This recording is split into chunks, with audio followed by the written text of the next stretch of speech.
A very good afternoon. Thank you for joining us live on talkSPORT's YouTube channel and also as well, of course, on your smart TVs. Alongside me to my right-hand side, as always, for a slightly longer talkSPORT goal show today, it's William Hillsley Phelps. To my left-hand side, taking part in the full marathon as well, is Abby Summers. And watching the Man United game with us is Scott Saunders. Good afternoon, team. Happy Sunday. How are we? Happy Sunday, Sam. How are you, Abby? That was sarcastic, wasn't it? It wasn't actually. That was full of energy. We've got a long show today. I was going to say we need Fair to play, just. I Fair think play. That's a shift. Yeah. No, it's not a shift. Do you know what it is? It's an honour and a privilege. What if to be Liverpool able to lose, Sam? Do you know? Well, I'm used to that by now. Honestly, I think I'm at the point now where it just be. 9-12 or 10-13 is basically the same thing, isn't it? Really, at this point. Score! Score!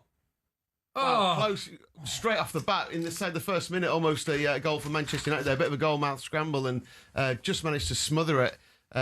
Did Henderson? Just watching it here now, they should have scored. Casemiro got two bites, didn't he? And, Yeah, big early chance there for Manchester United. The Crystal Palace versus Manchester United is the earlier game today. 12 o'clock kickoff. Man United starts in the afternoon, 12th in the table. Palace have won 3 of their last 4 league games against Manchester United. Meanwhile, Manchester United have failed to score in each of their last 4 Premier League games against Crystal Palace. 0-0. We've been playing for a minute in that game. I'll run you through the team news now. Crystal Palace, of course, in action on Thursday, just gone in the Europa League, but it's still a strong team this afternoon, a familiar team with Henderson in goal. The back 3 is Richards, Lacroix, Gakey. Munoz and Mitchell will be the wing backs. It will be Wharton and Kamada that will sit in the 2. Sarpino will support Mateta. As for Manchester United, Lamans in goal is Euro, Delic, Shaw, the back 3. No Harry Maguire once again. Ahmad and Dallo are going to be the wing backs. It's Casemiro and Bruno Fernandes in the midfield 2. Mbeumo, Mount and Xerxes the front 3. There's of course no Šeško or Cunha, who are both injured. So goalless in that game. That's the 12 o'clock kickoff. We got 3 games starting just after 2 o'clock at 2:05. Aston Villa versus Wolves. Wolves rock bottom, still searching for their first victory of the season. Aston Villa have won their last 2 home games against Wolves, having won just 1 of their previous 9. Elsewhere at 2, Nottingham Forest taking on Brighton. Brighton lost 7-0 against Nottingham Forest last time out in February. They've not lost consecutive league games against Forest since a run of 5 back in 1980. West Ham versus Liverpool. Liverpool starting the day 13th in the table, having lost 9 of their last 12 games. And then we get to 4:30 and the game's got that big game feel about it, doesn't it? Chelsea-Arsenal. Chelsea started the weekend second. They start the day third because City won yesterday. Arsenal, of course, top of the table. Lee Phelps, Crystal Palace, Manchester United. 2 minutes gone. It is goalless. What have you got for us? Yeah, Crystal Palace 21-20. They've since we did the preview show on Thursday, they've been backed in pretty solidly ever since. That's despite the result in Europe. I think people realise what we were saying, that why should they be, anywhere near the price of Manchester United? They're a much better side. They've got much better players. You look at Palace and you think they're the kind of side that Manchester United would like to be. Solid at the back and be devastating when they need to be with dangerous players.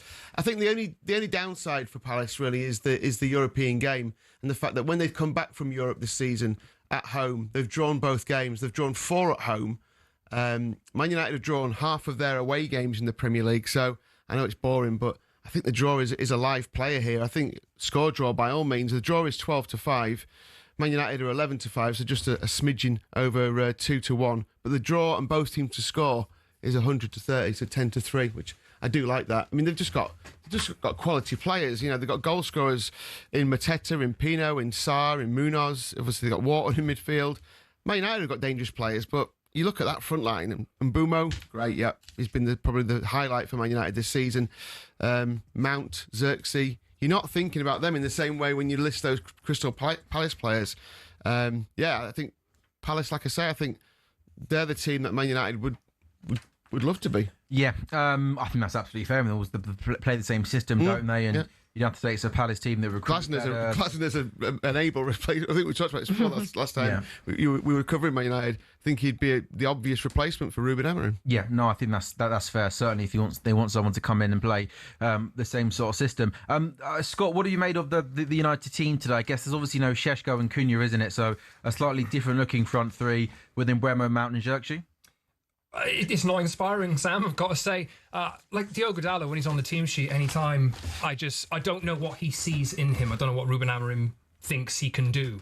I like Ahmad at wing back. I think that is a necessity for United to actually show that they can attack. But for me, like Licha Martinez is back in the squads. Amorim said the other day, if he's in the squad, then he's ready.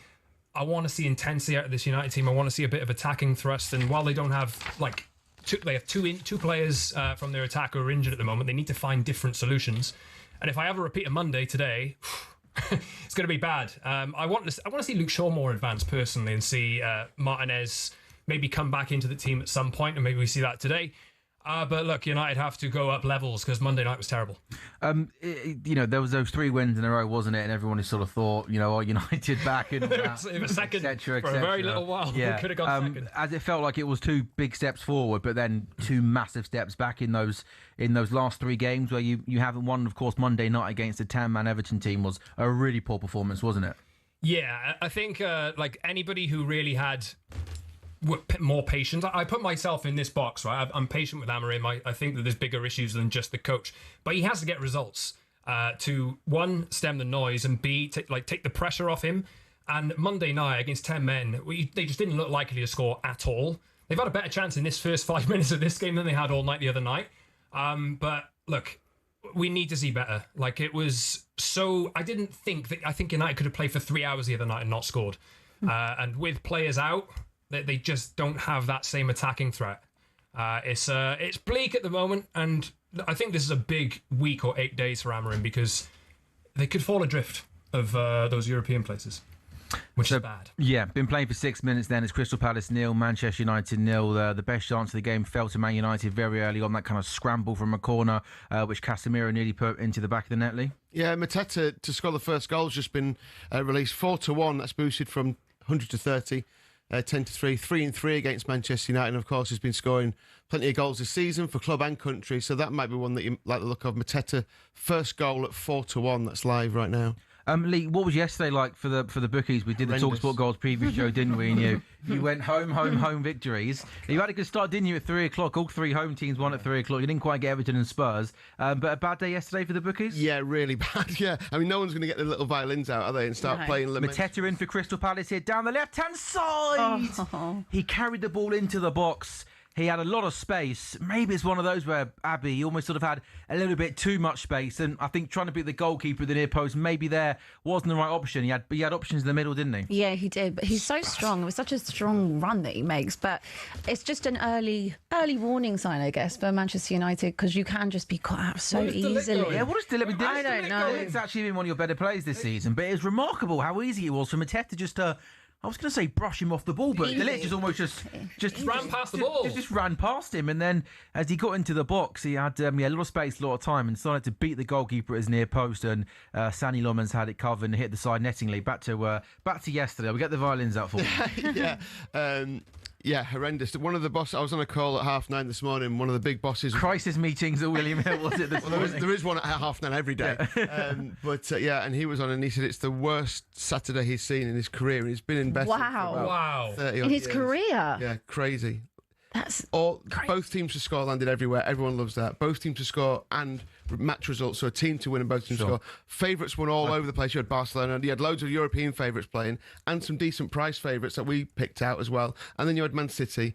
So everything landed that could land. I mean, like some of the examples of bets. I'll turn this away from you because it's confidential. But it's a £1 bet that returned £17,830. Today? One hit yesterday. There's a £5 bet that returned £13,094. There's another, and there's loads more that returned like 6, 7, 5s.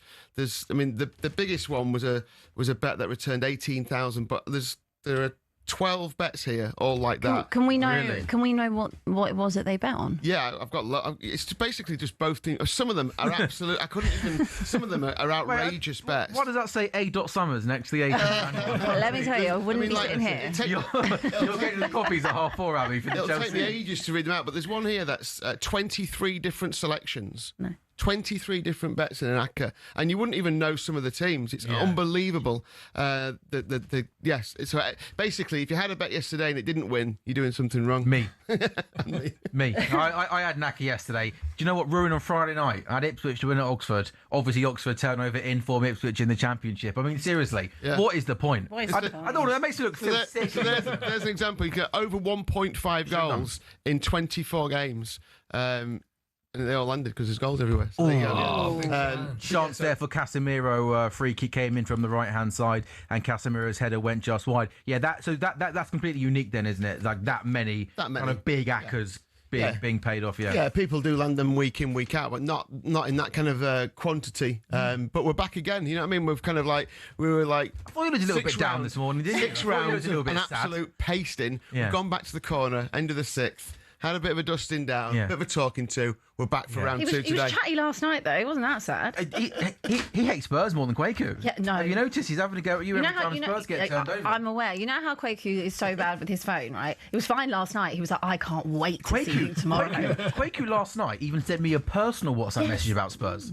Me and Kwaku. No, honestly, I was like, why is Kwaku messaging me on a Saturday night? And it was just about Vicario. Yeah, it was like to me, He was like, I need to just do the whole head flush down the toilet thing. I said, well, I'll tell you what. We have a lot to talk about. You can beat Arsenal. I'm not sure when to do the Abbey. Should we wait a little bit? Let's wait. I like this kind of like easing into the show here at midday. A little bit of small talk. Sticking with you. Should we do final one standing? Are you still in, Jay? Your final one? Oh no! Who's it? Oh yeah, City last week at Newcastle. No, that's a stinker. That is. Good day yesterday for final one standing. You said in the preview show that most people from the original jackpot were on Brentford to win at home yesterday. Yeah, 77% of players in that 500k jackpot went for them, and there were times in that game where you're getting very nervous for them. There was a point in the afternoon when Bournemouth were winning at Sunderland, City were winning, and it was 0-0 draw between Brentford and Burnley, where only one person was going through to the next round from Saturday's games. But yeah, in the end, Brentford got the job done. Igor Thiago, who we keep giving mentions to week in, week out, had 2 goals. That's his 10th and his 11th Premier League goals of the season. Absolutely flying. And yeah, they all got through. So today, 20% of the players have got Villa at home to Wolves. You'd expect them to go through. So that's 97% going through. So it's pretty much as you were for Tuesday. We've got another round Tuesday, 7:30 deadline, so straight back at it. Yeah, I love a midweek Tuesday, Wednesday, Thursday Premier League batch of fixtures. We're eating good on Tuesday and Wednesday. So 12 minutes gone then at Selhurst Park. It's still Crystal Palace 0, Manchester United 0. Crystal Palace have got a throw-in, and it looks like it's going to be a long throw from Richards, who's going to launch this ball into the box. Obviously, this has been a common theme that we're seeing. It's quite a flighted ball, and it falls! Oh no, what a chance that was! United head away, and Walton had so much space on the edge of the box, but it fell to his right foot.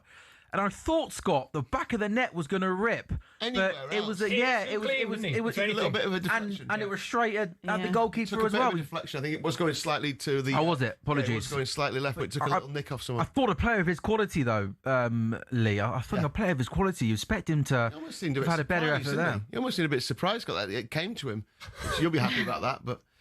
But yeah, Crystal Palace have had a decent couple of minutes here as the ball comes out to the left-hand side to Pino. Mark Gahey looking to get himself forward, and the ball goes through to the goalkeeper, Sonny Lamon. And so 13 minutes gone, it's still Palace 0, Manchester United 0.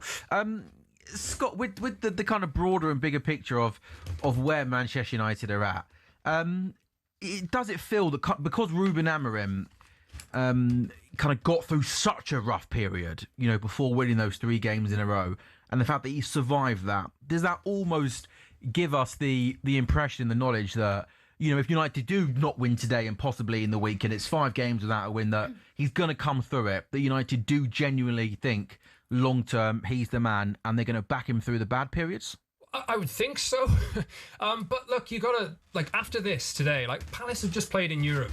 What? Thursday night, and lost away as well. It was only France, obviously, going to, so it's not like the biggest travel. But still, United should be fresher. I know they have injuries, but these are the kind of games this season where we should be expecting United have some kind of advantage because they don't have European football. And the whole thing, the whole shtick that people have been bringing about not playing in Europe should give them an advantage in the Premier League. We need to see it here, and this is... Jean-Philippe Mateta is through on goal! Oh, he's How have you missed It's such a poor finish from a player who's been in really good form, and this is Route 1 old school football. It's a long ball forward from Henderson. defending. Good defending. De Ligt gets up and heads it off Euro. It bounces off Euro. Mateta goes through on goal. And he just drags the finish wide. I mean, I think Euro, to be fair to him, does well to kind of get back, and he kind of tries to pull Mateta to kind of maybe put him off. But again, for a player of his quality, Abby, you'd expect the finish just to be a little bit more crisp than that. He almost just snatched at it, didn't he? Dragged it wide. Yeah, I think what you said about Euro did well to kind of recover it. But yeah, I would have expected Mateta to finish that off. That's bread and butter for him. It's annoying, really, because no one really wants to see Manchester United do well. Do you? No, it'd be nice. You just want to see another team drag down with you because you're not a Drag down with us. You gave us the best day of my life. True, yeah. So thank you. It'd be a nice way to start the day, wouldn't it? If it was Crystal Palace 3, For Man United everybody 0. else, yeah. For everybody, sure. for the majority. We'd like that, but you know when you say about turning a corner, or people thought that you were about to turn a corner with Amorim, I just think it was probably slightly premature. I think the Anfield one. You can't trust the team. You can't trust this at all. It's just whether or not you stick with it. But I feel like if he wasn't going to get sacked after the first international break, then the second international break, then he managed to turn it around for the third. If you would have asked us beginning of September or even August time, do we think that he would have survived all three of those international breaks? All of us probably would have said no. So it's now at this point where surely you just give him the season. It kind of is what it is with Manchester United. The metric for me is, are you getting into Europe? That's how I'm judging whether.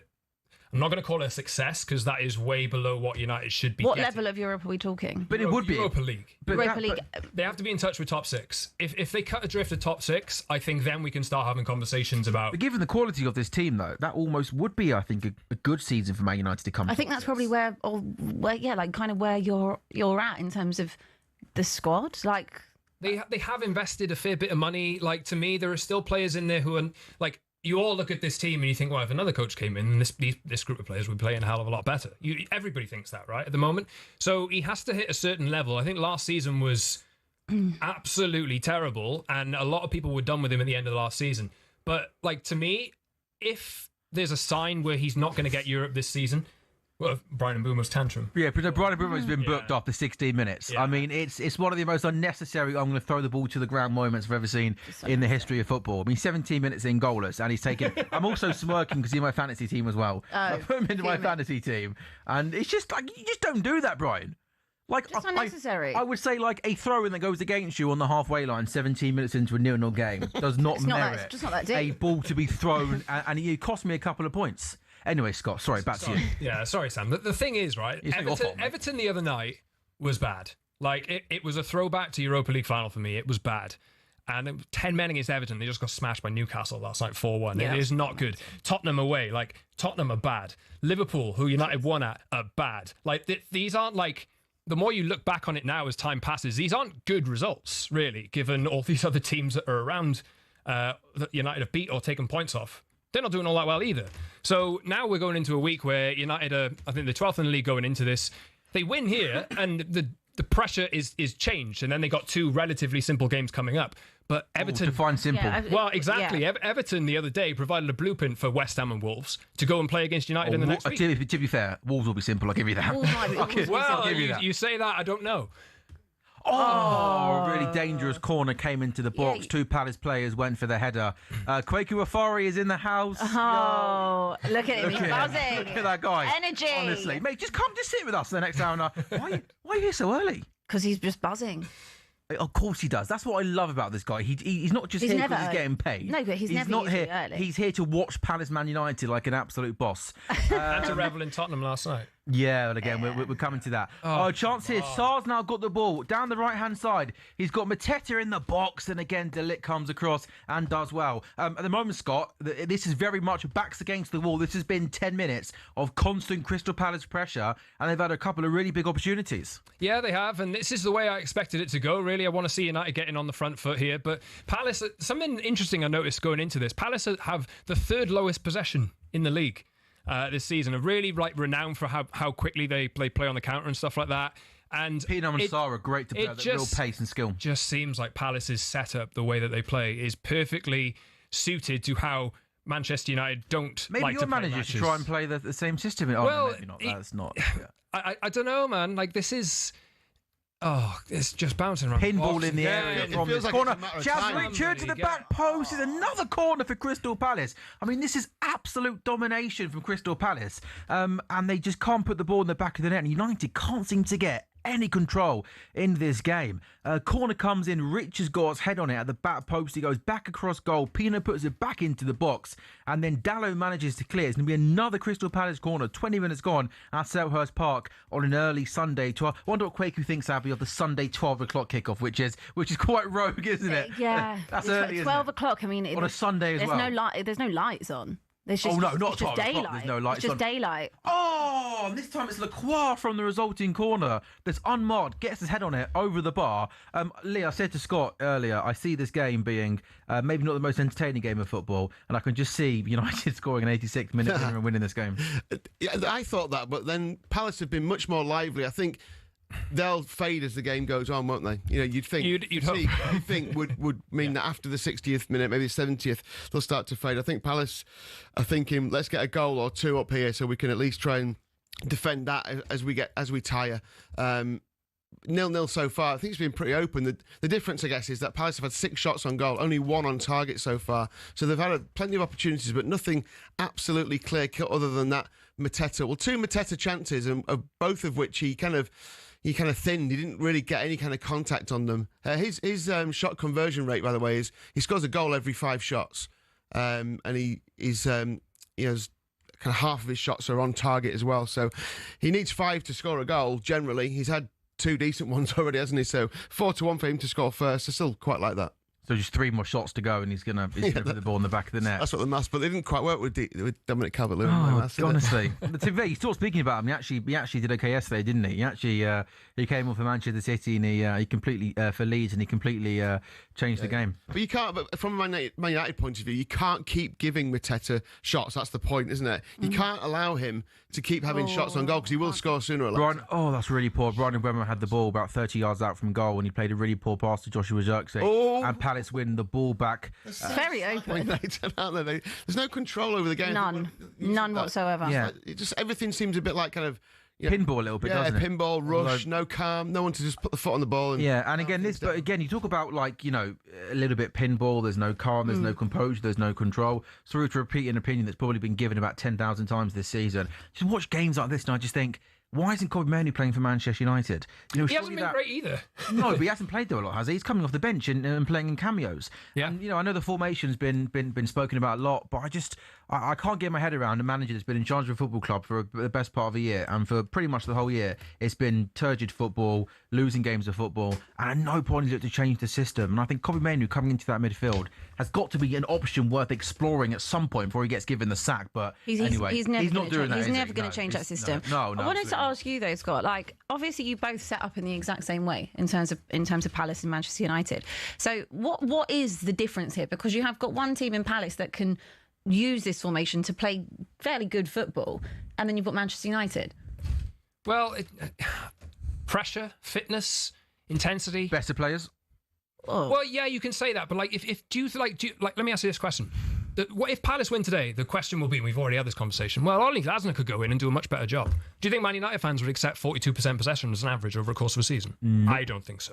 So, it's so much easier, and Ruben Amorim said this in his pre-match press conference the other day, and I didn't necessarily agree with him saying it, but he said this about Patrick Dorgu, who's not playing today. When I see him on the ball playing for Manchester United, when I see him in certain positions for United, I can see the anxiety in what he's doing. I think that's the issue that Ruben Amorim thinks that they have. But look at this here.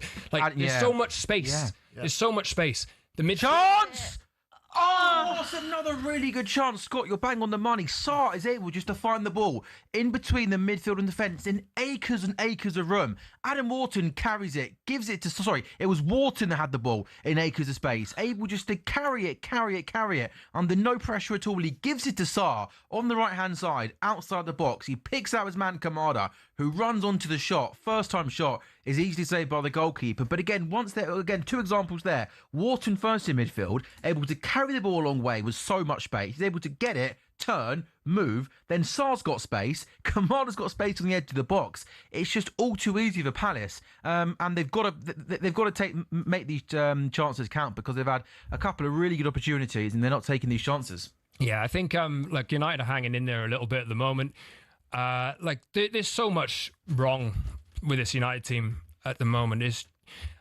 There are so many issues I could talk about. I could literally be here all day talking about. That's what I like to see out of Luke Shaw. That's better. But then United don't really have the ability to retain. Well, saying that, Mason Mount's got the ball on the left-hand side. Cross into the box. It's a really good defensive header from Mitchell. Ahmad tries to head it back to Mbeumo, but Mark Gahey clears Scott. Yeah, but retaining pressure, sustaining attacks is something United can't really do. I think the midfield is a massive thing. Lots of fuss made about Adam Wharton and the quality that he has, rightfully so.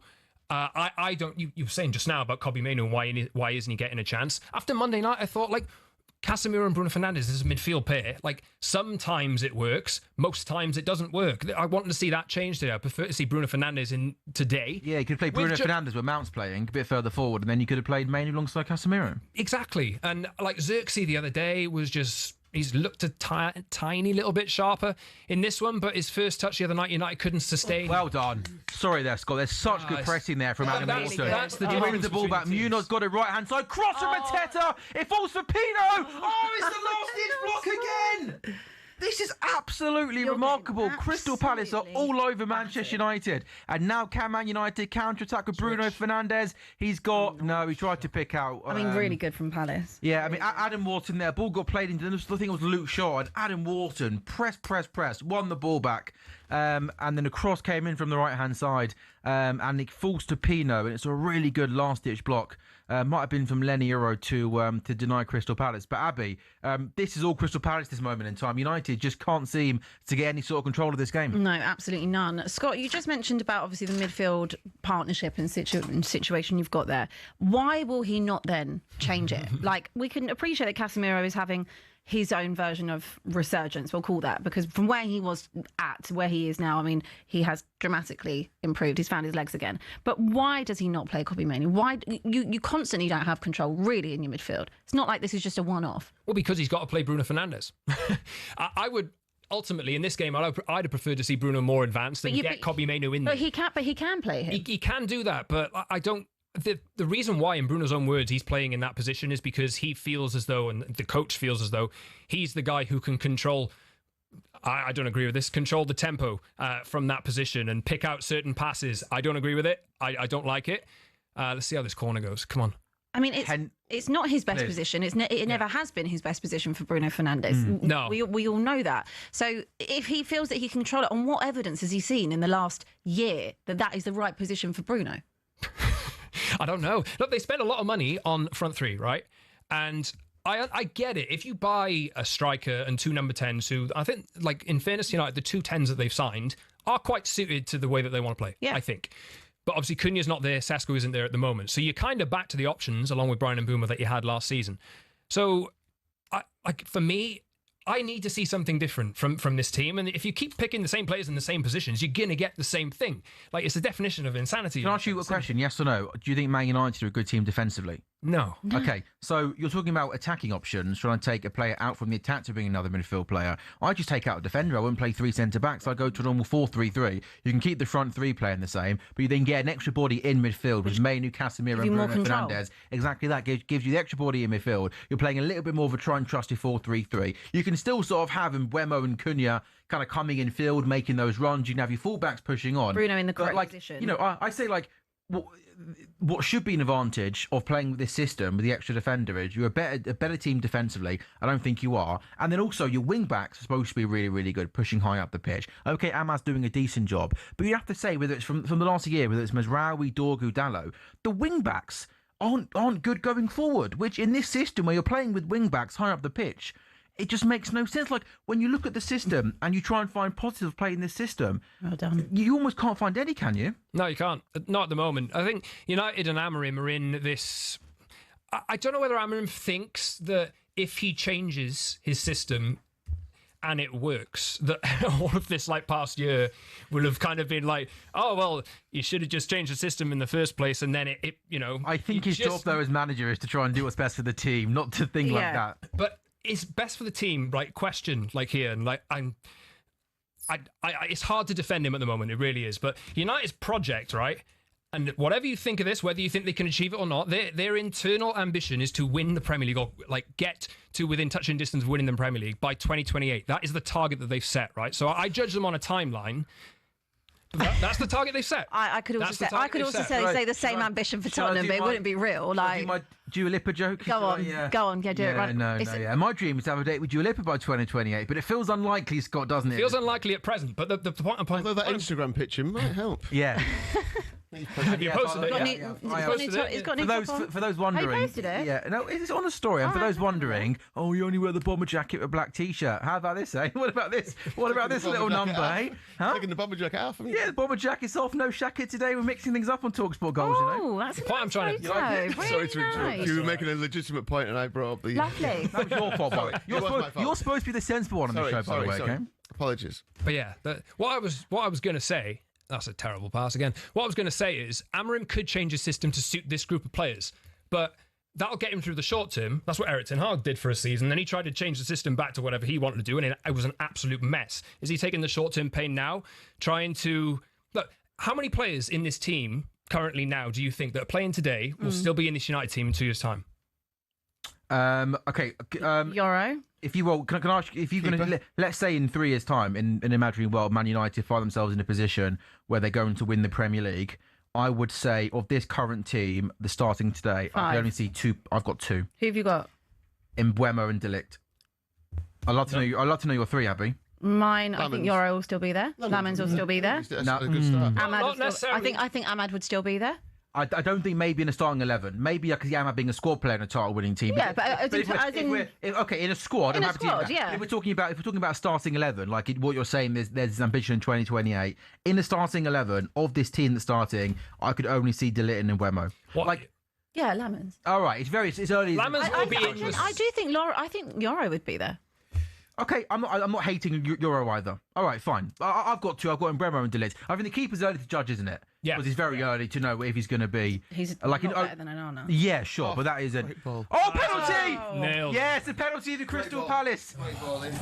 31 minutes gone. Talking of left He actually might not be. The commentator's curse. Mateta gets the wrong side of him. He's clipped. And it's going to be a Crystal Palace penalty after 31 minutes. Adam Wharton is having a magnificent game. He's dictating play in midfield. And Palace have got a penalty. And Jean-Philippe Mateta has hit the ball in his hand. So Adam Wharton gets the ball. He plays a wonderful quick ball into Mateta, who's able to turn. Europe gets the wrong side of him. And in that situation, any sort of contact is going to be given a penalty. Falls over, though. It's not even a tackle. He trips over, falls into him. It doesn't look like. There's a little bit of contact. Yeah, Euro gets himself in a really bad position, doesn't he, Scott? Gets the wrong side of him. Mateta does really well because he takes the ball and turns immediately. Great pass from Adam Wharton. But from Euro's point of view, Scott gets the wrong side of him, man. It's just clunky, messy defending. Yeah, look, he's a young and experienced defender. I think he was at fault, really. One of the players at fault for the goal against Everton the other day. And obviously this is going to be... Well, Lamens has a decent penalty-saving record, hopefully. Mateta's cling into anything I can. 4 of his last 5. 33 gone. Penalty for Palace. It's going to be Jean-Philippe Mateta. Crystal Palace have been the better of the 2 sides early on in this game. It's Mateta v Lamens. Jean-Philippe Mateta steps up, started run up. He sends the goalkeeper the wrong way. You look like he scuffed it. I think he did scuff it. He's lucky the goalkeeper went the wrong way. Goalkeeper goes to his left. Mateta goes the other way. And he celebrates by kicking the corner flag. And Scott, you'd have to say United deserve to be behind here. They deserve it. They deserve this goal. And United have been... I needed to see something different out of United from the other night. And... Yeah, you're enjoying this. You're really enjoying this. I'm just numb. I am numb at the moment to this nonsense that is being served up every single week. I'm really concerned that I'm going to have to do some kind of serious counselling for you. All guys. Our teams, and because useless. Liverpool, Tottenham, Manchester. I'm used to it. They don't hurt me anymore. Genuinely, they don't hurt me. Yeah, it's pretty brave talk, isn't it, Lee? From a guy that lost home to Tranmere on Thursday night, isn't it? Yeah, but I mean, there's no expectation with Grimsby. Drew away at Swindon yesterday. All right, That's not bad, though. Steady. We'll get you in a second. 12th in League 2. Yeah, but there's no expectation. You'll never sing that. Anyway. 4-1, by the way, for Mateta to score first, remember? Yeah, yeah. And, he's been dangerous all game, hasn't he? Oh, no. Oh, come on. Possible double touch. Oh, wait, double touch. It is. Ooh, I thought he scuffed it. It's a weird, He kicks it onto his left foot, that's going to be a double touch, isn't it? Oh, that is absolutely astonishing. Take the fall. I think, Lee, you mentioned it was scuffed. I think as he hits it with his right foot, it does come off his standing foot. So 3 good efforts on goal, including a penalty, and all 3 of them he's managed to just scruff them or thin them. That is absolutely remarkable. United are saved temporarily. Temporarily, yeah. So I think the referee. So retake it? I think it's definitely going to be a double touch here. I think it comes off. That's not a retake retake, it? is it? No. It's there's no extra penalty, I don't think. Yeah. Be gutted about that. So Accidental it's going to be a touch. penalty retake because remember that there was that Champions League game, wasn't there, last season, Real versus Atletico. So I think the rules have been changed for Football's this great, season, isn't it? where it's Football's going to be great. a retake. Well, you called it, to be fair. It was a scuff, wasn't it? He scuffed everything he's touched how today. Do you do that? Yeah, he has, hasn't he? He's still it's like a good bad shot at golf. He doesn't slip either. I mean, it doesn't look like a double Steps touch. too far He kind of forward. hits it into the ground. He's definitely going to miss the second penalty now. Isn't he? Which So way do you go? Which it's way gonna do you be- go? Need all the help I'd I go can same get. way. Yeah, Okay. but hit it properly. Yeah. And ideally put the ball in the penalty. There we go, 0-0. So it's a double touch penalty, and it's going to be a retake. Is Jean-Philippe Mateta once again against Lamens? Doesn't look happy. Just smack it down the middle here. Just if I was him, Alan I'd Shearer smack it down the middle. This guy can't even watch. I don't blame him. Just go down the middle. Ruben Amorim's not watching. is he? Mateta. Yeah, Oh, well no done. way. Better. Lamens goes the other way. Lamens goes to his right hand side, and he sends him the wrong way, and he's going to kick that poor corner flag's taking the battering. And Scott, I'll ask you this Double touch off the corner. one more time. United now definitely deserve to be behind, don't they? Definitely deserve to be behind it. They've been useless so far. And Crystal Palace, they're a really, really good team. This is always a difficult place to go. United's record here is awful. I needed to see something different from the start of the game today, and it's been more of the same from the other night. So, Ruben's going to be under pressure. He already is.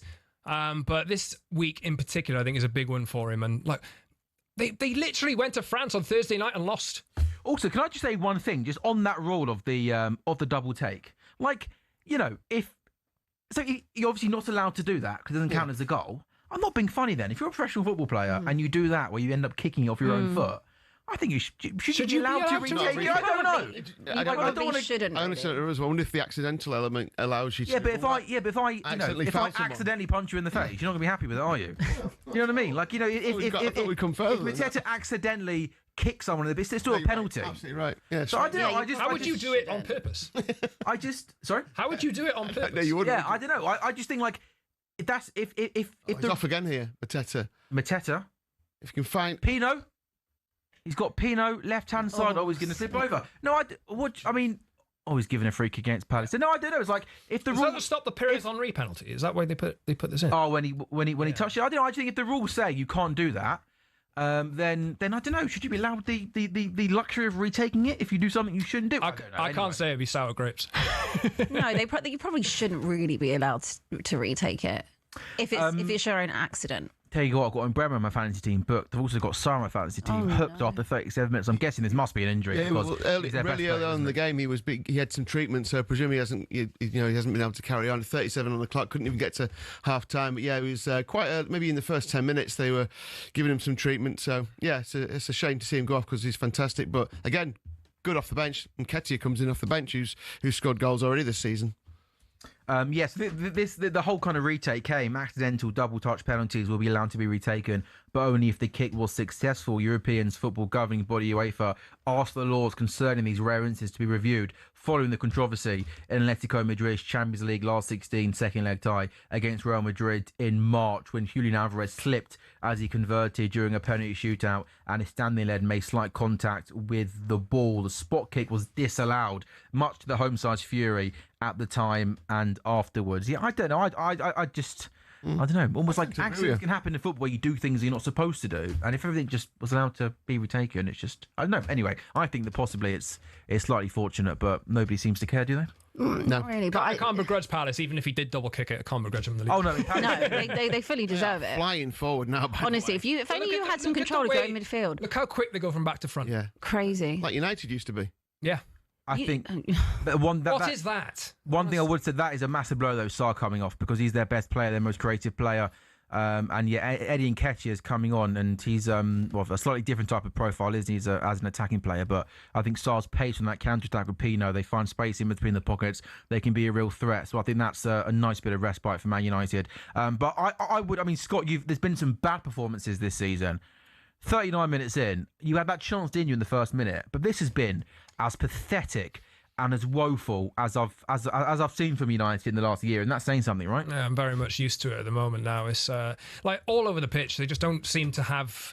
I don't know whether this is getting to the point. I felt it after the City game a few weeks ago, whether it's getting to the point of everybody feels like a change is inevitable now.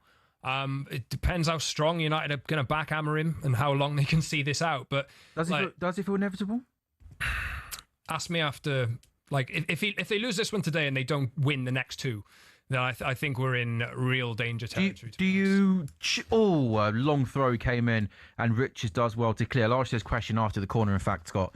It's going to be a corner, though, for Manchester United. Crystal Palace 1, Manchester United 0. Palace leading thanks to Jean-Philippe Mateta's first-half penalty. Perhaps the only consolation for Manchester United would be that it is only 1-0. If they can get in at half-time at 1-0, they might be happy with that, because they've been second best here in this game of football. And you look at United's bench as well, certainly in terms of attacking options, there's pretty much no one really on the bench. Obviously, there's injuries, isn't there, to Cunha and Chesko.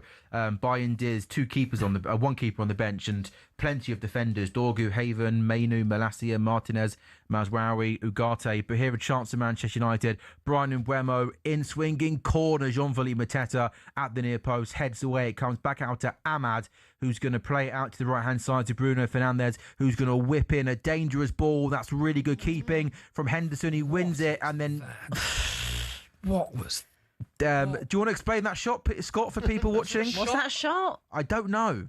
It was a shot cross from Dalot, which ended up going way away from goal. This time, a cross doesn't beat the first man. Richards heads away. It's just so easy for Palace. Talk about quality. Talk about intensity. Dalot just tries to have a shot when the goal looked open for like a millisecond because the goalkeeper will come out to kind of get involved. Dalot tries a shot and just slices it towards the...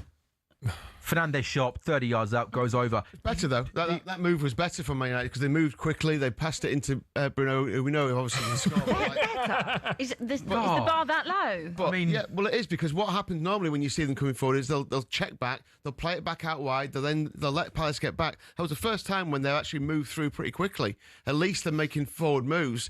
I've just been watching them for the last 5 minutes, and they're just so pedestrian, Manchester United. When you look at Palace, who fly forward, 4 or 5 players coming forward. And quickly, with intensity. It's just so slow for Man U. At least then, it was quick pass out into Bruno, and he gets a shot away. And just getting back to, I didn't end up finishing the point because Palace ended up scoring and getting the penalty, but you talk about the formation and this kind of thing. What have these players done to... if you don't think these players are going to be, here in 2 years' time... You'd hope not. I mean, you'd hope not, exactly. Obviously the short-term argument is that Ruben Amorim changes the system to suit the players that he's got. If you're going to get rid of all the players anyway, surely you set ground, and this is probably what Amorim's thinking, you set ground rules of this is the standard. If you're not meeting the standard, you're gone. So, and for me, doing that and going through that pain is really the only way that any manager, whether that's Amorim or anyone, is going to fix whatever the hell this club has become. It's terrible, and it's been terrible for a long time. But you have to win games. You have to win games. I understand having a manager that wants to lay foundation, have a blueprint, but if majority of these players are not going to be there anyway, then what's the difference? You might as well just try and win some games. And the foundations that he's laying are absolutely rubbish. There is not really but they're based on intensity. The first thing he said. What does that mean, mate? What does that mean?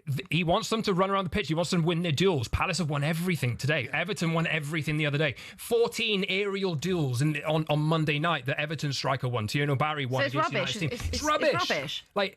I don't think Ruben Amorim is telling these players to go out there and play as lethargic as this.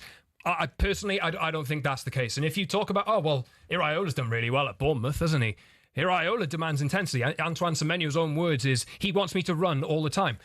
That's just the way that I think good football teams are nowadays. Also, isn't that just that is just what every manager would want? They want you to win your duels. They want you to run with intensity. They want you to be If you don't do that as a basic foundation, you don't win matches. Liverpool found it out recently. Exactly, but you also just might as well just not be a footballer if you're not going to do any of that. That's literally your basic job. He inherited a bad team that were really, really struggling, and this United team on paper aren't great. Last season he came in kind of early in the season playing European football, so he had to play games every couple of days. I will come back and say the same thing. As a manager, when you've been in charge of a football team for a year and you're putting in bad performances week in, week out, and the numbers in terms of the points they're collecting are almost not far off relegation fodder, to pick the same system game in, game out and not look to adapt to try and improve the team as Manchester United manager, it is an absolute dereliction of duty. He is the head coach of that football team, and being the head coach of that football team, he has got to try and get the best out of the players at his disposal, and he's picked the same system, the same team, game in, game out, and it's been absolute rubbish. How he has not looked to adapt, adjust, change to try and get better results, better performances, it is absolutely scandalous. I still can't get over this formation thing, and I'll keep on repeating. I'm not saying changing the formation means you're going to win the Premier League, but I'm sorry, I've said this so many times on this show. It does not take a G. How many times have we seen Adam Wharton find space in midfield, in the pockets? Casemiro and Bruno Fernandes get outnumbered game in, game out. Teams play through Manchester United with ease, game in, game out. He is the head coach. He's been there for a year, and he's watching the same thing week in, week out with United's numbers over 38 league games ballpark he's been in charge of, pretty much not far off relegation form. And he just stands there and plays the same system and does the same thing. Sure. Pino! Oh, that's a really good last-ditch tackle there from Luke Shaw. And you gave the ball away. And on top of what you just said, because I agree with everything you just said, Sam. If he was playing that way last year, which okay, I can kind of be like, well, it's his first season. He didn't come in until November, December time. Fine, but this is a brand new season. He's had a full summer with them. He's had a transfer window. He's had 2 transfer windows at this point, actually. He has also had a full pre-season. So you can't tell me that this has been working. And as a manager, even Ange, for a direct comparison about 2 managers that just did not want to change whatsoever, Ange did change. And that is why Tottenham went on to win the Europa League, because he knew that there's no way they were going to win it based on how they were playing in the league, because it's just impossible. But for specific games, he said, no, we're not going to do it that way, even if it's Frankfurt away, Frankfurt, away, and Bodo, exactly. Like those last 3 fixtures and the final, he was like, that is how it's going to work. And I just feel like even he, who wanted to live and die by those morals, he even changed. So what gives Ruben Amorim the right to still not amend or change anything when your performances are so consistently poor? Do you think we're overplaying the formation? No, I don't think so, because I'm not saying the only issue. I do think, but like, it's got to be part of it, right? It's not the only issue. Like, this system doesn't suit the players. I'm not going to disagree with that at all. I think there's a wider question you do need to always consider when talking about United. But for Ruben Amorim to keep his job, he needs to get results. So obviously that system conversation is always going to come up, because this one isn't working. Look, to me, we're getting towards again that grace period being over. I think he had one last season. Oh, Scott, that grace period. There's no grace period. No, in terms of what the club are giving him, in terms of the grace period that the club are giving him, they gave him last season because, as terrible as it was, they had the Europa League run. Oh, and Nketiah's in. There's a slip from De Ligt, and Nketiah is in. Oh my goodness me! He had Munoz to it. Do you know what? That is such bad centre forward play. And there was a slip, and Nketiah got playing down the left-hand side. You talk about intensity. Almost like he was just jogging through. He could have either ran with pace and got a shot away one-on-one, or probably, as Abby says, it was selfish. You have Munoz to his right-hand side, and was it Shaw, Scott, that came across and made a good last-ditch tackle? Yeah. But I can't believe he didn't show a bit more urgency to carry the ball. It was too lethargical. Dallo.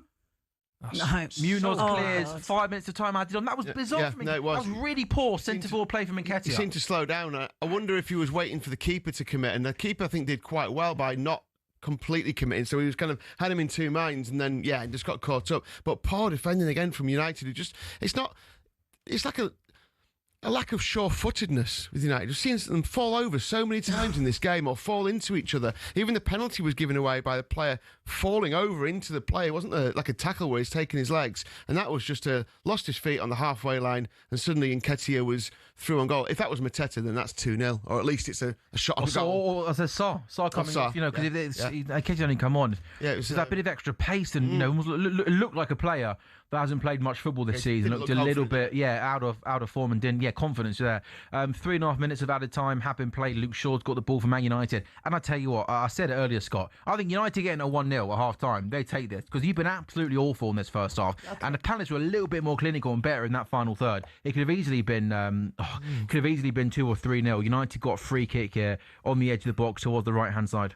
United have been absolutely rotten. I don't think anybody really, like, following United had any hope in this game today that they would go and You tweeted get this anything morning, out of didn't this. you? You tweeted it. All the replies are like, nah, I don't think we're getting anything out of this. And this is after Palace had just been...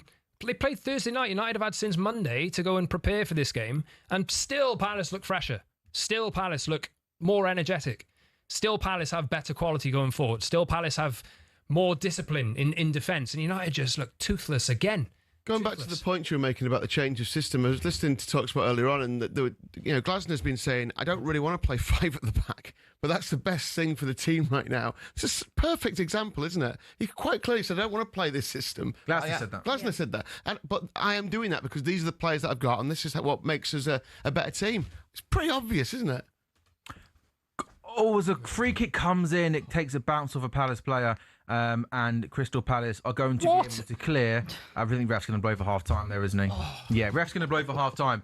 So it is half time then in our 12 o'clock game in the Premier League. Crystal Palace leading Manchester United by a 1-0 thanks to a Jean-Philippe Mateta penalty. Since Oliver Glasner's first Premier League game in charge of Palace in February 2024, only Haaland and Salah have scored more Premier League goals than Jean-Philippe Mateta, which is pretty impressive. So Palace 1, Manchester United 0. This is talkSPORT Goals, and we are here with William Hill. It's 18+, gambleaware.org.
very good afternoon and welcome back to talkSPORT Goals. It is brought to you by Final One Standing, New from William Hill, 18 Plaza, gambleaware.org. Terms and conditions apply. We are live on talkSPORT's YouTube channel and also as well on your smart TVs. It's Sam Ellard, Lee Phelps, Abby Summers, Scott Saunders with you until 6:30 this afternoon. Quaker Afari will be with us for the Chelsea game a little bit later on. The 12 o'clock game in the Premier League is Crystal Palace 1, Manchester United 0 at half-time. Jean-Philippe Mateta giving Palace the lead, having been winless in 13 home league games against United.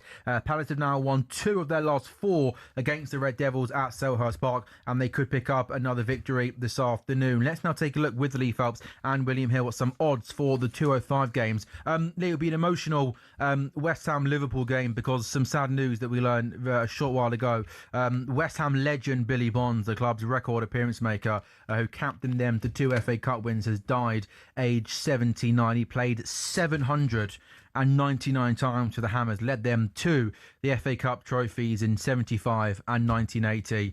He spent 21 years as a player with the Hammers between 67 and 88 and also managed them from 1990 to 1994. So really sad news. Our thoughts are with his family at this tough times. And of course, it goes without saying that it'll be an emotional afternoon at West Ham today. Yeah, absolutely. Yeah, if you...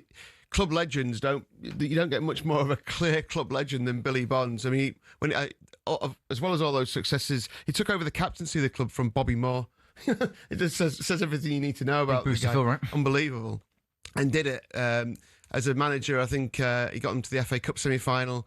He got them promoted. They relegated from Premier League and got promoted again. So yeah, he's just what a guy, and there'll be a lot of emotion there today. Last thing kind of Liverpool need really, because they've treated West Ham as a bit of a kind of a whipping boys in recent years. 5 goals scored against them 3 times in the last 5 head-to-heads. Liverpool could do with a bit of that today, couldn't they? But the prices have got Liverpool odds on. I mean, I can't imagine many people will be confidently putting Liverpool at 8-13 in their ACCA. West Ham they were just under 4-1. They've been backed in a little bit, 18-5. The draw 16-5. The only thing with West Ham is that although they've had a bit of a resurgence recently, they play well in the first half and then they drop off. Last week they were chronic in the second half after taking a 2-0 lead, ended up drawing 2-2. Week before they were beating Burnley 3-1. Burnley got a second and then it was real backs to the wall stuff for West Ham. So even if they take the lead, Liverpool won't be out of this game. But God, Liverpool have to get a point at least here, don't they? Yeah, Point at least here. Because Arne Slot's third favourite to be the next Premier League manager to go.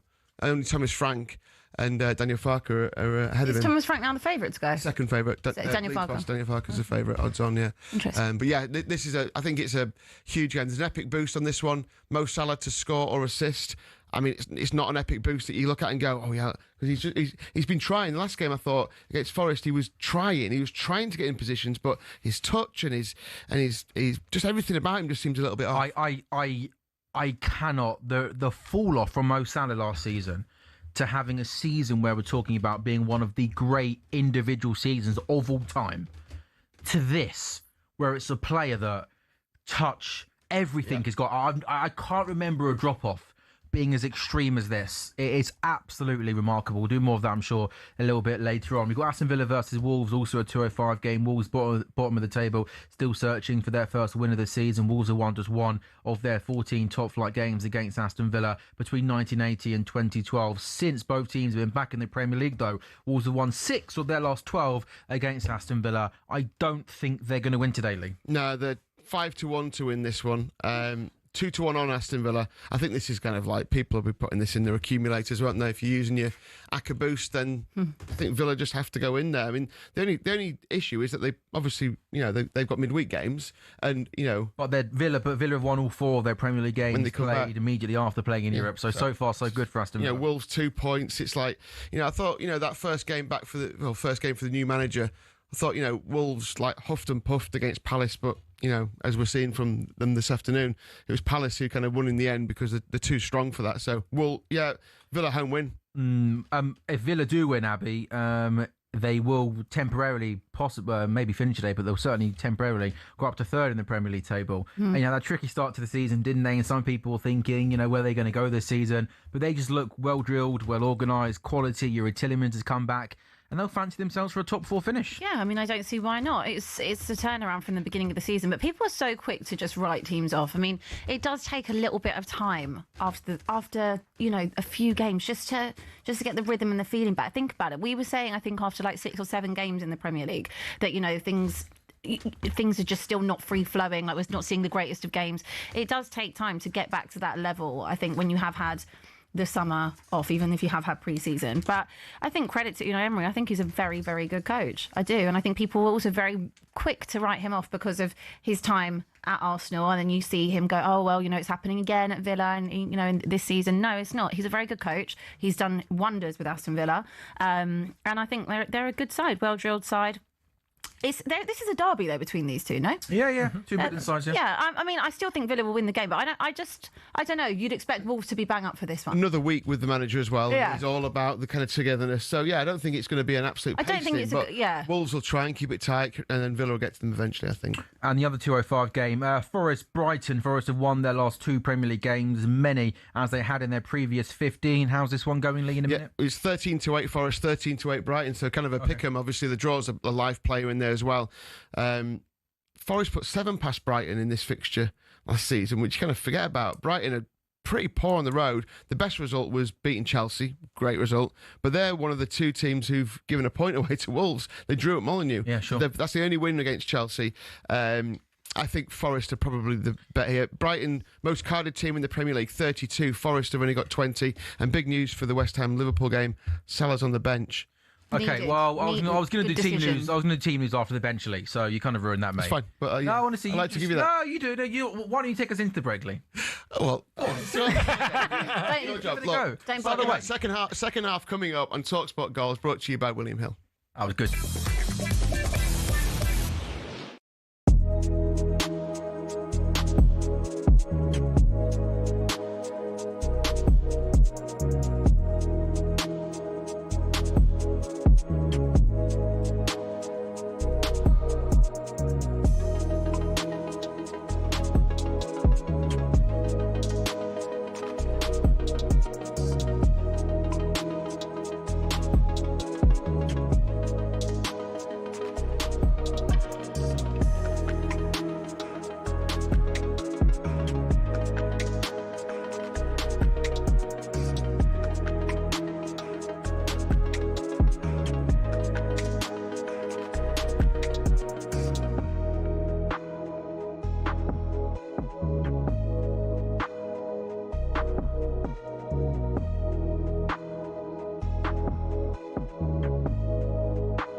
very good afternoon and welcome back to talkSPORT Gold that is brought to you by Final One Standing, which is new from William Hill, 18 plus. Gambleaware.org. Terms and conditions apply. I'm your host, Sam Ellard. Alongside me for the second half of the Palace Man United game is Scott Saunders, Abby Summers, and the new talkSPORT Goals presenter, Lee Phelps. Didn't like that, did you? No, I like. I know you like the structure. I've been thinking over recent weeks, whenever Liverpool go like goals down, you go really quiet. So I thought maybe I'm going to have to step in as this season progresses. Criticising my presenting skills. No, you're an amazing presenter. No, more than the fact that you're so passionate about Liverpool. You've done so passionate about Liverpool. One speeching gig the other day or something like that, and now you think you're the new Jeff Stelling. Honestly, Lee, get back in your box. Honestly, Abby, he got recognised in the train one time, and it's gone to his head, hasn't it? Honestly, I thought it was Sam Ellard. Yeah. Sam Ellard talks about goals. He's really, really annoying. Anyway, it is Crystal Palace. Talk about going quiet when the team are behind. You're right, Scott. Any danger? I mean, do you want to participate? You're going home in an hour's time, mate. I know. I better ramp it up a bit, hadn't I? But I would like my team to give me something positive to say. You'll ramp it up if your team ramp up their performance in the second half. They make me numb, Sam. No. They make me numb. I know. I don't blame you. It's tough. Crystal Palace are leading Man United by a goal to nil thanks to a first-half penalty from Jean-Philippe Mateta. Man United have won just three of their last 26 Premier League away games against London sides, with all three of those coming against Fulham. Since the start of this run in April 2023, no side had lost more away games in the capital than the Red Devils. So essentially, like half the league is London-based teams. So apart from Fulham, you just don't win on the road in London. Which is an absolutely remarkable statistic, isn't it? Ironic with all the fans down there as well, isn't it? Yeah. Yeah, think of that as well, coming down from Manchester for Sunday, 12 o'clock. They don't come down from Manchester. Bit of a tap-in. They don't usually come down from Manchester. Yeah. The away support's really good, to be fair. Come on, guys. We're betting those kind of tap-in. We're not. Here, right? We're warming up.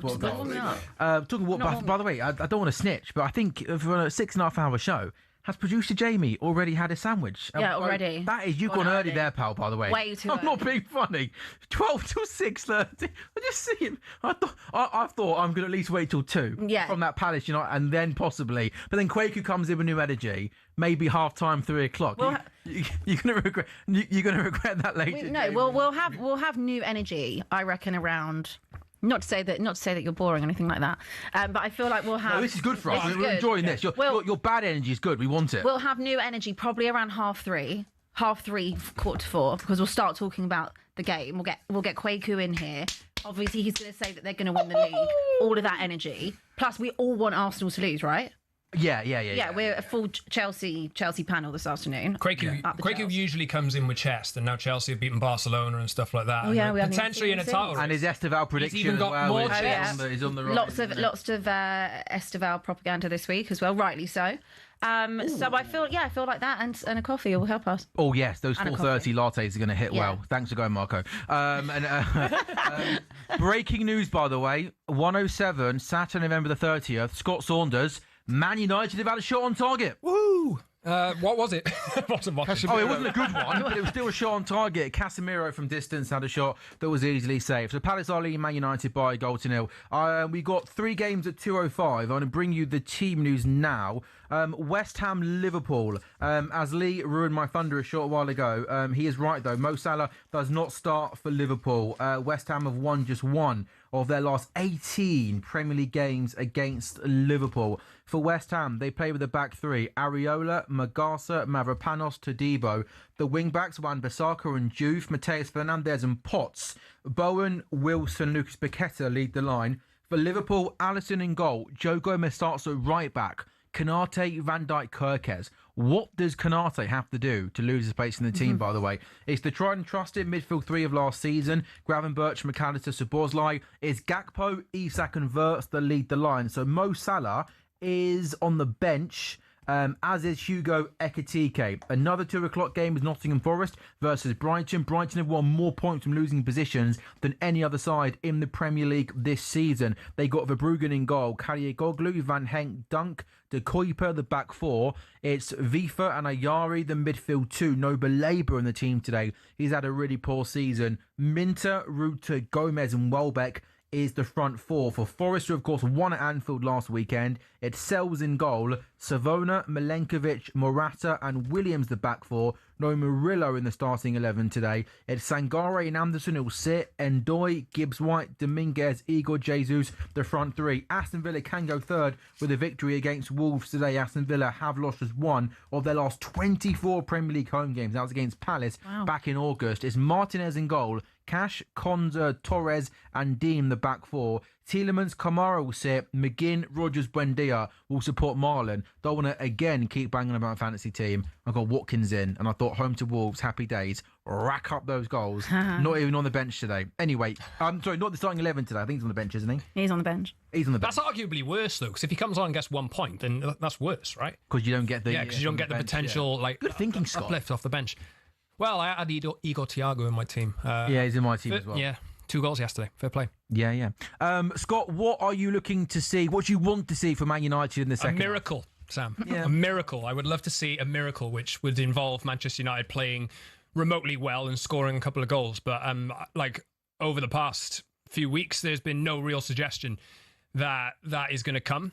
This game's gone exactly the way that I think, well, I was going to say we all felt like it would in the first place, but I think you tipped maybe a late United goal at the start, didn't you? Because, look, Palace may drop off. They play Thursday night, and maybe that is a chance for United to take advantage. But, that probably suits Palace and doesn't suit United, because if Palace are going to drop in, the way United moved the ball the other night, they didn't seem to have any real clue of how to break a team down that sits in. So if Palace are going to do that, they need better quality than that. It's terrible. Yeah, and Ahmad cross on the right-hand side goes into side netting. And I say with Palace... They have been better at the start of the second half, I think. I mean, Palace haven't really played yet, so... Are you a United fan, Lee? No, but you're just looking to see what is Have you got a Premier League team out of interest? Is there a because obviously you're a Grimsby fan, which we love. Definitely ain't I used to Spurs. have one. But, That's for sure. well, I used to be Liverpool when I was a kid, yeah. But that's when John Barnes, Ian Rush, Peter Beardsley. You were born in Grimsby? Yeah. And that's why you support Grimsby. But now you haven't got a team you like to see do well in the Premier League? No. Well, not one. Not none that have a little soft spot. No, not anymore. No. Fair. Do you root for any teams to be bad? You hate Spurs at the moment, don't you? Why do you hate Spurs? Are they losing? No, I don't Are hate they Spurs. losing Has that been real upsetting money? you? Or I think something? I was a Spurs fan once upon a time before Liverpool. You know when Poor you're about 6 or something like that. Grow out of it. You basically supported everyone. No, I don't really. Hate watching's a big thing nowadays. It's massive. I've literally made a whole career on it. Check out the video on. Now. Well, actually, your hate watching now on Arsenal has become not hate watching, and people seem to really enjoy those. Do you know what? You've got to just mix it up sometimes. Give them a bit of both.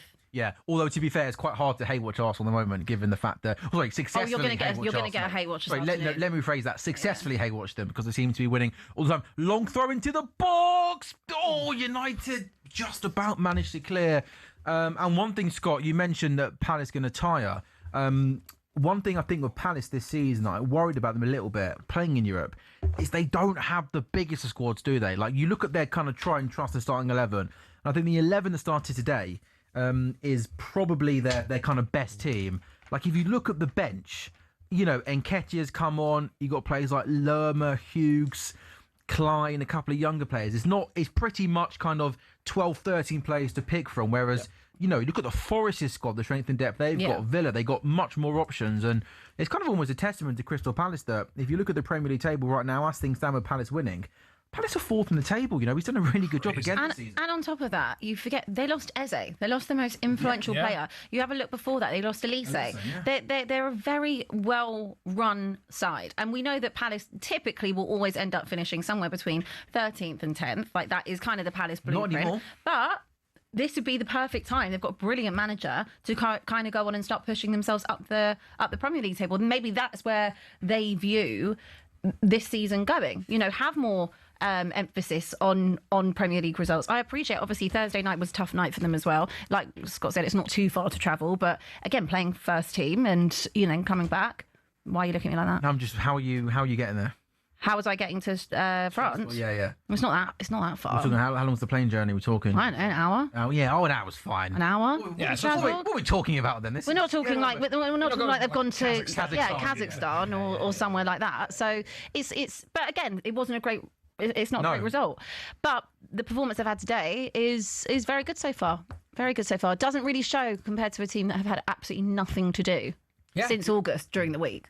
The other interesting Sorry, they were knocked out of the League Cup by Grimsby. Yeah, that was end of August. So they had one thing. We have a midweek game next week as well. Yeah. How are you going to cope? I can't believe it. You've had one Busy midweek. week. You've had one midweek game this season, and that was a defeat to the mighty old Grimsby. Eh? Do you know how Go on, Xerxes. Give me something. Oh, God. What a goal that is. Out of nowhere. Like almost on the goal line, on the byline. He's managed to slam it into the far post along the goal line. Yeah, fantastic. All finish. right. Manchester United have equalised against Crystal Palace. The Man United, to their credit, have started their second half pretty well. And it is Joshua Zirkzee who's equalised for Man United after 53 minutes. Palace 1, Manchester United 1. It comes from a free kick, which gets played in. Yeah, Bruno Fernandes. Is he offside here? No, he's onside. Bruno Fernandes plays a free kick to Joshua Zirkzee, kind of makes a run, and then he takes a good first touch with his chest, and he beats the goalkeeper at his near post. It is absolutely awful, horrific goalkeeping. Far post. Oh no, man! I take it's that. still That was bad harsh. goalkeeping Sorry. from Henderson. No, Yeah. I thought it beat the goalkeeper at his near post. To be fair, he actually that's the right goes. finish. It goes over him. I think because it's from It's a such really good finish. because it's from such a tight angle, you must expect the goalkeeper to make himself big. He takes it down well, and the finish is, to be fair, I thought he beat him at his near post, but he puts the ball in the back of the net, and credit there to Zirkzee, a better finish than I first thought. And Scott Saunders, Man United are back on level. I think we're all shocked. I think we're all like, it's been 50 minutes. I think of he was just shocked. Like I am too. Like, to be fair, Xerxes the other day was rubbish. He's been pretty rubbish so far today. I can't really believe that United are back in this game. They've had. Look, it was really good quality. Mazraoui's come on as well. Who's he come on for? Is that Yoro? I was hoping he wasn't going to change another wing back. I think he's come on for Yoro, so he's playing right centre back. Look, that changes the game completely. Whether United take a bit of energy out of that and can go on and United need to win this. I think they really do need to win this. Draw is just about passable. The first half was absolutely rubbish, but that's come out of Paul Lenny Yoro on the bench. He's not. He doesn't look happy, does he? He's having a tough time lately. To be fair to him, it's probably the smartest thing. That's to do. not an injury, is it? That just looks like it's a. Like I said, like the other day, the way that Everton scored the goal, he was too weak for that. The penalty that they gave away today, he was out of position for that and coming on the wrong side. I think Man City a few weeks ago as well, when United got hammered at City, he was at fault for one of the goals as well. I don't want to point fingers because he's young and he's talented, but young players are going to have difficult spells. So I'm not surprised he's been taken off. But I don't think anybody expected that to happen. So what happens when Martinez gets match fit? Do you play? I would like to see him come in left centre back and push Luke Shaw on, because I don't like Dallo. I would like to see Luke Shaw go out to left wing back. That's his favourite position. He's got a bit more quality out there as well, can stretch the pitch a bit, rather than having somebody come back inside on their right foot. See what happens. Hopefully he can get on today if he's going to make some more changes and keep the intensity up. But look, I'm fearful here that United are just going to sit back and let Palace come onto them again, and they're just going to wilt.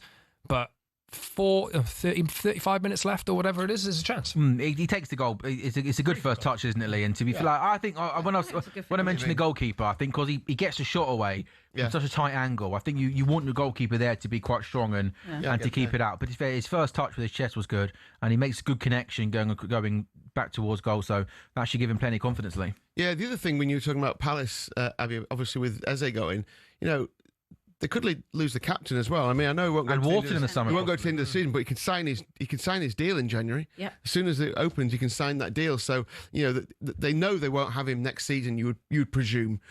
So that's again they're going to have to.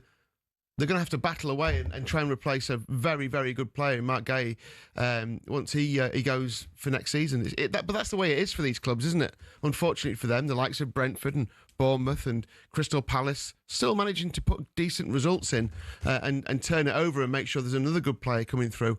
You think about Brentford lost Ivan Toney, they lost Mbumo as well, didn't they, in successive seasons, and Wissa. Yet they still have Igor Thiago who comes through and starts banging goals in for them. So it's this conveyor belt of talent. Brighton are probably the best example, aren't they, of a team that often lose their best players most summers, but have a really good recruitment structure in place that you never really sort of worry for them. You mentioned there Mark Gay, he'd being the obvious one. I think lots of clubs are going to come after Adam Wharton. I think he's playing himself into a big move in the summer. I think he's been absolutely awesome all season. I think he was really good in that first half. Oh, was the defending? Gay, a long ball, free kick gets diagonal ball forward, gets headed back across goal. United try and clear it, and it's Munoz who goes back across goal. Gakey nearly heads it in, and then Mazraoui tries to clear it. It bounces off Joshua Zirkzee, and it just goes wide, Scott. That went in. How many times have I seen the ball like bounce off players' shins and like shoulders and chests today? It's just terrible. Luckily, just went on the side of the post. I don't know what Gay did there. He really should have got up and planted it, but he kind of like... He mistimed his jump a little bit. Or thought there was someone behind him, maybe heard a call for him to leave it. But Palace are just under 2-1 to win this game, by the way. I think that's still a decent price. The ball comes in. Good header from Delip. The draw is nearly even money, 23-20, and Man United are 5-2. But I think Palace will have a go at this. I mean, we did say pre-match that this would be the third home draw after Europe for Palace, and Man United have drawn half their away game, so it was the obvious pick. But I think we've got nearly 60 minutes in the clock. You think as this game just goes on though, Lee, you think tired legs for Palace is going to play right into United's hands? Absolutely, yeah. So I think Palace will have another go. They might have another 10-15 minutes in them. I'm not saying they will, fall away, but it stands to reason that after playing midweek, that Man United should be the fresher in the last 15 minutes. And we almost say, Scott, if United are chasing a goal, that almost this is the best players you've got available. There's no one really obvious to come off the bench, is there?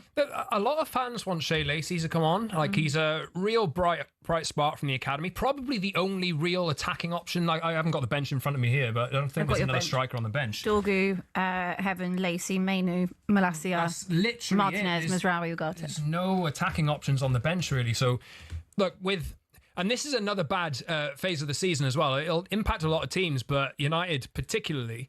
I think today is going to be really important for points. We're looking at this team with United now and thinking they're quite toothless in attack, and that goal came out of nowhere. We've got AFCON coming up in mid-December, and then you're losing Brian Mbeumo and Ahmad. So Shea Lacey, I don't know whether you get on today or whatever. I doubt it, but if you want something different in attack, he's quite exciting. I'd like to see... like the other day, even against Everton, I was thinking, like, why don't you bring him on? Try something different. Like, you're facing 10 men who are just going to sit in. I think it might be a good opportunity for him. They might, with the injury situation at the moment, have to rely on him later this month. So why not try him out? That's a big. I mean, that's a big blow, isn't it? Losing both. They've probably been your two best players. Think about like toothless United are in attack at the moment. Ahmad and Mbeumo really are the only two players that you can get some kind of like attacking rhythm out of. Everyone else is just incredibly inconsistent, like leaving Bruno aside because you know what he can do when the time is right and you know his numbers. But yeah, United are going to have to find ways and solutions to that problem for the matches that are coming up when they don't have those players. Well, you'd expect Mainly to be in that side. You'd expect it, but like when is there ever a time that he's going to bring him on and play that? Mateta with a shot from just outside the box with his left foot. Casemiro wanted a free kick in midfield, but I think he was weak. And Mateta able to carry the ball to the edge of the box with his left foot. It was always just rising. What's that, Scott? I was just saying to Abby, it's going better than I thought because I didn't think after United went 1-0 down. I thought, you should have been 3 down at half time. I said you almost got in at half time. You would have taken that, wouldn't you? I really think Palace missed Sarr. I think he's such an important player and just he's direct. Yeah. And I think Nketiah's a different type of more of a centre forward, isn't he, as opposed to a kind of inverted winger, if you like. Why are you laughing? No, nothing. It's just the way you said it. Just a different type. Yeah. Oh, nice play. Go on, Dallo. That's a free kick. Free kick? Yeah, it'll be a free kick for Man United outside the box on the left-hand side, and I think that will be a pretty good shooting opportunity for... Is Bruno Fernandes on free kicks for United these days? I would think so. Maybe whether Brian and Mbeumo will get involved in this, but it does suit, like you'd say, a right footer here, so maybe Bruno... Yeah, it's to the left-hand side outside the box, so I think, that's a poor tackle from Gay, isn't it? Really, I don't know what he's arguing about. No, I know. I know they always argue. But he's really arguing like... You see the Leeds penalty yesterday, when Gvardiol absolutely, he took out... And, Ruben Diaz is sprinting to the referee. I'm like, what could you possibly be saying? I mean, honestly, these footballers... I mean, we did watch Virgil literally... the other night. Yeah. He literally said he did not do that. No, so I think he was saying there was a push. Yeah, there was no push. No, I agree with you. He literally high-fived the ball. Yeah. He almost just a punt, basketball. No, it was bizarre. And anyway, Liverpool playing it soon, aren't they? Goodness me. This is just such West Ham was such a gimme a few weeks ago, and now you think this is not a gimme. This is not a gimme for Liverpool. We lost 9. If we play Grimsby, that wouldn't be a gimme. We lost 9 and 12. Nothing is a gimme. I'm not sure. Absolutely out of nowhere. Free kick taken short, Mason Mount near post. And what the hell's going on? This is really. I can't believe it. Manchester United, to be fair to them, have absolutely, completely turned this game around in the second half. They were woeful in the first half. They started much better in the second period. They got the equaliser from a set piece, and Manchester United have taken the lead thanks to a Mason Mount free kick. Bruno Fernandes was standing over it. The goalkeeper, bizarrely, doesn't get himself into position. He gets laid off to Mason Mount. It took Mason Mount by surprise. And he wraps his foot around the wall. And he beats the goalkeeper at the near post. It was almost bizarre, Scott, but not that you'll care. But Dean Henderson wasn't in position, was he? No. It wasn't the most sort of sweetly hit free kick, but it's enough to beat the goalkeeper at his near post. It took everybody by surprise. The wall seemed to be in the wrong position. Yeah. Obviously, it broke up when the ball was moved out, but it just seemed poor, that. Yeah, Glasnow's not happy with that. I'm not surprised, though, because that's a little bit unlike Crystal Palace. It seemed a little bit disorganised from giving away the free kick to the you're right, Sam. It just didn't seem. They're complaining there, aren't they? I think they're saying that they almost weren't ready. The goalkeeper definitely wasn't ready because he was almost moving to his left-hand side as the whistle was being broken. But Man United won't care. And Scott, this game is completely turned around. I can't believe the entire conversation we're having throughout the entire first. Don't go back to that. The entire conversation we're having through the entire first half was just like, and this is how quickly things can turn around. United have come out, in fairness to them, with a chance for Ahmad. Ahmad does really well. They look a lot better. That's really good. I like that wing player on the right-hand side. He goes one-on-one with his man. He cuts in on his left foot. It's good. It's direct. He finds space. He gets a shot away. Okay, it goes over Scott. But that sort of direct intent, that's good. You want your players to be like that, aggressive, going forward. Yeah, and that's what I want to see all the time. That's what United fans need to see all the time. That's the kind of attitude that the players need to bring into the game. Look, Palace, there is the argument that maybe they will tire throughout this, but I think United, whatever that old cliche of what the hell did Ruben Amorim say to them at half time, this is really good stuff at the moment. It's as much if better. Completely flipped. It's just confidence, isn't it? It's just confidence. It's all it ever is, really, a lot of the time. It'll be the same with Liverpool. If they go 2 up or 1 up, the confidence will start to flow. Same with Man United, isn't it? They suddenly look like a completely different side. I still fancy the draw, by the way, 5-2. Yeah. I can't see Palace getting back in. You don't think so? No. Oh, I can. He's trying to jinx it. I can. Who, me? Yeah. Why have you ruled him out? Because I worry they're going to tire as this game goes on. Sarr's taken off. I think if Palace don't get hold of this game quickly, I think United are more likely to score a third goal. Yeah. Then again, I did think Palace were going to cruise in the first half, and now they're 2-1 down. So my predictions, Abby, probably mean absolutely nothing on this show. Bruno Fernandes now has more Premier League assists for Man United, 56, than Paul Scholes. Only Ryan Giggs, Wayne Rooney and David Beckham have provided more for the Red Devils in the competition. Scott, is he almost entering... where does he kind of rank in, the kind of the great Man United? Lovely ball. Was that Pino who got played in? Offside flag goes up anyway, but lost his footing, and it's offside anyway. I think he's had the unique challenge of having to drag a terrible team for most of the time that he's been there through the mud. You think of the first few years that he had at United, and he was unbelievable. He had a bit of criticism for not turning up in the big games too much in the early days of his career, but I think that's kind of gone away now. He's dropped into a deeper position. It's not the best position that he's in. It's not his favourite position or whatever it is, but he's still high on chances created and that kind of thing.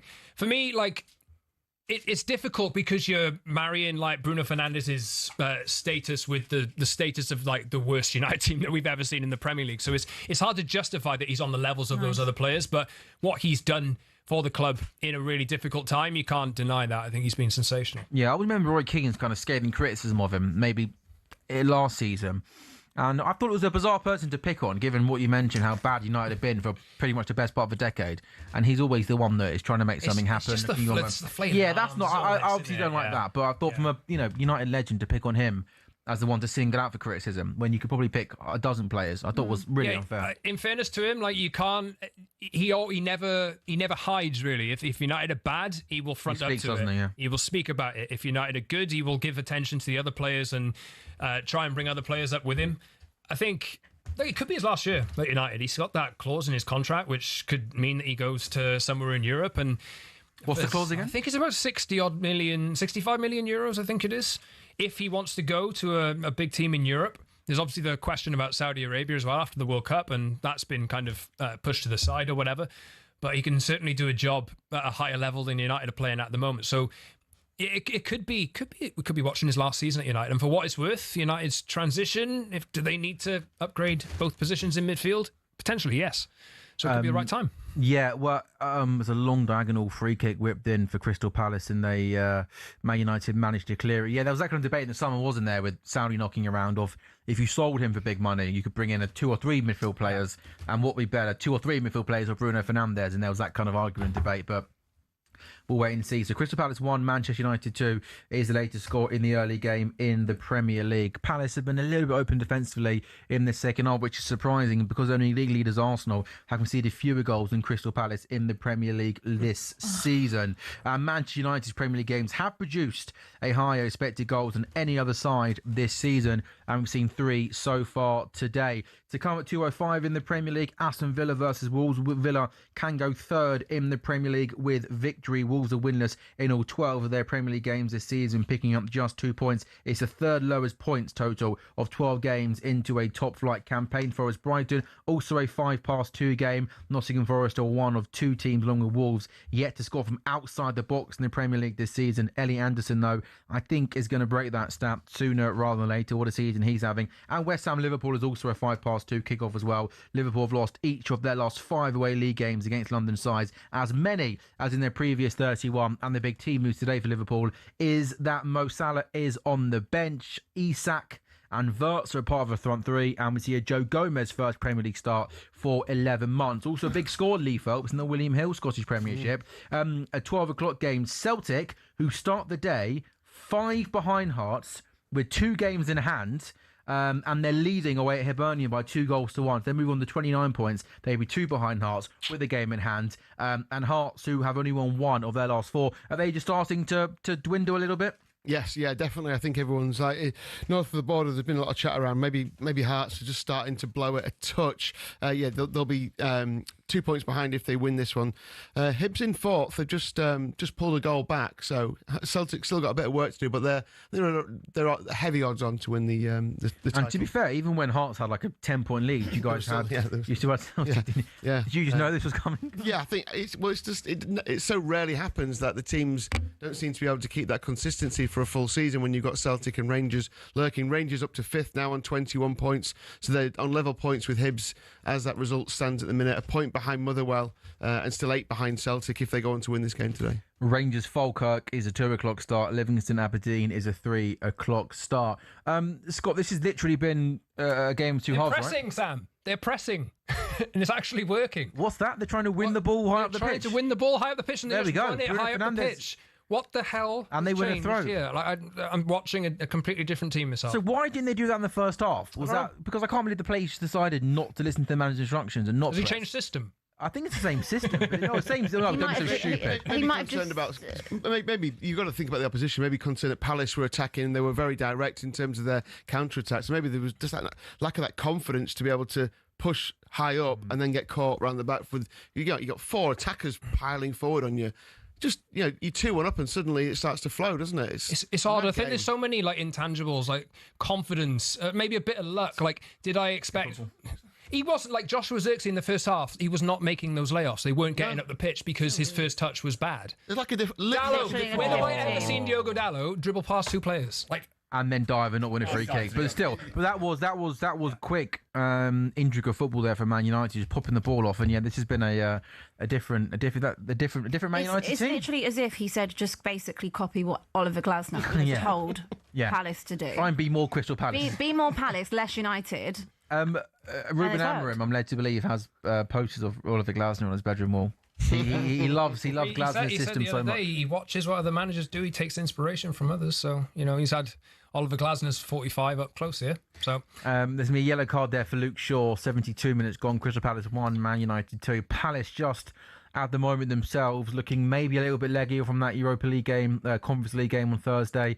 And again, I mentioned it, Sarr went off in that first half, and I think he's such an important player. So many good things that Palace do come through him. But yeah, you mentioned the long balls into the box, Lee. Maybe that's kind of Palace's route, isn't it? Moving forward, trying to hit Mateta, trying to hit Gahey. Yeah, I think so, because Man United aren't going to be pushing forward as much as they were before, so there's going to be less gaps, and now it's down to Palace to try and break a Manchester United team down a bit, but there's another long ball forward trying to just find it's not sticking really for Palace at the moment, is it? That's the difference. Blown it. I think they're better playing in the way they were playing in the first half, and now it's going to be interesting to see how they react to this, because they've got 20 minutes to get a draw out of this game as their legs start to tire. Oh, we're going to start seeing that guy with the mad hair making an appearance again, aren't we, after this win? That's I don't think that's happening anytime soon, to be honest. But Are you doing the same thing? not intentionally. with your beard. I have the beard's growing out a little bit, isn't it? No, the new Scott Saunders kind of, throwback hair is... Super long. My hair's really straight though, unlike his. So No, this is good. No, I like it. I've always wanted to grow it out. I just never have before. It's like 90s, I'm receding, so I'm trying to You've hide gone it. for the... You've gone for the Marco look, haven't you? Yes, indeed. I'm taking inspiration. Yeah, honestly, yeah. Poor Dante's struggling, isn't he? He can't produce that, can he? Good to have Dante back on the show. I know. By the way. Well, sorry, he was a key part of our team last season. Just disappeared. Just not interested.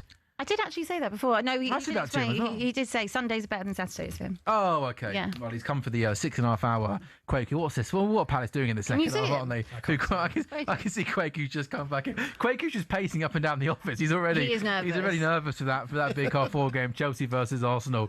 So 74 minutes gone. Crystal Palace 1, Manchester United 2. This has been a really good, much better second half performance from Manchester United. As Mazraoui takes the ball into the Crystal Palace half. He's got Ahmad out to his right-hand side as Ahmad looks to try and beat Tyreek Mitchell. He comes back in field to Mazraoui. I know, that's poor from really poor. Gahey. Gahey's been a bit rash in the second half, hasn't he? He's not been. Yeah, I was thinking earlier on, you don't want to say he's having a bad game because you can he's say a good that. player, but A bad game, though. a couple of mistakes, you're thinking that's a bit harsh. But now, like 4 or 5, I think now, where he's just been a bit off it. And this is going to give Man United a good opportunity on that right-hand side to whip. I think this is Brian and Mbeumo territory on that right-hand side, kind of outside the box. I think it's best suited for that left footer to whip that ball in. United have got a pretty tall team, don't they? The likes of De Ligt to try and attack it. And yeah, the third goal would pretty much kill off this game. And Scott Saunders, I don't think I've ever seen you. Have United ever won a game while you've been in with us? Yeah.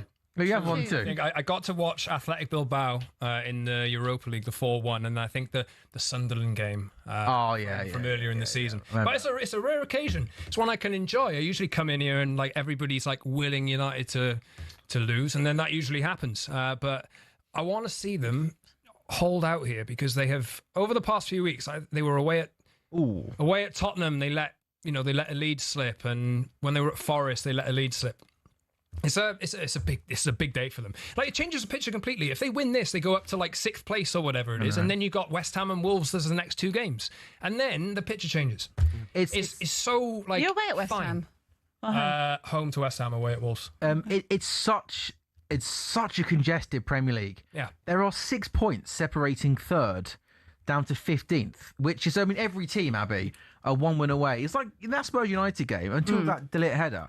As things stand, it was only a few weeks ago, you were 2nd in the Premier League table. Like I don't even know where we are actually now. I'm going to have a look. Oh, you're with us in the bottom half of the Premier League table. Cool. Yeah. Actually, no, we're 10th, no? Oh, no, sorry, it hasn't updated yet.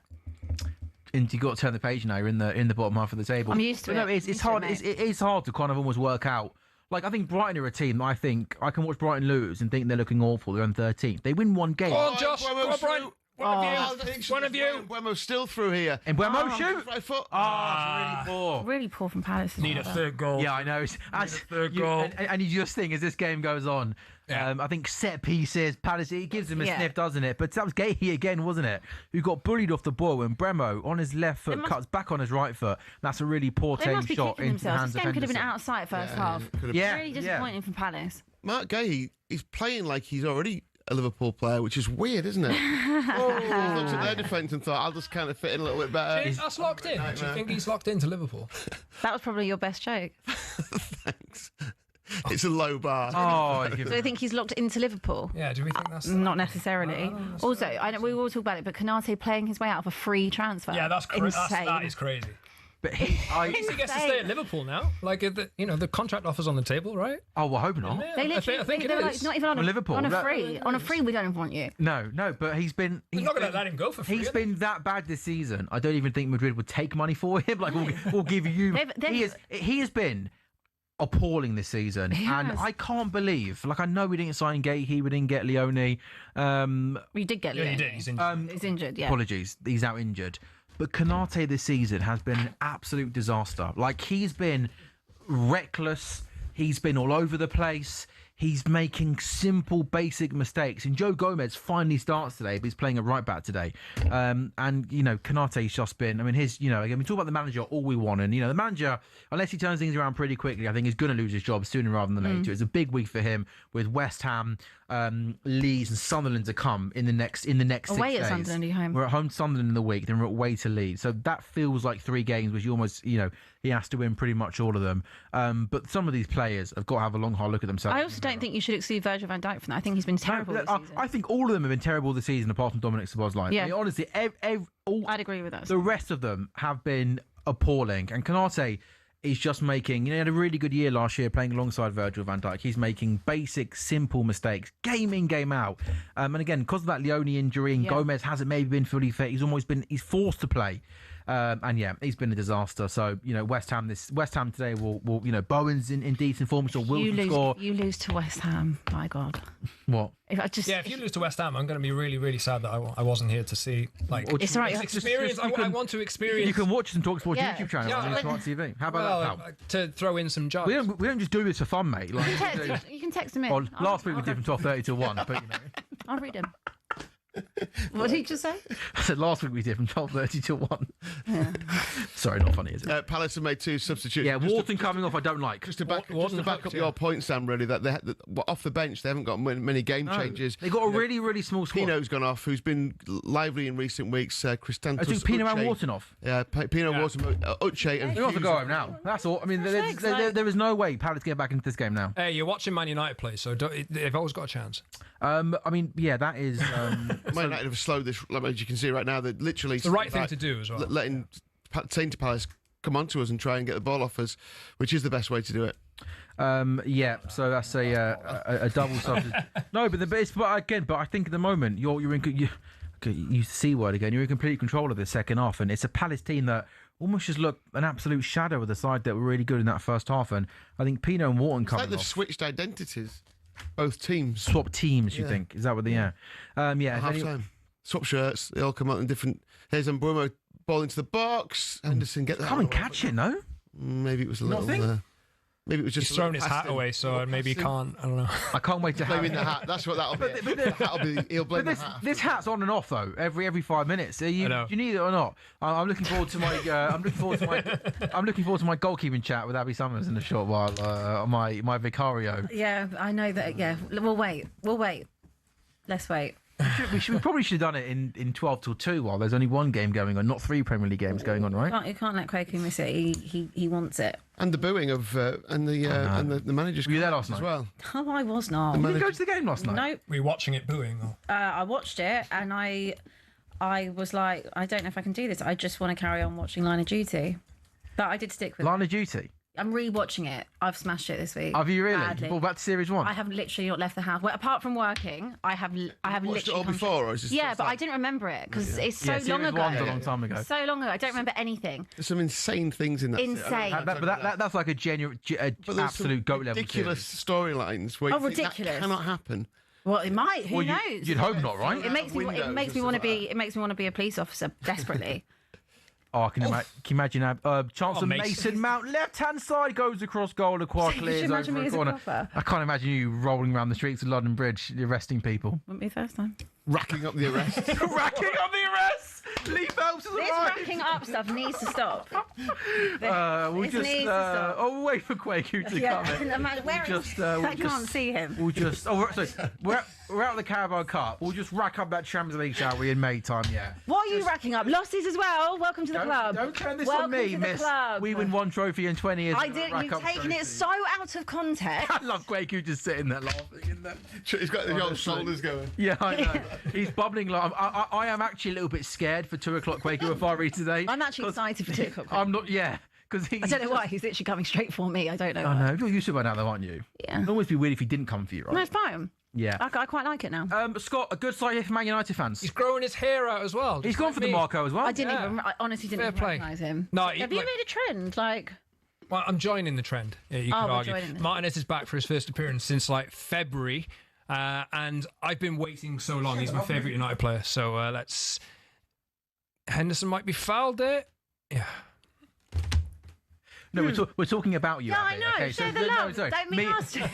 We're talking about you. just talk about- I did the same thing, Abby. What did He he was laughing say? to Lee, and I said, "Share the love." No, he just praised Lee. A good producer. He praised our great Lee Phelps for the good racking up arrest joke. It was good. Oh, I didn't even hear that. I didn't even hear that. It must have been just to you. No, he did it to you. Oh, right, He's still got what the buttons, hear you can now. he? 18 minutes. He can't. He's still hung over from Perth, Australia. Yeah. I want a roundup on air from Perth. I want a first test with you. He'd love to be on in here. between He'd love his 2 moment. o'clock and 4. That's more interesting than Man United being Crystal is. Palace. Flew all the way around the world, other side of the world, as a good, passionate England fan, spending his hard-earned money there. Perth, Australia, and they give him 2 days of Test match cricket. On behalf of the England cricket team, Jamie, I apologise to you. And if any of the England cricket team are watching, you're bang out of order to producer Jamie and all the other thousands of England fans that are out there. That disgrace, he's back with us already. But I think he was only going for 2 weeks. Yeah, I know. Yeah. Anyway, 84 minutes gone then. Palace 1, Man United 2. Scott, I know you don't want to put the mockers on it, but this has been domination of Man United in this second half. It's absolutely crazy. It's like it's like mirrored from the first half. These two teams have replaced each other. It's absolutely crazy.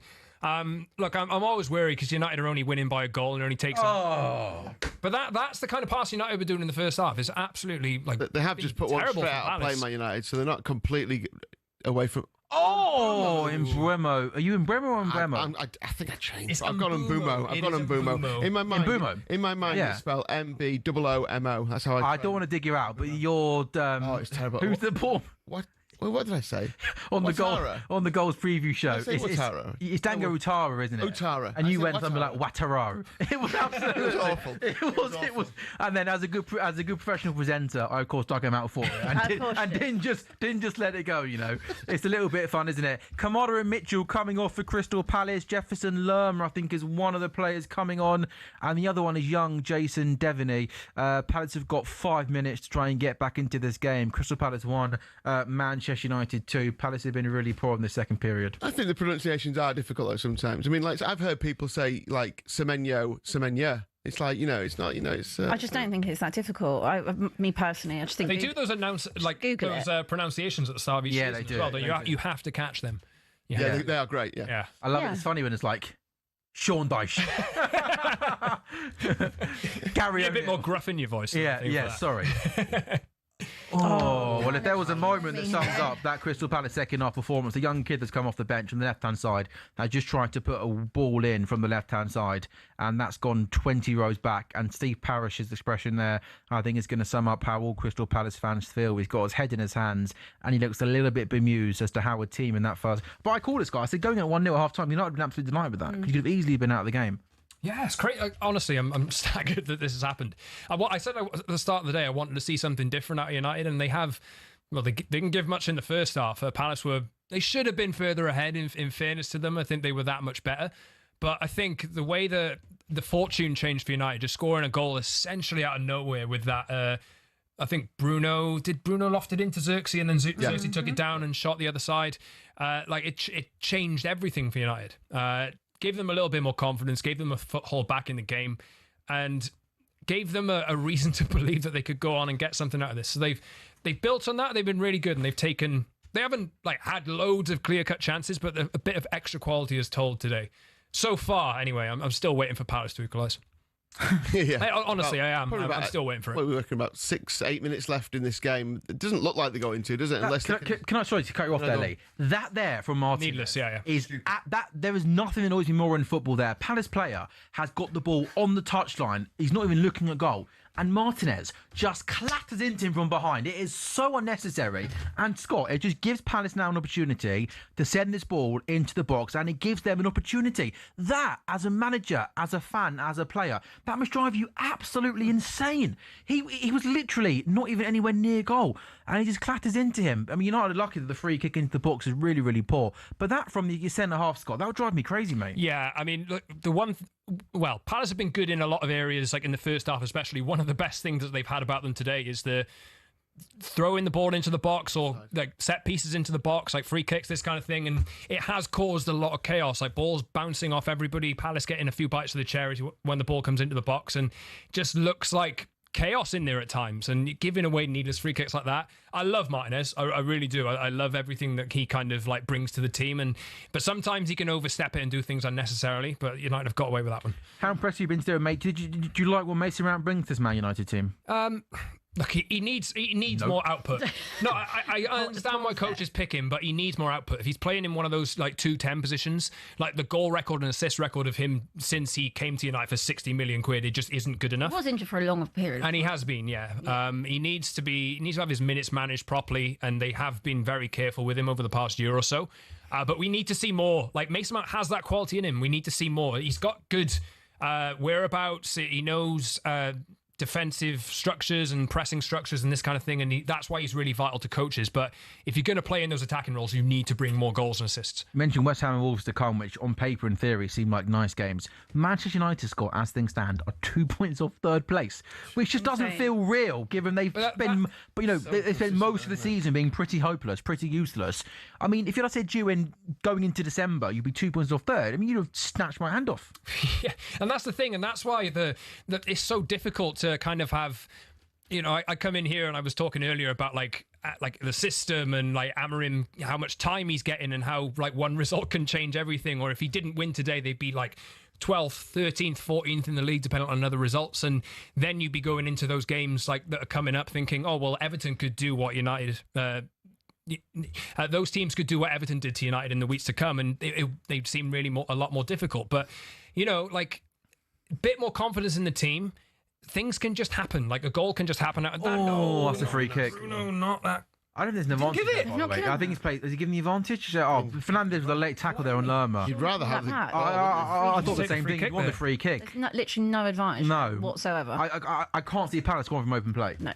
I think it's going to be from some sort of set piece. I just think it's so still tight. Just looking at the table, it's so tight. It's really just not going to sort itself out until over this Christmas period. That is whoever can be consistent, whoever can put like a run of wins together, and can get out of this. But nobody apart from Arsenal looks capable of doing that. Exactly. And Chelsea. But if there's another, Chelsea's still in it though. Like Chelsea have only got if they don't win today. I'm on the Chelsea hype train right now. I think everyone is for the good of the league. You'd like to see for the good of everyone. I think for the good of the league, with City winning yesterday, if Chelsea can beat Arsenal today, for the good of the league. Arsenal going too far. No, we don't, Scott. No, especially you. Yeah, you don't either. But for the good of the league, and that's why it's so important for these teams that are in the middle. There's about 12 teams who are in this conversation, really. If you can go and put 3 wins together, things change. I said earlier, but there's 5 points separate. Everton and 14th are 5 points off third place. 14th, you're 5 points off third place. It's remarkable. Wow, Kobbie's getting 4 minutes. Kobbie Mainoo doesn't look very happy that he's been asked to come on for 4 minutes of added time. Ahmad is going to go off. Do you prefer Ahmad in the right wing back role or right wing role? I prefer him in the right wing back role. I think so as well. You have to have more attacking threat out of those wing backs, and he's the only real attacking player United have at wing back. So he's pretty essential to United looking a little bit more, a hell of a lot more fruitful in attack. And Boom was going off as well. Mainoo doesn't look happy at all, does he? He looks insulted. Bless him. Like, he does deserve better than this. Do you reckon he'll go anywhere? He might go on loan in Jan. But obviously with AFCON, sorry, you are going to have to. You can rely on him. So would you actually let him go? I think. AFCON I don't think he's going to let Piles go in January. I'd be surprised. It wouldn't surprise me if United. I think United might sign a midfielder in January. Maybe on loan potentially. It does open. Mainoo's clearly not his cup of tea. No. Shots? No. Oh, that was a volley from Nketiah from a throw, and it fell to him. He connected with it nicely, but it bounced off a United player. That's out of play. So poor. United are so fine here as well. Yeah, Mainoo's not his cup of tea. Knows that hamstring. Oh no, Bruno Fernandes hamstring. Bruno is holding the back of his left leg. Now I don't know. Did the shot that was hit quite powerfully? Did that come off Fernandes? I don't know. Was that more of an impact injury as opposed to he's pulled it? Let's have a look at replay because the Nketiah shot from that throw. Oh, he's been kicked. Came off. Maybe more of a dead leg than. You'd want that than obviously. He's not. He's not down on the floor or anything, is he? He's just kind of like holding the back of his leg. He's more of an impact. Maybe a dead leg kind of thing. Yeah, 2 minutes. Long throw here. Rescue a point out of this game. But there's nothing that they've done so far. The long throw is the thing. The long throw is the So they've got 2 minutes to go. Jeff, these long throw. Oh, he's gone short actually. To Munoz, cross. Good header. Bruno wins the header. Take it away. And, yeah, Good. Well done. Patrick Dorgu's going to win himself a free kick with 90 seconds to go. And this would be a big 3 points, Scott, for Manchester United. As we come towards the end of the game, just give us your overall thoughts on the performance. Game of two halves. United were terrible in the first half, absolutely terrible. I don't know what Amorim has said at half time, but something has changed. I don't know whether Palace's exploits on Thursday might have something to do with it, but I really think United's attitude has been a hell of a lot better in the second half. They've been pressing with a lot more intent. The quality on the ball has been a lot better. They've been able to get up the pitch a lot better. And while they have scored 2 goals, they've come from set pieces or like free kick. Well, 2 free kicks, actually. They haven't been incredibly threatening from open play, but they have to find ways to get through matches. And to me, I said coming into the day that United just need to win. If possible, just win. And they just shoot up the table. That's just how it goes. And the pressure lifts a lot. And then you face these next 2 games that are coming up with a lot less pressure on you. And that is something to build from rather than facing uphill all the time. So I'm just praying United can get to the next 35 seconds. Palace, this will be the 3rd game when they've played at home after Europe and yet to win one of them. 2 draws and a defeat if it stays like this. They've actually only won one of those games when they've come back from Europe all season. To be fair, one was against Arsenal, at Arsenal. So that's probably unfair to judge them on that. But still piling forward, trying to get it. But 10 seconds left of the added time. And there's just nothing going in the box. No quality going in the box from Palace. Last chance to Will Hughes. It's a free kick. Free kick on the edge of the box. The ball got played into Will Hughes. His first touch was really good, not far from the edge of the box. He took it past Casemiro, and I think it looked like it was going to open up for Will Hughes to shoot, and then Casemiro brings him down, and this is. Yeah. He had to, but Bruno didn't control the ball to take it the other way. Didn't have to. Right, who's on this free kick? The whistle goes when they hit this. But he could have had a shot. Like, he could have got a shot away there, so. It's Casemiro booked. Come on. Loads of people have Casemiro in bet builders to be booked, and I think he's got away with one there. Well, that was the most cynical yellow card you could see. Maybe he has been booked, but come on, look how close it is. Oh, wow. Oh. Is this too? No. Goalkeeper side? Too close. I'm just resigned to it. He's probably going to go straight over. Just the way it goes. Into the wall. Into the wall. Jason Devaney is over it. The young kids come off the bench. I'd love to see it. And I think... I know you would. Liechtenstein earlier this season. Not for Northern Ireland. Scored against... Is it Liechtenstein or Luxembourg? He scored against one of the 2 minnow elves. Remember that? Right. No, it's good. From a free kick. I can't tell you that. Okay. Jason Devaney, outside the box, from the right-hand side, is over this. That is honestly embarrassing. Blow the full-time whistle and let's move on. He goes straight into the wall. That is full-time whistle. That is a pathetic free kick. Honestly. All that hype. Scott, it's all over. Palace 1, Man United 2. We spent so much of the game, I think rightly, criticising United's performances, etc., etc. But 13 games gone. Man United are 2 points off 3rd place. Man United are 4 points off 2nd place. Where are United at right now? Either in, it's one extreme or the other at the moment. Look, it's really, really hard to defend Ruben Amorim at the moment, and rightfully, so much of the noise comes at the manager. Just let you know. But all he can do, whether they're looking to overhaul this squad or whatever, I think that is the plan. They're looking to overhaul the squad. The manager, if he's going to change the system or not, whatever. The only thing he can do and his team can do is get results to take the pressure off. And I'm just incredible. Look, Omar Barada is so relieved there. Jason Wilcox so relieved there. That's a big one for United today. Palace don't lose much. They only lost 2 games this season going into this. Is there any evidence that you think this United team are good enough to go on winning runs, winning momentum? No, currently. But I think if they can go through the next 2 games, West Ham and Wolves away, on paper, you have to win those, but you had to beat Everton the other day with 10 men. I mean, United in theory, possibly, depending on if Chelsea could get big, United could end those games 3rd in the table. You don't know. That's this time next week. In theory, and that's only a week away, and they have to rack those points up before the likes of Mbeumo and Amma go on international duty. I'm just so relieved, honestly. They needed that today. Big win. Because that first half performance, though, almost felt the worst of Man United under Ruben Amorim. Yeah, I wouldn't quite say it was the worst thing I've ever seen, because Everton the other day was terrible. Europa League final the other day was terrible. Crystal Palace are a really good team, and they were very much on top for a lot of that first half, all of the first half, barring the first minute or so. And look, I think that'll do a big wonder for the players' confidence after such disappointment the other day. And you can see how much it means to them, how much it means to the fans as well. Just to have United still in touch with that conversation of Europa League places or Champions League places. Can United come Champions League places this season? Will they come I Champions can't League tell you with places any this season? confidence that they will, because they are more. They could quite easily on Thursday night lose at home to West Ham, and I can't tell you that they'll go and beat them with any confidence at the moment. You don't know what you're going to get out of the team, and the first half performance and the second half performance is as much proof as anything. You don't know what you're going to get. One half terrible, second half brilliant for me. A nice moment off of Joshua Zirkzee to score that goal. He's a player that's come in for lots of criticism in the 18 months he's been at the football club, but he took that goal really well.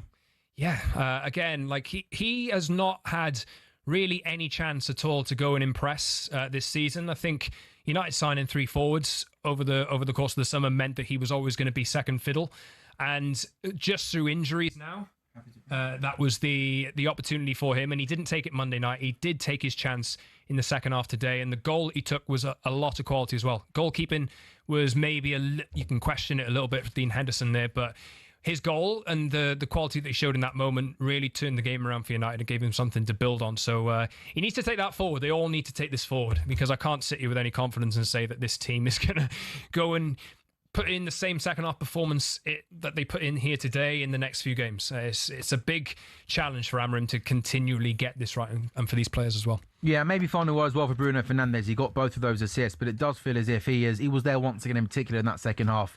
Kind of the core of that Man United team, driving the team forward, creating the 2 chances. Always ranting and raving, isn't he? He's super intense, isn't he? And when Bruno's good, United are good. Most of the good stuff comes through Bruno Fernandes. Yeah, I think it's unquestionable, really. The quality that he has. 2 assists today, was it 2? Yeah, he got both assists. 2 assists today. Well, the second one was a touch from a layoff from Mason Mount. But hey, it still counts, maybe it was his idea. It does still count. They will still count on the statistics and the records.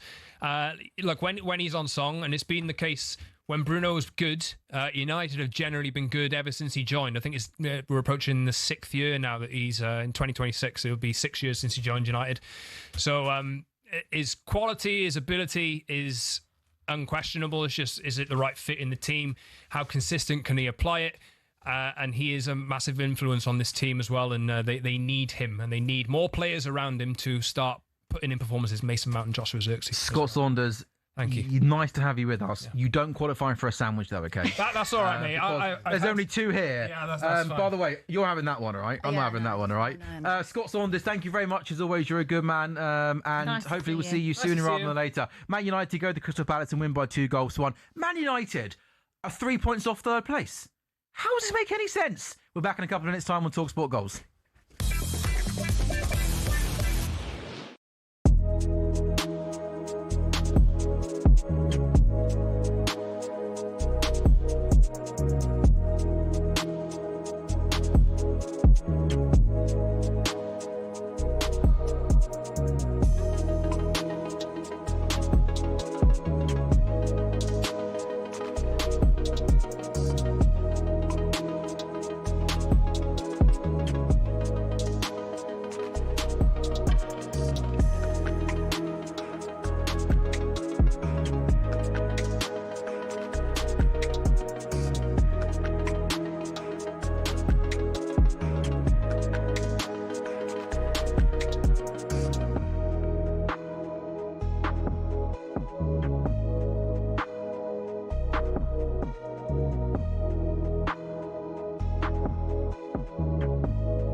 on. A very good afternoon and welcome back to talkSPORT. Seriously, Abby, it's pathetic. You got honestly. It's not school playground, is it? She needs to tell in her headphones to be quiet when we're about to go live.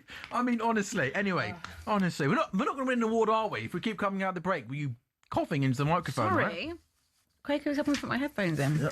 Yeah, it's difficult, isn't it? This is talkSPORT Goals brought to you by Final One Standing. Sorry, Lee. Newf and William Hill, 18 plus. I know you're serious. 18 plus. GambleAware.org. Terms and conditions apply. Scott Saunders is out of the studio. He goes home a happy man because Manchester United went to Crystal Palace and won by 2-1. They didn't get off to a very good start. They were really poor in that first half. Jean-Philippe Mateta scoring a penalty for Palace after 36 minutes. Manchester United much to improve in that second period. Scored 2 goals from free kicks. Joshua Zirkzee equalising after 54 minutes. Then Mason Mount scoring the winner for Manchester United, who, as things stand in the Premier League, find themselves 6th in the table on 21 points. They're 2 points off third place, and that is Chelsea. 3 games at 2:05, about to get underway in the Premier League. It's Aston Villa, Wolves, Forest, Brighton, West Ham, Liverpool. In the Scottish Premiership, Celtic win away at Hibernian by 2-1, so they close the gap on league leaders Hearts to just 2 points. Rangers Falkirk has just got underway. That is goalless. So Villa, Wolves, Forest, Brighton, West Ham, Liverpool is our attention for the next hour and a half before Chelsea take on Arsenal in the big game. A bit of headline team news. Forest, Brighton, there's no Murillo for Forest. He's got a hamstring problem. Villa leave Ollie Watkins on the bench for Liverpool. Mo Salah is on the bench. Joe Gomez starts, as does Isak and Wirtz. Quaker Rafari, big up Quaker Rafari. You have been a busy man, haven't you, last couple of days? I have on been Instagram story. You're on that podcast. You're on that YouTube show. You're on that radio show. Yeah. Cha-ching, cha-ching. You've been a busy boy, haven't you, bro? I have been a busy boy. It's a big day, Sam. It's a big day. Do you know, sometimes when you feel it, and you get it more in cup competitions because of the finality to it, but this feels like a huge day in the Premier League. It's been a big build up in terms of the week leading up to today. Obviously, Chelsea beating Barcelona, smashing Barcelona midweek. Huge result. And now we're here. A game between the two best teams in the Premier League, in my opinion, and we'll see who comes out on top. West Ham have got a chance. No. It goes out, yeah. We'll do more of your thoughts later, but Chelsea-Arsenal has that, I know, that kind of big game feel to it today, doesn't it? Yeah, it does. It reminds you of games from like back in the day, and these are two really good teams that had great results during the week. Brighton, they're through here. Oh, I should have scored. Yeah, but this is a huge one, and if Chelsea win, yeah, I'm going to be unruly. World champions versus the best team in the world. Yeah, you don't get a trophy for being what Arsenal are. You get a trophy for being what we are. We've got the silverware to back it up, or goldware. It's an unbelievable trophy that Arsenal do not have. But yeah, these are two of the best teams currently playing. I don't know about Chelsea's ranking in terms of world football, but Arsenal showed midweek, and Arsenal showing for the last. Aston Villa hit the crossbar. There's a big early chance of Villa. Remains Villa 0, Wolves 0. A really good free kick whipped in from the right hand side. Luca Dean with the left foot whipped in with real pace and power right on top of the goalkeeper. It was Pau Torres who got his head on it. Keeper came to try and clear, didn't get anything on it, and the header is onto the crossbar. I think that come off Kamara in the end. Quakey, back to what you were saying. No, I'm just looking at Abby writing stuff down, and I was just... It didn't take long, did it, T? No, it took all of 3 minutes. No, but... Mate, she's just racking up the ink from the pen, you know? But like, I was just... is that like a list of managers that you wanted to come in and replace Thomas Frank? Okay, why don't we just get straight to it? Yeah, we should get straight into it, because like, you've come in, or I've come in, and you've given me a nice welcome, and we're trying to act as if yesterday didn't happen. No, yesterday did happen. We were actually waiting for you to arrive. Okay. We knew that you wanted to have your moment. Because... So have your moment. Go on, flush my head down. No, I'm not going to say flush my head down the toilet. Obviously, your lunch money got taken, your tie got pulled, but whatever. We know it happens with Spurs. What I want is an apology. An apology? An apology from you. Because you told me to start saying things with chest, to start saying how I really feel, to put Chelsea in the title race. You still haven't. You said, then wait till after today. When we ask you about Thomas Frank, you're like, yeah, give him time, yeah. Give me a real answer. Is Thomas Frank your long-term option as manager? Do you want Thomas Frank to still be your manager? No, not really. Not really? No. So that's you saying you want Thomas Frank out? What's the answer? Thomas Frank in or out? Currently, if I had to make a decision, probably out. There we go. I do things with Chelsea. Chelsea going to win the league? in some world, Ask in me- what ask me world, to in, say. ask me how to sing. Yeah, don't talk about chest, you've got none. Oh! So flat-chested, literally.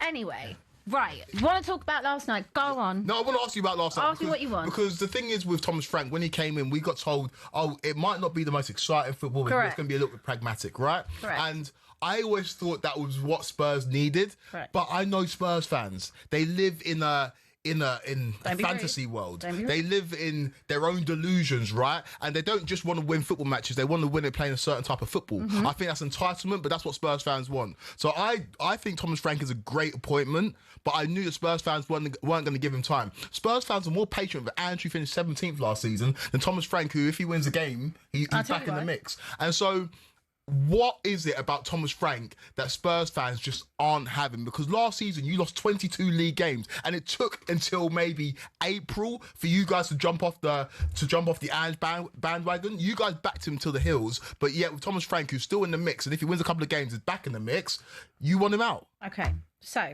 firstly, I agree with everything you just said, which is rare. The reason that I think Ange had probably more backing and more time is because of how it started.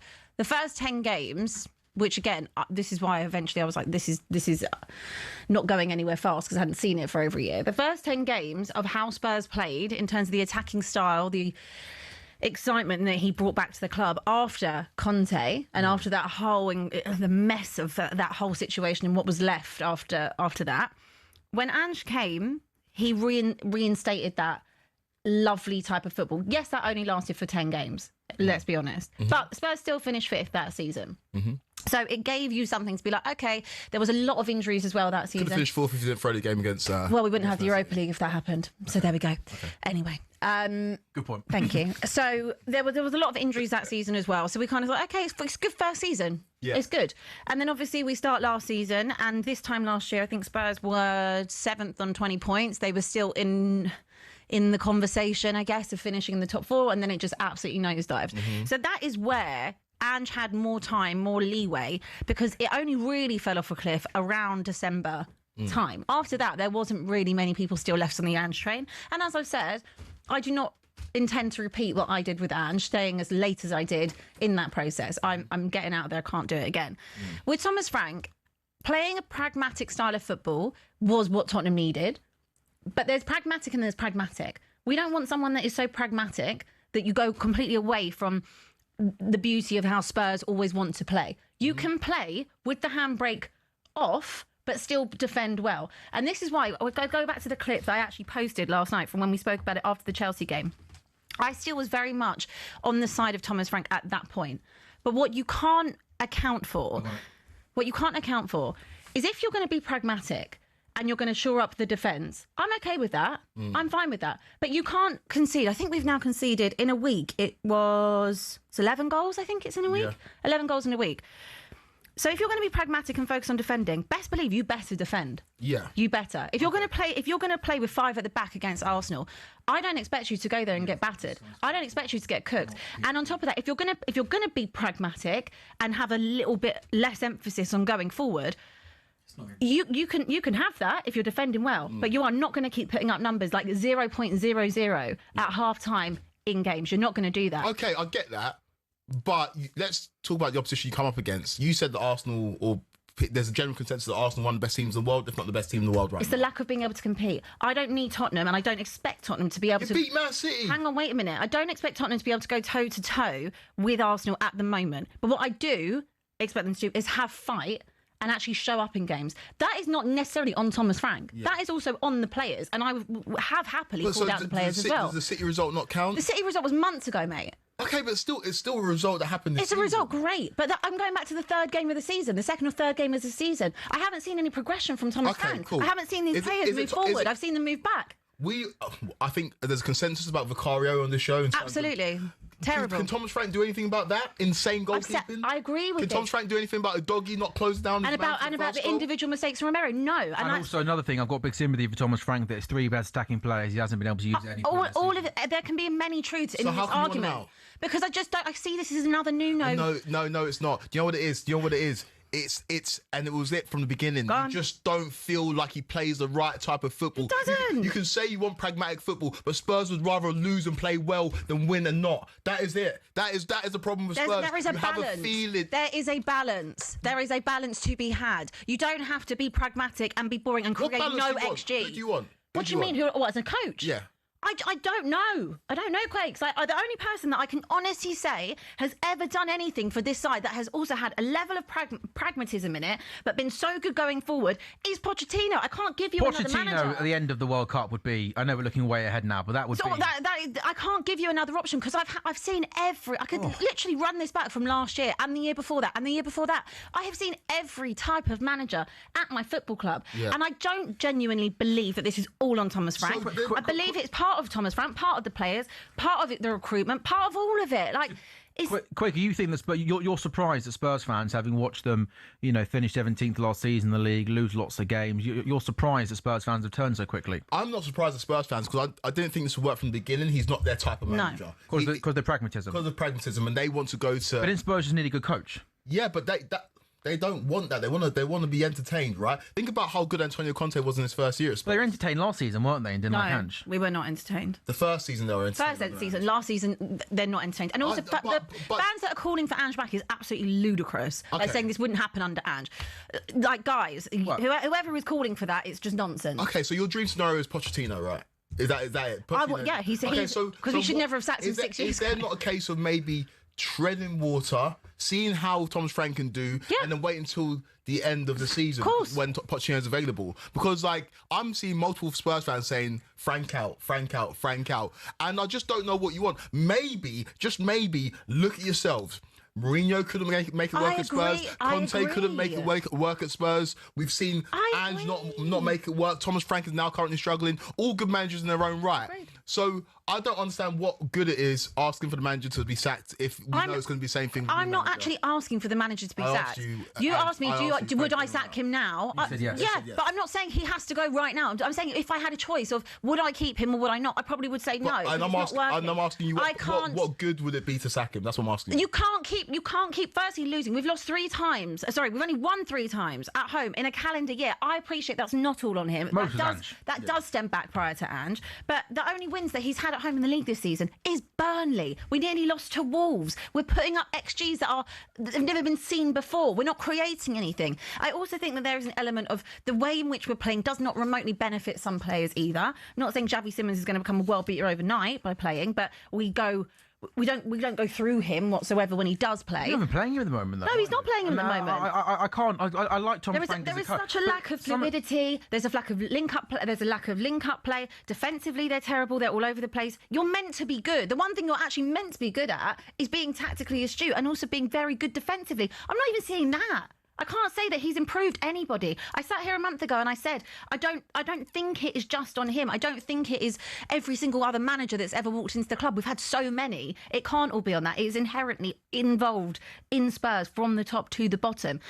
That is what it is. But I know Spurs fans will not accept sitting there for the rest of the season while they don't create anything. Yes, you could wait and see what happens when Kulusevski comes back, when Maddison comes back. And Solanke. And I was on that exact train of thought. Let's wait and see. Rome was not built in a day. I said this. But you can't keep losing, which they will, and you can't keep not creating, because it's just not going to wash. Maybe they give him more time because Daniel Levy's not there anymore. Maybe this board say, well, do you know what? You stuck with him and we'll review at the end of the season. Or the board could go the other way and say he wasn't our manager. They could. I don't know. And so be it. But Daniel Levy's appointment, right? The whole point of obviously not sticking with Ange, where some people after the Europa League wanted to then stick with him, and they said, well, you know what? The dressing room love him, which they did. Fine. Let's see what season 3 is about. No, thank you. 22 times was more than enough losses for me to not want to see anymore. But where people are now like, well, you don't know what could have happened. The players loved him and bought into him. I just don't think that Thomas Frank has... I'm not saying he hasn't got the backing of the dressing room. I don't know that. I don't think they're buying into what he's trying to make them do. I think he's a good coach. I think the fans. I saw Spurs fans even way before the Arsenal game. They weren't having. I think Quakey I was having him before that. Quakey, you make a really good point, Quakey, that Spurs have had all types of different managers over the last couple of years. They've gone for the more experienced managers, the proven winners. In Conte and Mourinho, that hasn't worked out. They've tried, Nuno, who'd done well at Wolves, and come in. They've gone for younger managers, and it was brief, but Ryan Mason. And I do agree there's a bigger problem with that football club in terms of the footballing structure, the way it's been operated over many, many years. And Spurs, for a Big Six club, have been, up until winning that Europa League, have been massive, massive failures. Yeah. So I do agree, Quakey. I think sacking Thomas Frank right now, I'm not sure where Spurs will go that would benefit them. I appreciate, Abby. I appreciate that football hasn't been anywhere near good enough. I've been really surprised that Spurs fans have turned so quickly on Thomas Frank, and I'm surprised that sitting here in November that it's turned so toxic so quickly under Thomas Frank, given that he inherited a team that finished 17th last season in Premier League. I don't like to use injuries just as an excuse, but I think any manager coming into a new team and having your 3 best stacking players out injured for the whole season so far, that's really, really difficult. And I do associate Thomas Frank as being a good coach, and I just think he needs a little bit more time to come in. I agree. Settle things down, implement his football, get the new players back, and then you might start to see a change. I don't disagree with anything you said. I've said all of that. I'm surprised it's turned so toxic. I'm not surprised. I told you it would turn toxic. I said to you it will be. Didn't. Yes, I did. The clip is literally on my Instagram. I told you this is in grave danger of becoming how it did under Nuno. I said that a month ago. Yeah, okay, cool.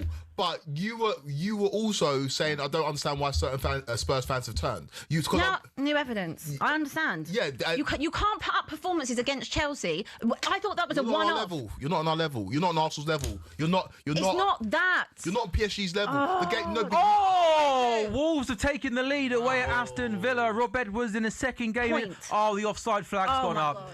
There was a really, really good ball that got played in down the right-hand side. It cut back to Strand Larsen. His first time finish went into the back of the net, but there was the offside for the player that got played through down the right-hand side. 15 gone, goalless in our 2 o'clock games. Villa 0, Wolves 0, West Ham 0, Liverpool 0, Forest 0, Brighton 0, Abbey. Right, point in even though that goal's not stood, a point is being made there, okay? I don't expect Spurs to be able to be as good as Chelsea, be as good as Arsenal. I don't, not for 1 minute. We're watching Aston Villa Wolves. It's a derby. It's a derby. At least they're competing. Wolves are nowhere near Villa, but they can compete. I expect Tottenham to put up a fight, home, away, wherever you are, against your biggest rivals, the ones that you hate the most. Yeah. In terms of Chelsea at home, I didn't think it could get worse than that until we went to the Emirates last week. Yeah. That was a whole new level. Yeah. The one thing that you have to do, Thomas Frank can do as many interviews as he likes, saying, I know how important it is to win the derbies and put up a fight. That team put up nothing. I don't just blame Thomas Frank, I blame all of it. No, but none of it's working. It was never going to work because you lot weren't having him. I was having him. But you know where I saw it? Maybe not from you. Maybe you took a little bit longer to jump off ship, but you're not on the ship anymore. You're Thomas Frank out. And that's been stated clearly. It's recorded, it's documented. Can't flip-flop. You're Thomas Frank out. Everyone's heard it multiple times. But I remember after the Wolves game talking to a Spurs fan in there, Molly Sumter, and she weren't having him there. Spurs fans have been willing and ready to jump off the ship. They haven't been willing to give him time. It does feel like you're right. They were ready to go pretty quickly. Yeah, you're ready to go really quickly. It doesn't feel like you're willing to give him time. And I get that. There are some football clubs that you need to play football in a certain type of way, and it's just not going to work if you don't. But you're Spurs, and I'm not saying this disrespectfully. You won your first trophy for almost 2 decades last season while finishing 17th. The only 3 worst teams than you were the teams that got relegated. Correct. And so, again, I'm not expecting you to go and tolerate turgid football. You do expect to go and be entertained, especially when you're playing against your biggest rivals. But sacking Thomas Frank after 12 or 13 games, I don't think will bring you any success. Again, there is no clear... We look at the man on the screen right now, Oliver Glasner. Is he going to touch Spurs with a barge pole? No. Is Andoni Iraola going to touch Spurs with a barge pole? I wouldn't. I wouldn't. Any manager that has got any credibility, I wouldn't, because it just completely ruins you. It's the same as going to United. So keep Frank. I'm at the point where would I choose to keep him? No. But if he stays, fine. I don't even care at this point because I don't know who can help Tottenham. I genuinely don't. So if he stays, he stays. All I ask is, I understand why Spurs fans are off the train. You can't put up the numbers that he's putting up. Yeah. Can't. Abby, would you accept it? No. Don't say it's a different club. You used to sack your managers for far less. Yeah, but we can't compare. But you wouldn't put up with it if you were putting up Abby, numbers can I like ask you that. about the booing last night? You're a season ticket holder. I know you weren't there last night, but obviously Vicario made that big mistake, didn't he, which led to that second goal. By the way, remember that time, Craig, where I got mocked on this show for saying there aren't 10 better goalkeepers in the Premier League than Vicario? There's 15 better goalkeepers at the moment. Who said that to than you? Vicario. I said that on the show, and I remember it got put up on social media. Like I've never fancied him as a goalkeeper. Yeah. But Abby, individually booing a player when in possession. What did you make of that? I mean, it's not constructive, is it? Definitely not. It's definitely not Why are you smiling? constructive. Why are you laughing? Well, I wasn't there. It's not funny. Your team's in dire straits. Right? Where's the league table?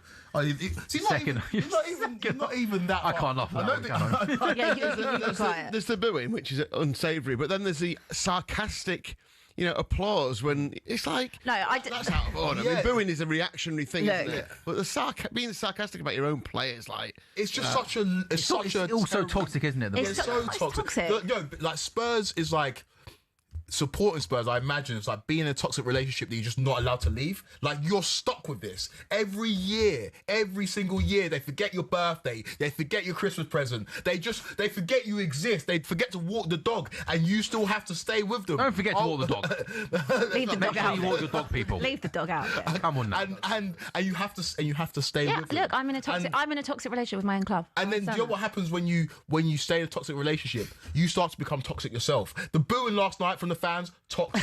the sarcastic cheers, toxic. Spurs fans have become toxic because the situation is toxic. The club, I understand it. Like, you've not been served well. Daniel Levy previously, and now it's Enoch. We don't know who's running Spurs, but it's made the whole fan base toxic. And Thomas Frank, who's a good manager in his own right, only 13 games into his Spurs tenure, won 5 of them, drawn 3, lost 5. I know it's not an amazing record, but you're only how many points off of being in the European place? But everyone's only a few points. Everyone's also Well, only a and few that's the points. point. Chelsea a month ago were in dire straits. We lost it at home against Sunderland. Oh my goodness, is Maresca going to stay? All of a sudden, playing against Arsenal, we're talking about top of the table clash. Like Yeah, it because changes. you've built consistency. It changes very quickly. It Abby. does- it And I does just change feel very the quickly. The loser mentality at Spurs just means that you're not going to have anything nice. It means that you're always going to go through these managers. You're going to go through these tenures until finally you get what you want after crying for years and years and years of Pochettino. I just want him back. Yeah, I just want him back. I've said it for the last 6 years, and I just want He's him a back. good guy that you let go, right? Yeah. And then you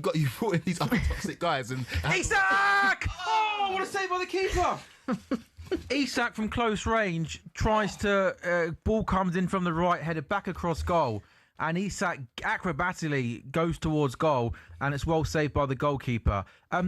Quake could use the word toxic for Abbott. Just want to push you on a serious note on the because it's very rare, isn't it, that you watch a game and fans are individually booing their own player. Yeah. Was there any part of you that felt sorry for Vicario? Yeah, Whether you rate him or not as a goalkeeper, Yeah. as a human being, what did you make of it? I don't think you should be booing him like that. Like, boo the team as a whole. Like, fine, I understand that they booed at halftime, they booed at full time anyway.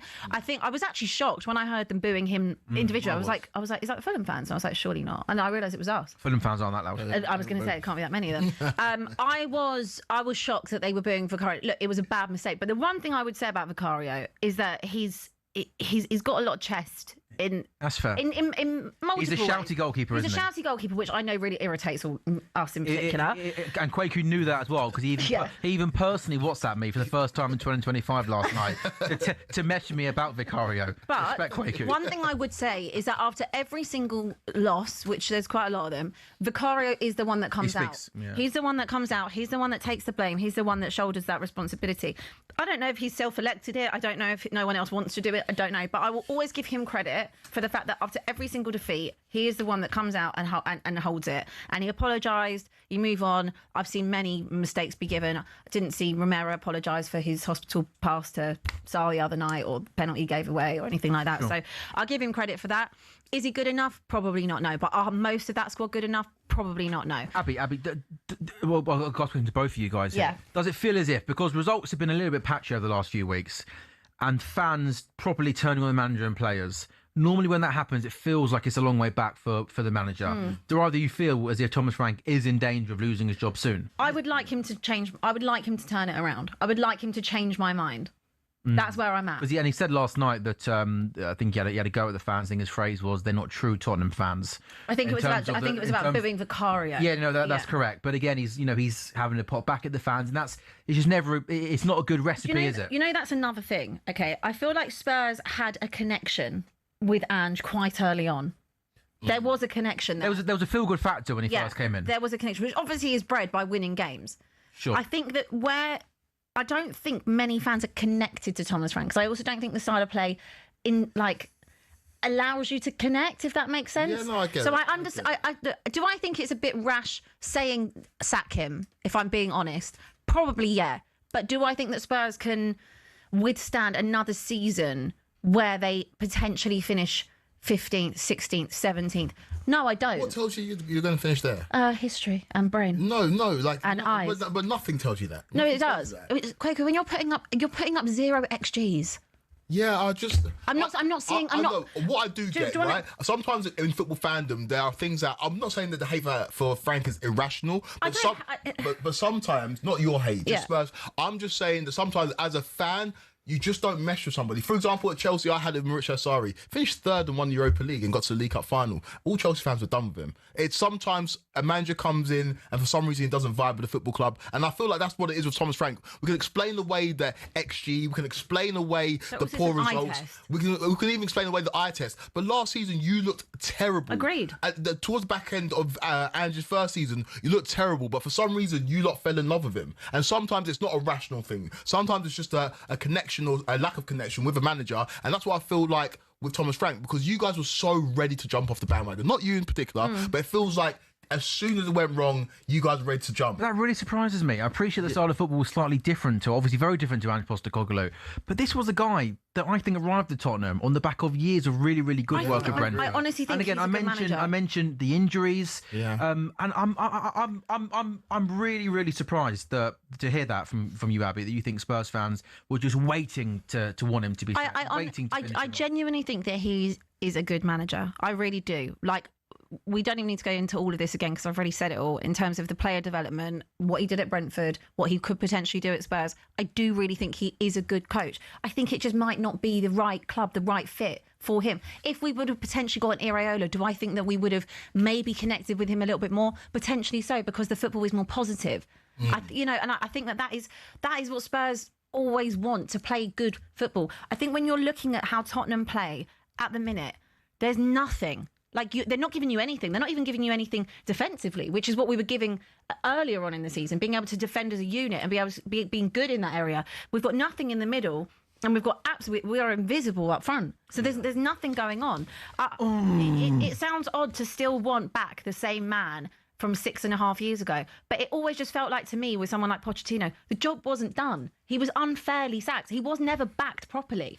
Abby, just looking at the newspapers this morning, kind of what people are speaking about, I think it's more of the booing is kind of become the main story, not the result in the performance. Thomas Frank described the Spurs fans who booed Vicario during that defeat as not true fans and deemed it unacceptable. And that's then upset some Spurs fans who are saying, hey, hang on a minute here, don't tell us how to feel, how to act. Were you surprised that Thomas Frank came out and had a go at those Spurs fans, given the quality of the performance?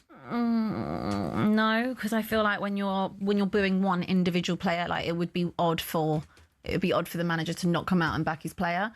I don't really love it when managers tell fans how to think and how to feel. Ange did it quite a few times, and I was very quick on saying, "Don't tell me how to feel." You know, in terms of games of like big significance, that game against Manchester City in particular, saying, well, if any fans want us to lose tonight, not real Spurs fans, incorrect, mate, because you wouldn't have won the Europa League, actually, if that would have happened. No, that's such a childish... No, that's not so childish. As a fan, you pay your hard-earned money to go and watch your club, right? No, you play... I'm not going to stop you there. No, you're not. Abs, You're not. No, You're I not. am. Abs, I'm not done. I will feel how I want to feel. But your manager is right to correct that feeling if you're going to the stadium wanting your team to lose. Worked out. Let it all work out. It did. That's nonsense. And this is why you're at... You know what? You deserve everything you get. Why? I've got Europa League out of it. Got Europa League out of it. If Spurs win that night, Arsenal win the league, Spurs don't win a Europa League. Hello? Okay, and this is how I know you're just losers, right? So you don't back yourself to go in the Champions League and win it? No! Oh, don't be ridiculous. We can barely win a game. Are you mad? Honestly, our wins at home this season have been Burnley, Doncaster and Copenhagen. I came in peace, right? And I tried You didn't come in peace. I tried to figure out where you're coming from. I don't think you did come in I peace. came in peace. I came in peace. I've got my glasses on. I'm trying to be studious. I'm Having trying the to be fresh trim understanding. with the- Yeah, thank you, man. It's a big day today. And I came in peace. But you know what? I'm not I'm not doing it anymore. You lot deserve everything you get. Like, the way that you go on, the way that you expect to play... Who do you think you are? You have won one league title in your whole history. That is embarrassing. You won one league title in your whole history, yet you come in with chest saying, we need to play this certain type of football. We want sexy, scintillating football at a stadium that hasn't even got a name. Get out of it. Fair. Get out of it. You don't... Nobody has a divine right to play a certain type of football. What you want when you go and watch your team is for you to win. And Which they're not doing. you've won 5 games this season. You beat Man City. We've lost 5 games as well. Great, Yeah. we beat City. What's the point of saying that to me? But you said you lost 5 games. City have lost 4 games. Everyone's losing games. Everyone's It's lost the games. performance. Are you all right? Would you like it if Chelsea performed the way that Spurs have played? Would you? Would you be okay with putting up an XG of 0.00? Do not sit there and give me that rubbish and that nonsense. Fans want to see a style of football that represents what they want to go and watch and pay their money. We've got the second or maybe even first highest season ticket prices in the league. Yep. You've got to go and sit there and watch that. No, thank you. Careful what you wish for, right? What I wish for, Careful what? Because what- Ange was so great. Careful. Conte was so great. Careful what you wish for, because Forest fans, they thought, we're going to take a step in a new direction, right? Play some sexy football. Bring in your old gaffer. Bring in Ange. Guess what? They didn't want to get rid of Nuno. And now they've got a pragmatic manager that can win games. It's about winning. The name of the game is to win, and I think Spurs fans have forgotten that. And but we're last not night when you're booing your own goalkeeper, that tells me that's not a fan base that's mind is fixated on winning. That doesn't help winning. We're That help- not winning. We're not winning. We're not doing anything. just think I don't you're agree. losers, mate. I don't agree. You always say that. I don't agree with booing Vicario. I don't agree with booing one in particular player. The whole squad can be booed for all I care. I agree with that. But don't sit there and say that they need to. They don't want to see a certain type of football. Do you think anyone would be happy watching that? Would you be happy watching that? Look at what you're watching right now. You're not happy, and it ain't as bad as this.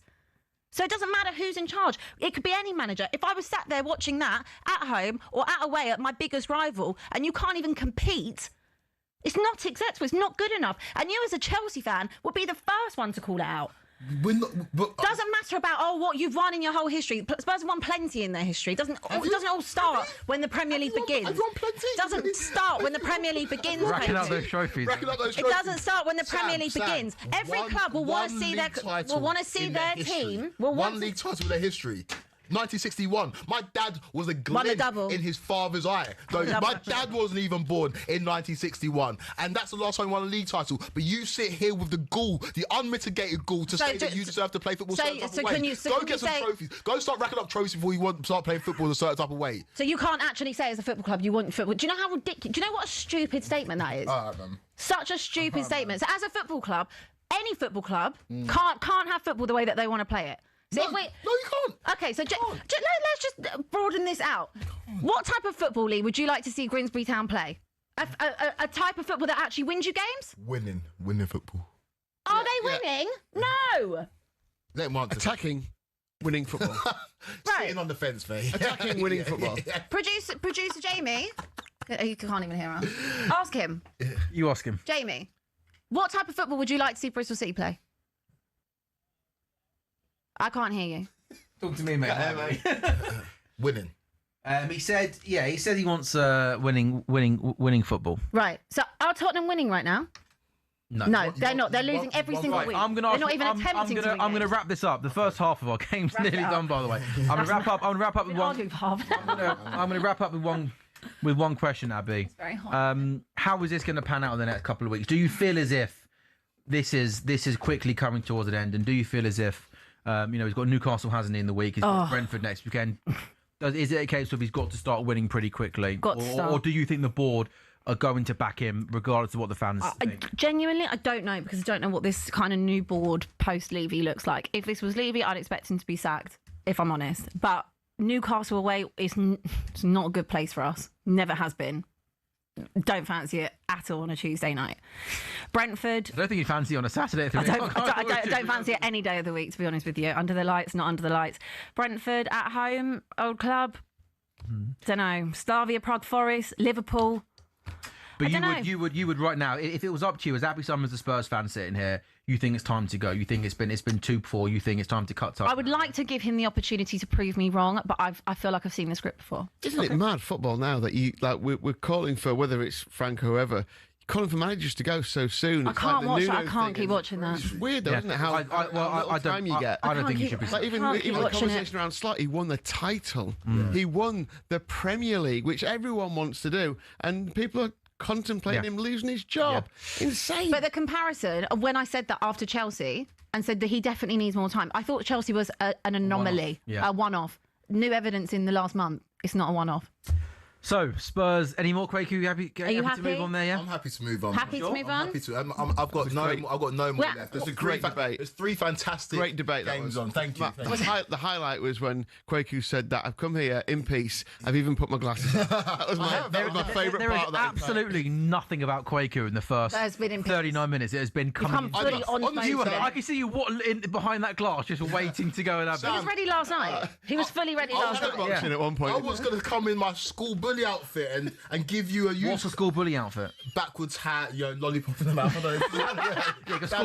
School bully's famous for having lollipops in the mouth, right? I was going to come in here with a fake toilet and put it on the table. Were you? Where'd you get that from? It's a prop shop. The fake toilet shop, obviously. Yeah. Toilet shop. Yeah. I was gonna flush your head down there. I was gonna pull your tie. I was gonna take your lunch money, and I was gonna do that, but I didn't. I came in peace. I put my glasses on. I said, I'm gonna be serious. I'm gonna try and find out and dissect what the issue is at Spurs. And then start shouting And at then me. you gave Basically, me so you got nonsense, your shout Abs. back. You gave me absolute nonsense, and I told you to say it with chest. Sam asked you the question. Just I You went, answered. but I want him to kind of Do you turn wanna it have another around. row? But I think he has to go. That's Have not you chest. got your clip yet? That's not Because I chest. think we should move on. Like, Let's it's move nonsense. on. Because Let's actually, move you and on. I are on the same team today. Oh yeah. Up the Chelsea. Up the Up the Chelsea. Chelsea. Up the Chelsea. Chelsea! Chelsea! That is- Wherever we make it. No, is that it, Quaker? You've only got We've one won song. it all. Go on, sing us your one song. Ooh, that's you know below what? the bell, happy. That's bang out of order. Oh, is it? I'm joking with you. Oh, is it? You don't need more than one song, one Chelsea. of trophies. This Chelsea. is talkSPORT Goals. We are live on talkSPORT's YouTube channel. This coffee at 4:30 is going to be needed, isn't it, Abby? We're live on talkSPORT's YouTube channel and also on your smart TVs. It's Sam Ellard, Lee Phelps, Abby Summers and Kwaku Afari. The one result today in the Premier League saw Manchester United go to Crystal Palace and win by 2-1. Hey, if Ruben Amorim can survive as long as he survived a year of pretty much pitiful football and results, then possibly Thomas Frank and Arnie Slot and maybe even Daniel Farke might last much longer. 3 games in the Premier League starting at 2:05, not 2 o'clock. 2:05 today. It's Aston Villa 0, Wolves 0. The Wolves did have the ball in the back of the net, by the way. Jurgen Strand Larsen scored from close range. I thought the player was offside who crossed in from the right-hand side, but as he shot, Arias was in an offside position right in front of Martinez, and I think that is what the offside was for. So Aston Villa can go up to 3rd in the Premier League if they win today, drawing at home to Wolves, who are bottom in the Premier League and yet to win this season. Aston Villa have won 6 of their last 7 Premier League games, a run that saw them move from 18th in the table to 4th in the table. Wolves are winless in their last 16 Premier League games, losing their last 5 in a row. But so far, so good for Wolves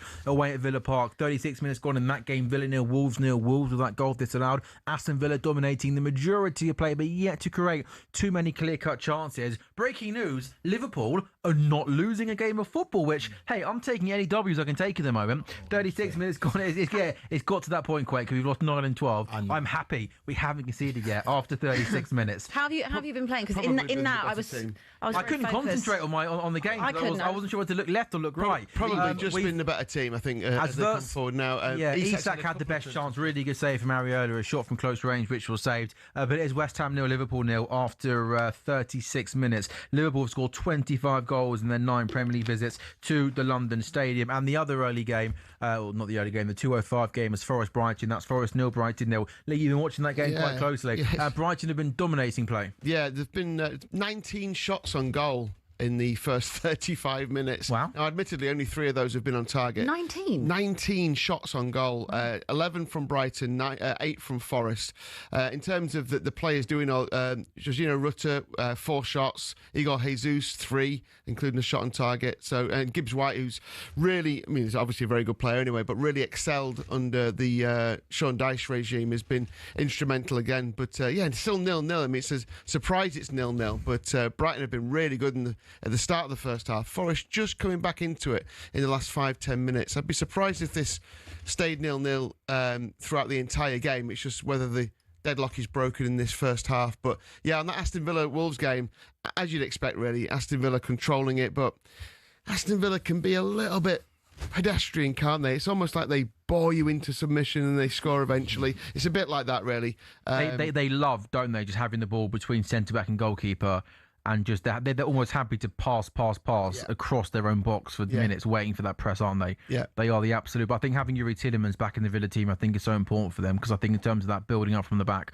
he's one of those players that can play those important passes through the lines and make something happen. Ollie Watkins is the strange one this season. Gakpo's in. Vance!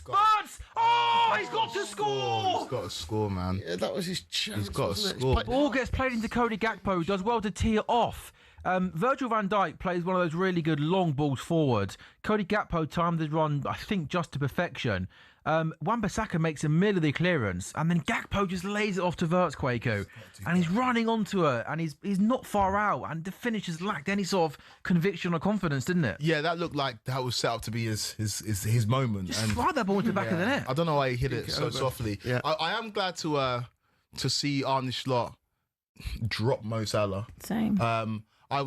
During the week, I was thinking to myself, what's my issue with Arne Slot? Like, what is it? Because I'm going to sound like a hypocrite right now. I'm saying about giving Thomas Frank time, but I think you should call time on Arne Slot personally. Like, that's where I'm at with it. And I was Just to clarify, yeah.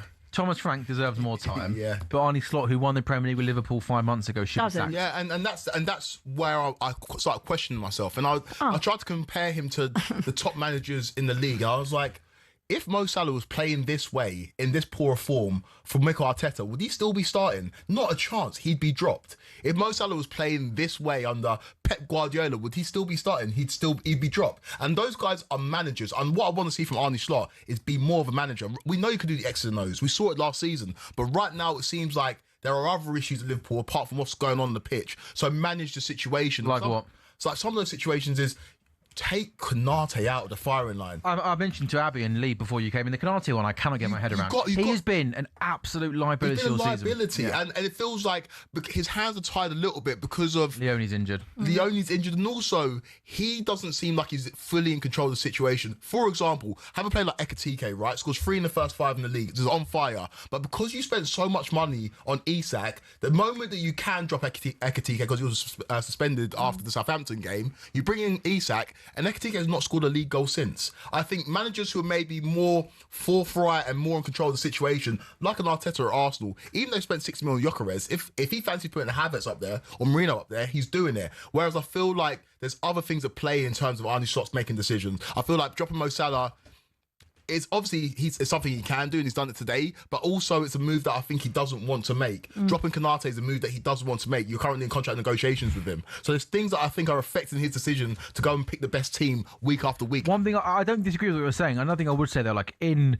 defence, there hasn't been many options in terms of replacing Konate. Like Leone's been injured. I think Gomez hasn't been fully fit. I also think he doesn't clearly fancy Joe Gomez. No, that's probably true. And even in attack, that's not like Gakpo's really had poor form this season.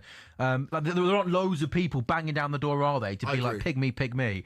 I still, can't get my head around how much of a mess this has been this season. I mean, honestly, who would have thought the team that wins the Premier League goes and signs, lots of good players on paper, and maybe looking back on it in hindsight, we signed too many players, I think too many in the wrong area. Yeah, that's possible. Probably one or two too many. Ekitike and Isak's a good example of that. Yeah. Maybe looking back on it, we just did not need to sign both of those strikers. It feels a bit fractured as well, Sam. And I remember Salah saying something pre-season. He said something to like sort of, we're not better than we were last year. And I think some fans are criticising, praising the transfer window, but criticising the outgoing players. And Salah came out and said, you don't need to criticise the players leaving just to promote the players who you're signing. And I feel like, so if you look at those players, you don't have some dogs. other players like Diaz and Nunez. Don't have those dogs anymore. You went in the finesse direction when the league went in the physical direction. Yep. And you look at what Nunez and Diaz brought. They had that fire, and so did Jota as well. Sorry. Yeah. No, again, like on the Diaz and Nunez one. Yeah. So I think Luis Diaz, from what we're led to believe, he really wanted to lead the football club. Yeah. So again, I don't think the club were in a bit of a tricky situation. I think he didn't have long left on his contract. The Nunez one, I'm sorry, he was absolutely rubbish. And sure, he might have worked and run and fought. And I'll give you that. But like, I now don't understand people. People spend 3 years criticising this guy. Yeah. He missed open goals. True. And now it's like, what are you selling Nunez for? He was nowhere near good enough. However, we would not be better with Nunez in this team now. Totally agree with you in terms of what everyone wanted over the last few years. But actually, the way that the league has gone, probably suits him a bit more in terms of the physicality. And we're all speaking from the benefit of hindsight. Yeah. Like this, I was with you. We sat. I can't sit here and now say that we should not sell Darwin Núñez. But we all sat here when Liverpool won the transfer window. We were like, oh my good. Nobody said this is going to be a bad thing. No. Not one person said this is going to be a bad thing. So we're all sitting here with the benefit of hindsight. Yeah, And it's a bit hypocritical. I thought we were going to win everything. But so did everybody. I also don't think anyone realised the league was going to turn back to this kind of old school Barclays era And Liverpool football. can't deal with it. In terms of physicality, that's where they really struggle. And no one had this on their bingo card, the league turning like this. But also, like, again, transfers, again, fine, hindsight, probably got it wrong. The manager, I think, in terms of his tactics, has looked lost, almost on trying to work out game by game on the go and how to get the best out of these players, and he's failing to do that.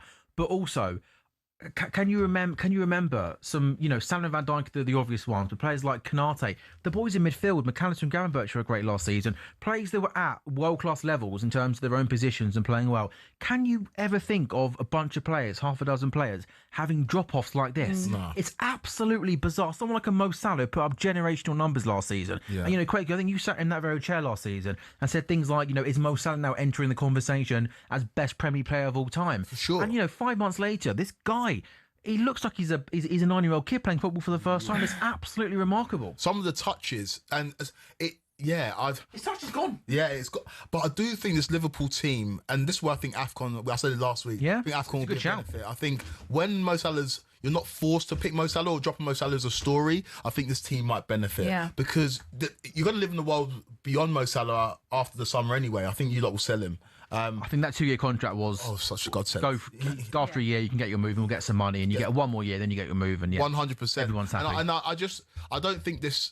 You can carry any passengers anymore. And what Mo Salah is at this point in his career... They're all passengers, though, in this team. It's not just Salah. True. But again, the boys in midfield, like the great thing last season, we had that midfield three that played together, game in, game out. They were so good, so strong, controlled the games. McAllister's legs have gone himself. He was like an absolute warrior, that midfield three last season. He just... literally there. He just loses the ball in midfield, and they're on the attack. No, honestly... But you know what? That's the one area of your team that hasn't changed. Yeah, but it probably didn't. Again, people down hard to say, how do you not sign a six in the summer? But again, that midfield was so good last season. It was probably the people about Gravenberch being the best six in the world last season. Yeah. McAllister being the best kind of box to box midfielder, and their legs, it looks like their legs have gone, their confidence has gone. Everything's just an absolute mess. What did you make of Curtis Jones's interview? I just go out and perform better. I don't, it talks about wanting to be aggressive. Well, go and be aggressive then. Go and smash into somebody. Go and do it. Don't talk about it. So a little bit. Like just those things don't make me feel better as a fan. Yeah. I don't really care what you're doing in interviews. I want to see it today. Yeah. Okay, that makes sense. For those who haven't seen it, Brighton. I think this is the opening goal for Brighton, and is Vifa. Yeah, Vifa. Was it Vifa or was it Ruta? Oh no, or even De Cooper. Maybe one of the three, maybe. Ball played in. They've been pressing at the City Ground just on the stroke of half time. Ball played in, had a shot about 2 minutes before that, which was a decent shot but blocked. Ball played in and made no mistake, De Cooper, to finish that one with his right foot. 1-0 Brighton. Yeah, well done, Lee. I was too engrossed there in my Liverpool rant that I turned my eyes away from the TV. Yeah, it's a free kick that's worked out to the right hand side. It's really good, intricate football, isn't it? Danny Welbeck playing a big role, and the ball just runs to the left back, who makes a really good late run into the box. Ruta plays the ball completely unmarked, able just to kind of freely just find himself in the box with plenty of space. And the number 29, De Cooper, or De Cooper, depending on what you want to go for, Lee, with a really, really nice finish into the back of the net. We need those pronunciations up again, don't we? I Kuiper. Lee. I think you're right, Kuiper. Talk to me about final one stand. I love Quaker sometimes where we'll be having a conversation and he'll basically be like, I don't care. And then he'll just say something like, right, or listen, or I've got a question. No, it's just because I was outside. We did this earlier, mate. Final one standing? Yeah, but you know what? We've always got more people coming in. No, there's somebody still in the original draw who works in our office. Ollie Stevenson is still in the original. Wow. And he had Brentford, who won yesterday. Most people did. Yeah. 77% of it. Yeah, so he's still in it. When he told me that, I was like, I've met a celebrity. Like, I don't know anyone who's still in it. Can we get a selfie? He's doing very 20% well. have got Villa today. So if Villa win and Brentford won, that'll be like 97% through. So remind us how many left, Lee? 1,670 left. Wow. From how many? 300,000. That's unreal. Yeah. plenty of other games going. There's that. I'm saying to you that there's a couple of 50k games. They've got less than 200 left in them. The 20k game, which got even less. There was a talkSPORT league. $5,000 was prize. About 30 players left in that one as well. So someone's going to win soon. I think Ollie's here today, isn't he? I saw today. Yeah. I'll go over a word. Yeah, he's very. But he said he's sat there analysing every single game. 'Cause he's got no one left. He's still got Man United though. He hasn't picked Man United yet. And Man United playing West Ham on Thursday, possibility. Yeah. Well done, Ollie Stevenson. Half time then, is it? Yeah, half time in all three of our 205 games, just the one goal. I feel like I haven't watched much football, Lee, in the first 45. Yeah, I've been keeping an eye on just it. listening to them two arguing, and then me doing my Liverpool run. Brighton are the only team though who are winning. They're 1-up away at Nottingham Forest. West Ham 0, Liverpool 0, Aston Villa 0, Wolves 0. I think we all need. Go on, what are you looking at? I was actually looking at what Pedro Porro posted on his story. Tell us after the break. Back in a couple of minutes' time on talkSPORT Goals.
Very good afternoon and welcome back to talkSPORT Goals, brought to you by Final One Standing. It's new from William Hill, 18 plus, gambleaware.org. Terms and conditions apply. We're live on talkSPORT's YouTube channel and also on your smart TVs. I'm your host, Sam Ellard. A very good afternoon. Thank you very much for your company. Lee Phelps, Abby Summers, and a punchy Quakey Rafari in the studio with me. The one result today in the Premier League, Crystal Palace 1, Manchester United 2. United coming from a goal down to go to Selhurst Park and win 2-1. 3 games to 205 at half-time. Villa 0, Wolves 0, Forest 0, Brighton 1, West Ham 0, Liverpool 0. Lee, what odds are jumping out for you for the second half? Yeah, well, I think we should expect goals, shouldn't we? I mean, the odds haven't changed much in the West Ham-Liverpool game. 4-1 West Ham, 5-2 the draw, 13-20 Liverpool. So that's pretty much as it was at the start of the match. But I just get a sense that West Ham are usually better in the first half than they are the second, and they haven't been particularly great in the first half. I think this game is there for the taking for Liverpool. They've had the better chances, 5 shots, 3 on target, and I just think Gakpo's playing well. I think Wirtz actually played pretty well in the first half. He's been a little bit more instrumental, picking the ball up, running through midfield with it. He should have scored his chance. Isak looks decent enough. So there's a few around there. Wirtz to score or assist has been boosted to 5-2. Isak to score the first goal, 5-1. I think Liverpool go on and win that game, and that they should. Forest Brighton, I mean, like, it's going to be really, I think it's going to be a good second half because Forest have to come out and attack. 1 goal down. They've played okay. The draw's just under 3-1 there. Forest is 7-1 to turn it around. Danny Welbeck to score or assist is 3-1. There's been, like, as I said before, loads of chances. 21 shots on goal between the two of them. Admittedly, only 4 of those on target, but I think there's more goals in that game.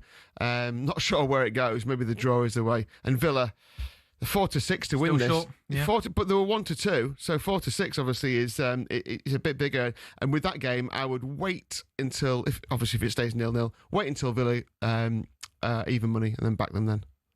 How long will that take, do you reckon? 10 minutes? 15 Pretty quickly, minutes? yeah. If it stays 0-0. Of interest, I know he's on the bench, but have you got Watkins first goal scorer there? Because I think he might be the first sub for Villa.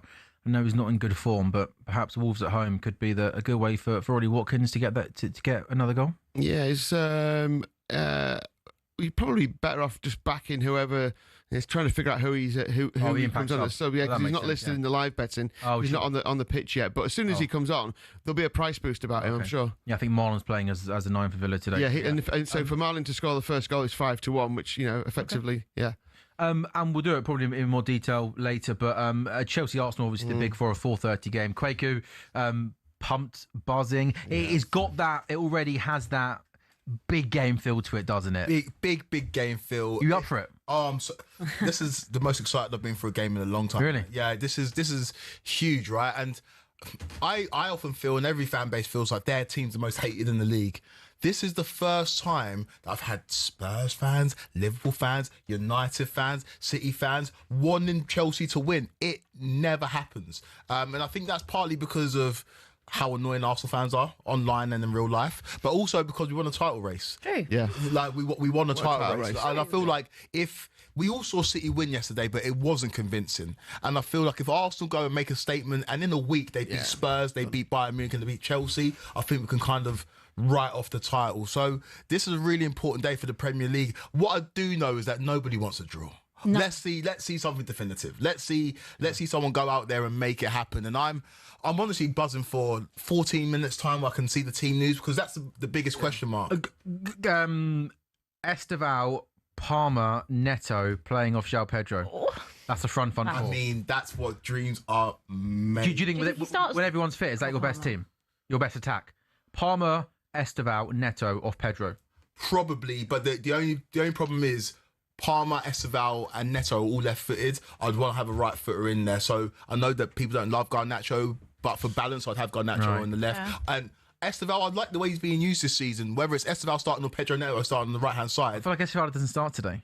I don't think he starts. I think he comes off the bench. I think Cole Palmer comes off the bench as well. It'd be interesting. So it could be You don't think Esteval starts today? No, I don't think Palmer starts today. No, he hasn't played in months, has he? I don't think Esteval starts either. I think you can't not start Pedro Neto, who's our most experienced winger. He does give you good performances. And Esteval, say Chelsea are 1-0 down, Esteval off the bench after 60 minutes is a great option to have. So could he go 3 midfilders, Andre Santos, Caicedo, Enzo? I think that's and then three attacking players, Garnacho, Neto and João Pedro. We need someone chasing around Zubimendi. I think we need somebody following, because I know that Declan Rice is amazing. I know that they've got so many quality players, but what makes Arsenal tick is Zubimendi, and I want someone to do a man-marking job similar to Ande Herrera on Eden Hazard. Kicked him for 90 minutes. Kicked him and followed him around. Didn't they take turns in kicking it? They all had one tactical foul each, right? And that's what we need to do. That's the benefit that Chelsea do have over Arsenal. I think barring Arsenal's left winger, if we don't know if Trossard's going to be fit or Martinelli or Martinelli, we know Arsenal's the rest of their team, right? Marino up top, Saka on the right, midfields with Mendy, Eze and Rice, and we know the back four because Gabriel's out. With Chelsea, you ask 15 different football fans, you get 15 different starting 11s. Well, you know what? In 12 minutes' time, you're going to deliver the team news, okay, for both teams, okay, in like a real sort of dramatic style. Lee, would you all do closer to half 4? That'd be better, wouldn't it? Yeah, absolutely. Yeah, no problem. Oh, I can't wait. I think it's going to be a great game. I'm looking forward to Cucurella versus Saka as well. There's so many. Caicedo, Rice. Oh, we've got battles. We're eating good this afternoon and drinking good, aren't we, Mark, over half 4? Those lattes are going to absolutely... By the way, there's some Grand Prix on today, by the way. There is. All of the big boys are there. I mean, Bex is there, isn't he? He's a handsome man, isn't he? He is. He just looks fresh. He doesn't ever looks like he's getting older, Abby, does he? No, it's good. Do you reckon there's a point where like his kids find him embarrassing, or do you reckon he's just so cool? Why would he be embarrassed? Why? Because everyone finds their dad embarrassing, even if your dad was cool when they were younger. No, I think David Beckham as a dad. That's is like not the coolest dad you can probably have. Yeah. Imagine going to school and being like, my dad's such a nightmare, honestly. Like, he took me to the Grand Prix yesterday, hospitality, honestly. Yeah, that David Beckham guy, I can't stand him. Not sure about Brooklyn. Happen, is it? I'm not sure about Brooklyn, are you? Good point, yeah. I don't think Brooklyn likes him. Anyway, our showbiz correspondent Lee Phelps has more on the Beckham fallout after the break on talkSPORT Goals.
Thank you. A very good afternoon and welcome back to talkSPORT Goals. We are with final one standing. It's new from William Hill. It's great from William Hill. It is 18 plus. Gambleware.org. Terms and conditions, of course, do apply. I am Sam Ellard. I'm alongside Lee Phelps, Abby Summers, and Kwaku Wafari at 4:30. It is a big game. It's got that big game, that big fight feel to it. It's Chelsea, Arsenal at Stamford Bridge. 6 points separate the two sides in the Premier League. Team news to come in 7 minutes' time, and it's going to be delivered by the wonderful, great Kwaku Afari. We are anticipating the team news. One result to bring you in the Premier League. If any, Crystal Palace 1, Manchester United 2. Palace well one up in that game, really impressive in the first half. United, though, bounced back well in the second period. Goals from Joshua Zirkzee and Mason Mount. United 3 points off third place, despite a tricky start to the season. It's still Villa 0, Wolves 0 at half-time in the 2:05 game. Wolves did have an early goal disallowed. Villa are the better of the two sides as the half went on. Wolves still searching for their first victory this season in the Premier League. They got the new manager, Rob Edwards, in. The only goal in the 2:05 games come in the Forest-Brighton game. De Kuyper giving Brighton the lead late in the first half. It was an entertaining game of football in the first half. Lots of shots, and Brighton going at half-time 1-0 up. As things stand, Brighton are 4th in the Premier League. Brighton 4th, Sunderland 5th, Villa 6th. It's got a real sort of fun and different feel, which doesn't it, that top half of the Premier League. And Liverpool, 9 defeats in 12 going into today's game. A level at West Ham. West Ham 0, Liverpool 0. Lee, any odds jumping out for the second half? I've got an in-play treble. I'm going to go for Villa. Oh, we didn't do that, did we? Oh, yeah. Yeah. Sorry, they started arguing like children, didn't it's they? all good. No, just a straight treble. I'm going to go Villa to win. I'm going to go Liverpool to win. I'm going to go for the draw in the Forest-Brighton game. That's just under 10-1. Villa to win, I like. I think you think Forest-Brighton draw. Yeah, and Liverpool to beat West Ham. Okay, and what we'll do, guys, we'll do Lee, we'll do one for the Chelsea-Arsenal game properly, okay? Yeah, that'll be good fun. We'll do loads going on there with Cucurella and Saka, who said the assists and cards and fouls and tackles. There's loads going on in that game. It's brilliant. Brilliant game. Oh, man. Yeah. Oh, the matchup is glorious. So many right? matchups. Like, there's so many Chelsea fans that speak the chest and say, I think that Reece James is the best right back in the world. I think that Cucurella is the best left back in the world. Arsenal fans will say that about their fullbacks as well. I think that Caicedo is the best centre midfielder in the world. They think that Declan Rice is. The matchups are glorious, man. Bukayo Saka's an excellent right winger. World class right winger. Esteval, he's something special. The next Cristiano Ronaldo, according to you. Oh, man. Is that what you said? I said that the early stages of his career, you can compare them Similar to Cristiano Ronaldo. No, it matches. We did this, didn't we, the other week? It matches up really well in numbers. And I just think the matchup is great. Think you'll win? I think we can win. No. I know you can win. No. Okay. Don't do this. Let's do this. Come on. What world? Lock in. What world? We're not doing world. We're doing. Kwaku doesn't like it when I don't speak with chest and put my name on it. So You do sometimes still on the fence, Abby. I didn't today. Well, I want a Kwaku. little bit. Well, You have to get it out of you. Big old I asked you a Chelsea, simple big old question Chelsea and you- who win things and flush people's heads down to it. Kwaku Afari, are you going to win today? Yes, we are going to win today. Thank you. We are going to win today. I think today is a seminal day, right? And last season, you tried to goad me into being in the title race, and I told you, no, tranquilo, take your time. Take your time with it. It's gonna take a little time. We're marinating, right? But right now we're cooking. Right now the food is ready to be served up. And today's the day that it starts, man. If you don't win, Today's the day that it that starts. clip is coming back to bite Today's the you. day that it starts. Badly. Like we saw Arsenal right against we saw Arsenal against Bayern Munich, and it was impressive. But I think Chelsea were more impressive against Barcelona. And I know that you can talk about how good Bayern are in comparison to Barcelona, but Barcelona hadn't been shut out in over 50 games. Didn't have a sniff. Bar the first minute, Ferran Torres didn't have a sniff against Chelsea. Bayern hadn't lost. Good for them. I'm talking about Chelsea right now. And I'm looking at the If defense. Chelsea win, Abby, he's going to be unbearable. The defense I that want everybody's it. talking Yeah, about, true. right? What a terrible defense. Under the radar, Robert Sanchez has been one of the best keepers in the league this season. Sam's come around to him. I know he has. Well, no, again, I hold my hands up if I get something wrong. And I was adamant the first thing you should have done this summer was change that goalkeeper. Fair play. I don't remember you last that's what I season like saying about that you, you Sam. shouldn't get rid of Robert Sanchez. Yeah, no, but based on the information, like you've got new information about Thomas Frank, I've changed my mind. Just saying, I don't think you need to apologise for it because he was No, but also saying that Sam's a love. Yeah, mate. Me and Sam. Your boys, aren't we? Love Yeah? you, boy. Oh, wow, nice. Why? Got you, man. Just a bystander. You stay there. Anyway, and you look at the didn't mean that. fullbacks. That's Look really at the fullbacks, right? Really horrible. You know, people in the YouTube comments that Yeah, used to hate each other. It's so I know, funny. it's Do you want to dispel that? There you go. Yeah. Oh, that's so rude. There you go. I'm talking about Chelsea. Let me finish. You're boring. And then you look at the fullbacks, right? You look at Reece James. You look at Cucurella. They are serious fullbacks. I know centre backs are much derided, but again, it's about the unit rather than the Do individual. you think Fofana Chalobah is the best two I think so. Yeah, I think Fofana and Colwill is the best two. at the moment? Sure. But at the moment, I think Fofana. Who's your A in those two? Do you know what? I was listening to Jody Morris, who was on Weekend Breakfast, and he just talked about Mark Gahey. He talked about players who've left their clubs at academy level and then come back. I think that Chelsea, if they're really serious, right, and I understand not breaking the model, but with the state of Liverpool right now, the fact that you can pull on those emotional heartstrings and say, you used to play for us, come back and be that A-sided centre-back, maybe like be one of the leaders in the dressing room. I think if Chelsea want to be serious, you go and sort that situation out by bringing them up. What about Achimpong? You were raving about him, weren't you, earlier this season? He's a great young option, but you don't want to elevate him to a status where maybe he hasn't earned it or he's not quite on that level yet. But in terms of actual play, he's a very, very, very good centre-back. And do you think overall, though, in terms of Chelsea defensively this season, conceded 11 goals this season, so Arsenal conceded less than you. And then, if my eyes aren't deceiving me, they're the only team in the league that have conceded less goals than you. You conceded 11. There's a few other teams on 11 as well. Overall, as a defensive unit, do you think you've been better this season than maybe what you're expecting? Yes, we have.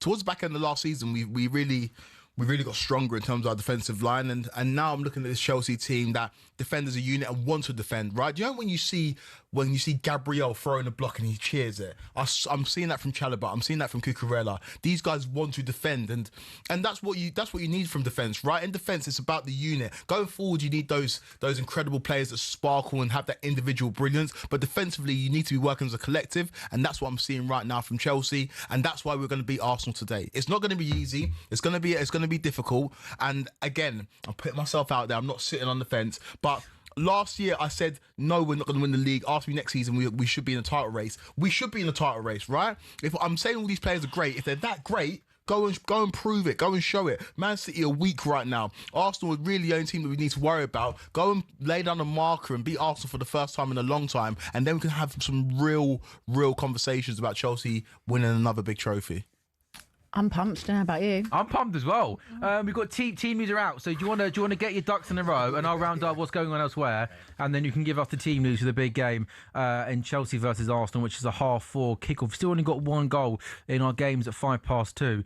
We just saw Daniel Marlon, didn't we, Lee, break down the right side for Aston Villa. He had lots of space to run into. I love, by the way, as well, on our quad, we got Saracen's Bath in the bottom right-hand corner. If anyone's interested, 14 minutes gone. Saracen already scored 2 tries, 12 up against Bath, but Daniel Marlon found plenty of space down the right-hand side. His shot, though, was well blocked. Wolves, though, having some moments on the counter-attack. There was a really good ball whipped across the face of goal from Arias to Jorgen Strand-Larsen, who arrived at the back post, and he probably should have done better and put the ball in the back of the net. Still Forest 0, Brighton 1 in that game. De Kuiper giving Brighton the lead in the first half. And it's still West Ham 0, Liverpool 0. Lee, you tapped me on the shoulder when we saw a stat appear on our screens that before this game, Wirtz had passed to Isak on 3 occasions this whole season successfully.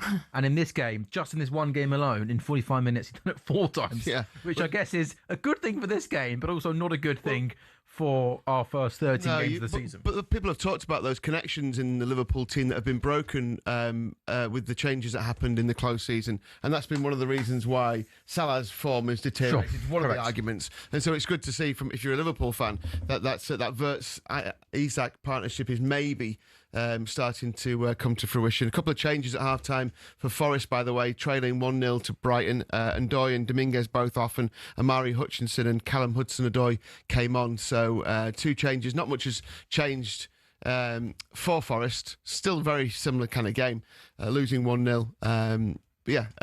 Just need goals. It's called goals. We need goals, don't we? Yeah, we do. Coming to you shortly. I want also information on it. Don't read off the Twitter page, okay? Yeah. But before that, we've got a corner for West Ham. 54 minutes gone. Going to be an out-swinging corner, which is a poor one. So now we cross to Kwaku Afari, and Kwaku Afari has got team news of Chelsea v Arsenal. Team news is in, and Chelsea have gone with a very, very strong lineup. The big question was, will Esteval Willian start? He is starting for Chelsea.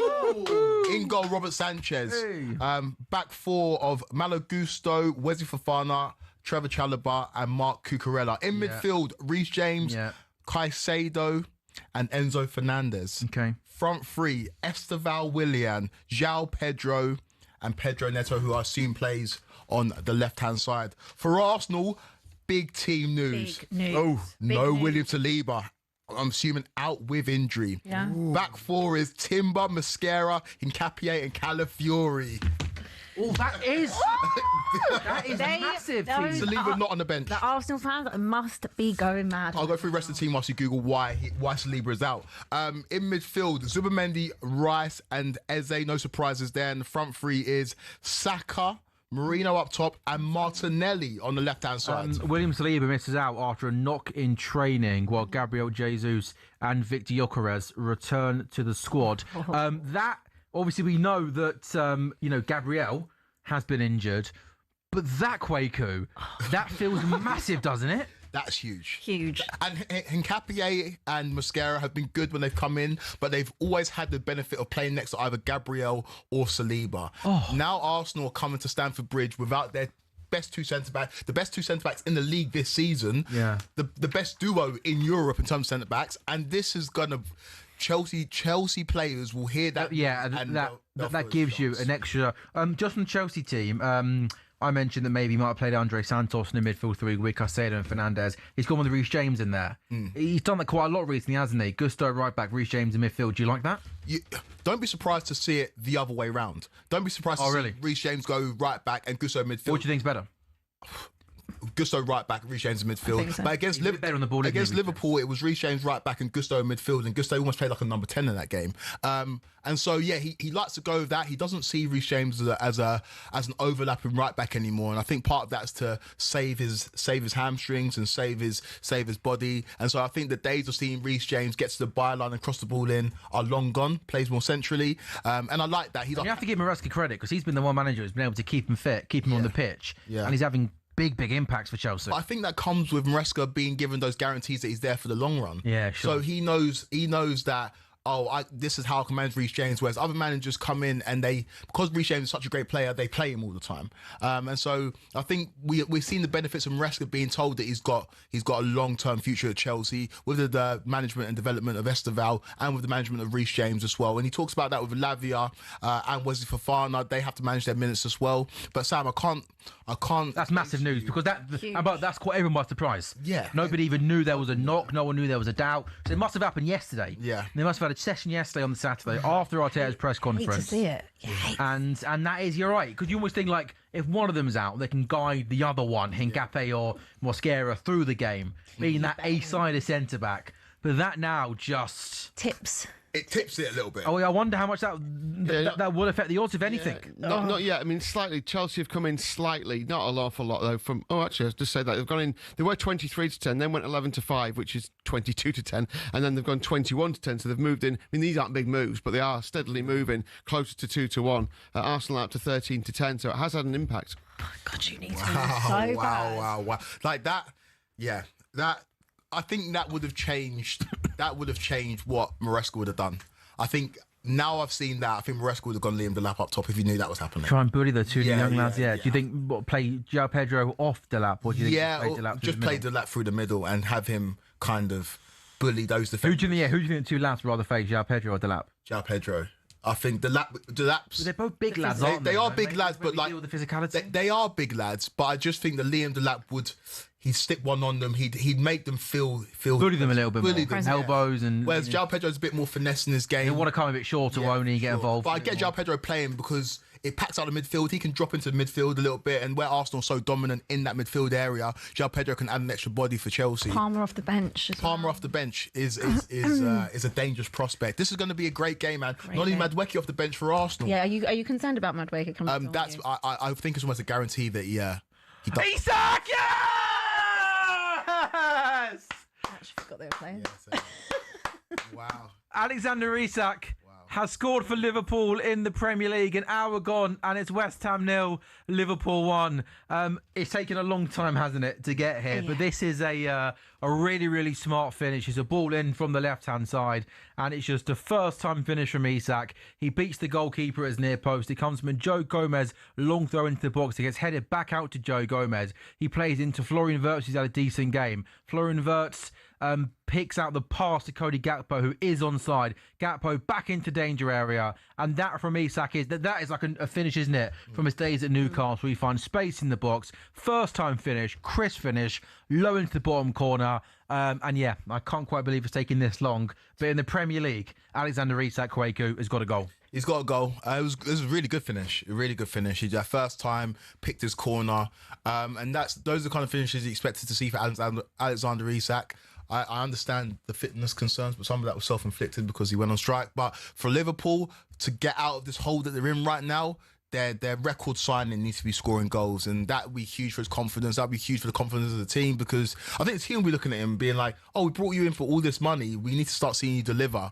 And the fact that he hadn't really delivered and was struggling with injuries maybe kind of dented confidence a little bit. But I feel like that's a big moment. If Liverpool can hold on and win this game and Isak scores, that'll feel like a huge moment for Arne Slot. Yeah. Have you seen any improvement in Liverpool today, Sam? I think we've been better today in terms of yeah, we're not playing the strongest opposition, but I think in that first half we created some chances. Isak had that chance. I can't think really, Lee, correct me if I'm wrong, out of West. I can't remember West Ham having any big moments. So it's been slightly better, but nothing amazing. But yeah, you just hope that one goal just gives Alexander Isak a little bit of confidence to go on. Mo Salah's on the bench, but yeah, West Ham been really, really poor. But that I'm hoping from an Isak point of view, that's such a good finish. That first time finish on the half volley into the bottom corner, and you now just hope, because we know this boy here is a world-class centre forward. Yeah. It's Taylor. We know he had fitness problems. He's been out of form, but the player we signed for that amount of money in the 3 years, 2.5 years before at Newcastle was one of the best centre forwards in the world, and people were putting him in the same bracket in terms of consistency, goals as Erling Haaland. I know Haaland's gone this season taking his game to another level, but there's a special player in there, and yeah, look. Didn't we have that debate last year? Yeah, we did. I remember I was pretty bold that I said that. You said you would have Isak. I think I made the point. I think I said Alexander Isak's all-round game for my team, Liverpool, because at that time we were playing, I think, with Diaz, like a false nine, who has to drop deep, link play up. What would you say I said, now? well, obviously right now I can't go for Isak, who's just scored one Premier League goal. But at the time I did say that. I think my reasoning for that, given at that time and given the form Isak was in, I don't think that I was at the time wrong. I would love to rewatch all of our takes from last season and see how I spend most Saturday nights doing that. Really good fun, honestly. See how way off they were. And the big news is that Isak won. We send. Yeah, I know. To be fair, in your defence, it's. Oh my goodness, is that the first goal either of them scored this season in the league? We haven't played, hasn't he? Yeah, I know. He's still injured. He's still out injured. That's crazy. I was hoping that he might just come back before Isak had scored. I'm the most optimistic. I'm now looking at how many points we are behind Arsenal on the Premier League table. I think you can keep dreaming, mate. 8 points behind Arsenal. No, Chelsea get a win. Chelsea get a win. And you think you got to play Arsenal next weekend. Are you doing goals next weekend, by the way? We've got a great Saturday next weekend. We've got Arsenal in the half-12 game. Yeah. Wait. This is how I can book my shifts, by the way. You mentioned on air, and I look at Jamie. I'm both City. I get you all your work, by the way, mate. Yeah. I'm both City. And Wednesday. Are you doing Wednesday? Yeah. Spurs not even playing Wednesday. Who cares? I'm doing Wednesday. Spurs didn't play Spurs don't play today. Yeah. It's all right. The hate watch is real. Arsenal are, though. Yeah, Arsenal are. Yeah, so it's is it? Whose birthday is it Wednesday? Whose birthday is it? Oh, next Saturday. Whose birthday is my it Saturday? son's. Oh, is it your son? That's why you're not doing next Saturday then, right? Oh, yeah. I was going to say, it's not yours. Yeah. No. It's not his. Your son's won already. I know, Yeah, it's I know, it's mental. crazy. It feels like, yeah. Time's gone really fast. This whole year has flown. Flown by. Flown. Nearly Christmas. Nearly Christmas. It's beginning to feel like Christmas. If we win today, 3 points. What a present. Is that what you want for Christmas? 3 points today? Honestly, I don't want anything else. If Chelsea got 3 points today, I'd say nobody get me anything for Christmas. Nothing at all. Good, because we're not. Great. Honestly, genuinely, I'll take 3 points over We anything. still our talkSPORT goals Christmas do, don't we? Oh, we do. I'm not getting involved in this again. Why? Because of Flatiron Gate. I'm not doing it. He just does. He doesn't eat Oh, red who meat. was it that cancelled? Do you eat red Yeah, meat? you do it. Flying Gate. Oh, so basically, we had our Christmas do, and then Abby cancelled last minute. No. That wasn't Yeah, wasn't you did. it. What happened was. Yeah, no, it was actually. It was. Yeah, you're right. Because producer Jamie moans so much because he doesn't eat red meat and it only has red meat at Flatiron. That's why. But we can pick somewhere else. What? I can't hear. Don't do that when I can't hear. It's not fair. Oh. Anyway, Lee, you can pick the restaurant this year. You can organise it. Yeah, Lee. Thanks. Yeah, on William Hill, yeah. Don't make me walk out of this room. You will. Oh, we have a laugh, don't we, on this show? But we're doing sort that out. We do. We're running out of time. I'm not being funny. It's December. It's December tomorrow. Yeah. Okay, so when On the Christmas theme, by the way, I got off the train at about 11:15, And between then and now, and I've gone from the King's Cross to here and sat in the studio, I've heard Fairy Tale of New York 3 times. Amazing. I'm going for over 4.5 Fairy Tale of New York today before I get back on the train to back up. Is everyone feeling like very Christmassy? So my mum, Not all. That's what I was. my sister sent me a picture. My mum and sister at home have put the Christmas tree up today. Have they? Yeah, I'm they've very done a really good job. very grinchy. I'm putting my one up tomorrow, maybe. In your house, Yeah. Are you doing it blue and white? Blue and white. Oh. depending on the result today, right? Here's That actually was a genuine Be red and question. white. Like, do you do it in like colours Chelsea's of nah. Chelsea? I've got to touch the class. Do you do Abby where you go Christmas tree and then Frank out at the bottom? No, because I'm not that Franking mad. sense. I'm not this mad about Frank being out. I don't Would feel you just- passionately. I don't really Frankincense feel is anything. What do you say? He said frankincense, Frankincense. which is good. Yeah. Racking up those Christmas trees, aren't you, I was Abby? gonna do that. I was gonna You know do what? You're that. boring. You're both so boring. You're both. No, but the fact, You're both so no, boring. but you get so triggered by it. But you did say start racking up trophies. That was, but you took it out of context. That's not No, what I- I said. I don't I think- said I would like Spurs to start Racking up focusing on trophies that. is what you said. Focusing on that. We need to And find racking that up the original trophies. clip. Oh, man. It was during the Everton Spurs game. Okay, we need to find A horrible Sunday half-4 game, which was awful. We actually won that game. That was Yeah, all right. 3-0. That was okay. Everton yesterday. We were not very good. No. Oh, so have you noticed this thing, by the way? I think Daniel Farker called it out for Donnarumma doing it, and I'm fairly certain Joel Linton did it as well.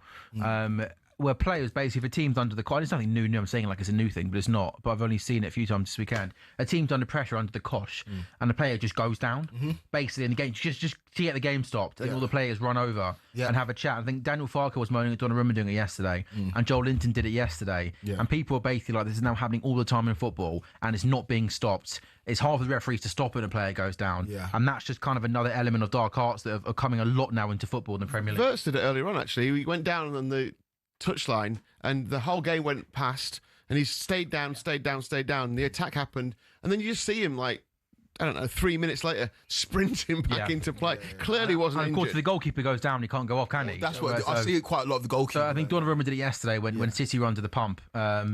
And yeah, it's almost the thing, like the goalkeeper goes down, What do you do? the refs just be brave and say no, get on I with hate it. all that play acting now. Yeah. You know, you see it. Seen it today. McAllister did it. It went over the elbows. He went down holding his face. The ball happened to hit his shoulder. So then he started holding his shoulder. It's like, Jesus. Well, that's the one thing I think football's the greatest thing ever. That's one thing about football that I don't love is the play acting. Because in other sports, you almost do the opposite. You try and show that you're not hurt. In rugby, in any other sport, you're trying to show the opposition that you're Darts. not hurt. In darts. You've got to be a warrior. Don't let you know. Dark darts. Wild dart shot. Oh, you know Dark darts? You can't have that one? the dark darts. Yeah, Dark dart, you must be able to dark- get. You must be able to get us a table for the darts. Yeah, can we? Pally, Yeah, something like what that? connections do you have for that? You must Not be able to get- anymore. It's a different company. Oh, is it really? Yeah. We Could've got you a full table. were a few years too late. Oh, that'd have been a belter. That would have been so They used to good. do the darts. Oh, That'd have been. what a goal that was. Oh, it is. It's Kamara for Aston Villa. Yeah, what a goal. 66 minutes gone. I feel a little bit sorry here. I feel a little bit sorry here for Wolves, because I think Wolves, Been all right. I think given their bottom of the table, they've had moments of going after Villa. Strand Larsen's missed a couple of opportunities, but Aston Villa in No a really, quality. really good run of form, aren't We're they? arguing about something here. Yeah. aren't we? This is very similar to what Wolves were like last week against Palace. Like, it's like commendable, having a go, but really when it comes down to it, the quality's just not there. They're giving it a go though. Yeah, absolutely. And the same with Burnley, really. I think, most games when you watch Burnley, they have a real good go, but just not picking up points. Yes, McGinn on the right-hand side, who comes back into midfield. He gives it to Kamara. And yeah, with his left foot, it's a nice finish into the roof of the net, beating Sam Johnson. John McGinn, they're doing really, really well, holding on to the ball when he picks out Kamara, who's just in a little bit too much space on that left-hand side. And that's a glorious, glorious finish into the roof of the net, top left-hand corner, with his weaker foot. Sorry, I sneezed. Beautiful. Isak off, by the way, Ekitike on for Ekitike it, on. yeah. It's a nice sub, isn't it, that? Yeah. So Brighton, by the way, I'm not sure how Brighton haven't doubled their lead against Nottingham Forest. The goalkeeper made a really good save from a beautiful, beautiful cross from the left-hand side, and then the rebound as well he saved. So we got 3 goals then in our 205 games in the Premier League. Aston Villa have just taken the lead against Wolves. That wonderful finish from Boubacar Kamara into the roof of the net. That actually moves Kwaku, interestingly. Chelsea down to 4th in the table. Aston Villa go up to third in the table. So Arsenal on 29, City have 25, Villa have 24. And fair play to Aston Villa, because it doesn't seem too long ago, doesn't it, that they got off to a tricky start to the season, and some people were questioning, have they reached their ceiling under Unai Emery? Don't be so silly. He's a high-class coach doing a really, really good job there. And Aston Villa looking to put Wolves more misery there. I wonder if Rob Edwards is having any doubts of what he's got himself into. Wolves rock bottom on 2 points. Aston Villa 1-0 up. Forest Brighton has been an entertaining game of football. Still Brighton lead thanks to that goal on the stroke of half-time from De Kuiper. But they really should be 2-0 up. Matt Sells making a couple of really good saves. And Alexander Isak has his first Premier League goal for Liverpool. Just been substituted for Hugo Ekitike. But Isak's goal means it's West Ham 0, Liverpool 1. Quaker, do you think that just one victory for Liverpool? Chance there for Nottingham Forest, but Brighton managed to clear. Could one victory of Liverpool, Quaker, could that be the start of a comeback, or do you think there are too many problems and this will just paper over the cracks? My personal feeling is that there is too many problems, but we don't know, right? We're not in the dressing room. We don't know what's going on. We're not at the training ground, but this is a Liverpool team that have got so much quality. We were saying it's the greatest transfer window of all time. If they win this game and go on a bit of a run, then yeah, they're back in it.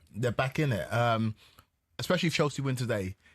Because I think Liverpool's ultimate ambition when you spend this much money is to try and win the league. And I think if Arsenal win, I think spiritually it just feels like they'll just have a bit too much for everybody else. If Chelsea win, Liverpool back themselves to track down Chelsea or track down an Arsenal who've lost against the Chelsea. So yeah, it's a big 20 minutes for Liverpool. Can they hold on? Can they see it through? It's been a poor week, but a win away at West Ham, who have found decent form. West Ham are unbeaten in their last 3. They should have won last week against Bournemouth, having been 2 up. And so this will be a good win for Liverpool, despite the fact that if you look at this game at the beginning of the season, you would have guaranteed a Liverpool win. Nottingham Forest have had a 5-minute spell of pressure against Brighton, and Brighton are making last-ditch tackles, last-ditch blocks, and are really just hanging on. Daniel Marlin just denied by Sam Johnson from close range. So Villa 1, Wolves 0, West Ham 0, Liverpool 1, and Nottingham Forest 0, Brighton 1 as we enter the final 20 minutes of our 5-past-2 games. Liverpool, I don't want to tempt fate. They look pretty comfortable here, Lee. I mean, West Ham, we mentioned it, obviously, we know it's an emotional day at the London Stadium after the sad news this morning, but it does feel as if West Ham have West Ham maybe made it a little bit too easy for Liverpool, given the pressure the Liverpool were under coming into this game? Yeah, they haven't been too. I mean, like possession stats and everything are fairly equal. They've been okay, but just, I think if West Ham don't score, I think they find it hard to kind of like I said before, the first half has been the best half for them in the recent weeks, and I think because they didn't play very well in the first half, then there's nowhere for them to go really. Look, they're still battling away, aren't they? But Liverpool just been a bit better than they have in recent weeks. I think having Szoboszlai back in midfield is huge. Possible. I know it's an obvious thing to say, but just that drive, it gives that midfield much more stability, doesn't it? And then maybe that's why Wirtz has been able to play a bit more. A few bets available. Gakpo to have at least one shot on target, 11-4. Could see that happening. Jared Bowen to score or assist is 7-1. Looks big. Liverpool to score a penalty is up there at 20-1. Producer Jamie just mentioned in my ear about Villa, by the way. Remember early in the season when 4 games they went without scoring? I scored a goal. 21st of September it was before they scored a goal. Now they've scored in every game in the Premier League since, apart from their 2-0 defeat to Liverpool. So they're kind of, they're on track, aren't they, Villa? Quietly going about their business, and as you said, moving up the table. And as Wolves push forward to try and get an equaliser, you'd imagine they'll have chances. Corner for Wolves, though. Yeah, Aston Villa have won 6 of their last 7 Premier League games. Rather than saw them move from 18th to 4th in the Premier League. They've jumped a long, long way. Chance for Wolves, edge of the box. Can they get it back in the box? They can. Header should be a chance. Oh, they can't sort their feet out when Aston Villa are going to clear. John McGinn now comes forward on counter-attack. He's so good, isn't he, at getting his body in the way and using that strength. And he comes forward. He might be one of the most underrated players in the Premier League. He's still got the ball. Brilliant. And he's going to win a corner. That's absolutely brilliant there from John McGinn. He used such good strength there to win the ball on the edge of the box. He carries it pretty much the whole length of the pitch and then wins a throw. Signed that new contract to 28, I think. Brilliant news for them. Quaker, I'm just again West Ham, Liverpool. Just seeing for the first time, Florian Wirtz is just finding space in pockets, in a couple of nice touches. Sure, I'm clutching at maybe a tiny straws here, but again, a little bit like Isak, I'm convinced.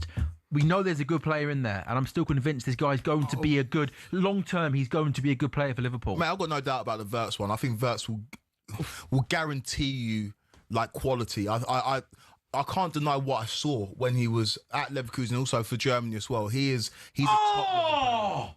Sorry, Quaker. Amari Hutchinson came on at half-time for Nottingham Forest. He's been really, really good, really dangerous on that right-hand side. Really quick, really direct, beats his man. Ball comes across the face of goal, and nobody's there to put it in. John McGinn! Oh, he has a shot from the right-hand side, takes a wicked deflection, goes out for a corner. Yeah, I think that Versus is a top quality player. It'll take him time to settle, but when he finds his feet, he will be good. And I think Liverpool will be great next season, whether that's under Arne Slot or somebody else. I think Liverpool, the quality is there. The only player that I think is a miss is Kirkes. I think Kirkes. Really? Just watching him play. Too early to make that conclusion? Maybe that is too early, but I just watch him play and he just looks out of his depth. What about, I know we haven't really seen much of him as well, but at the time when they signed Kirkes, you wouldn't have said that was a miss. Same as Frimpong. But I said Frimpong, I said was a weird signing because he's not a right back. I think he's a right wing back. But Kirkes, I did say in the podcast, maybe not on here, I said that he's a 3 p.m. player. And Okay, did you hear that? He's a 3 p.m. player. We've got a new Quakerism. Go on. What's a 3 p.m. player? No, the 3 p.m. player is, again, similar to when I talked about 3 p.m. before. We get the benefit because we work in the media. We get to watch 3 p.m. games on a Saturday. Kirkes is a 3 p.m. player. A lot of people say Kirkes is amazing. Kirkes is this. Like, how many times do you watch Kirkes? How many times do you watch in Bournemouth? Yeah, we also saw him take his shirt off against Newcastle, but how many times you sat down and watched Kirkes play? Playing 4:30 on a Sunday is very different, my son. Playing 8 o'clock on a Monday is very different. Playing under lights at Anfield in the Champions League is very different. I'm just saying, with Kirkes, we saw the highlights. We saw maybe 1 or 2 full Bournemouth games. Can't some slack, Quaker. He's walked into a new team. They're absolutely all over the place, struggling, getting beat week in, week out. Everyone's out of form. There's a good player in there. You're coming down on him way too hard. No, honestly, this kick-off time's a nonsense, by the way. Give it a rest, you absolute plum. Honestly. He's a good player, a young player, who's struggling. 3 p.m. Apart from Dominic Szoboszlai, everyone in that team is struggling. By the way, producer Jamie is that angry at that kick-off time. He's about to give you headphones so he can tell you to shut up if you mention that again. He said, don't you dare start mentioning pretty privilege as well.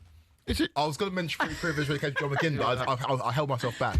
Anyway, that whole 3 p.m. thing. Oh, Lee, don't you start now. What you said about people who comment on games when they haven't watched them. Well, one of the beauties of doing this is that you see so much football at 3 p.m. on a Saturday as well. When we do Saturday, that people you say I saw that people haven't seen. People haven't seen it. People are talking about games that they haven't seen. You don't know that, Lee. No, but I mean generally in football, not in the media necessarily. Come on, Sam. Yeah, come on, who's sitting down and watching? In to watch the Brentford game yesterday? 4 games at once, by the way. You can't possibly see it. You can't possibly do it on a Saturday. Yeah, people ain't watching them. It's like, oh no, Kirkes is a great player. It's like, do you know that? Have you watched him play, or have you seen a few clips and saw he's got a six-pack? You know, Craig, he has got a good six-pack.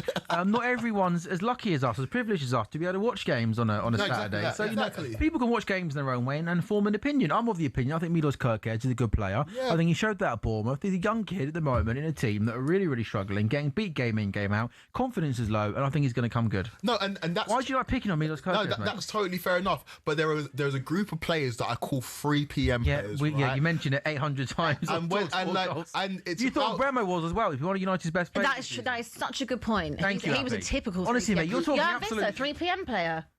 Have you seen Vista? He's been injured.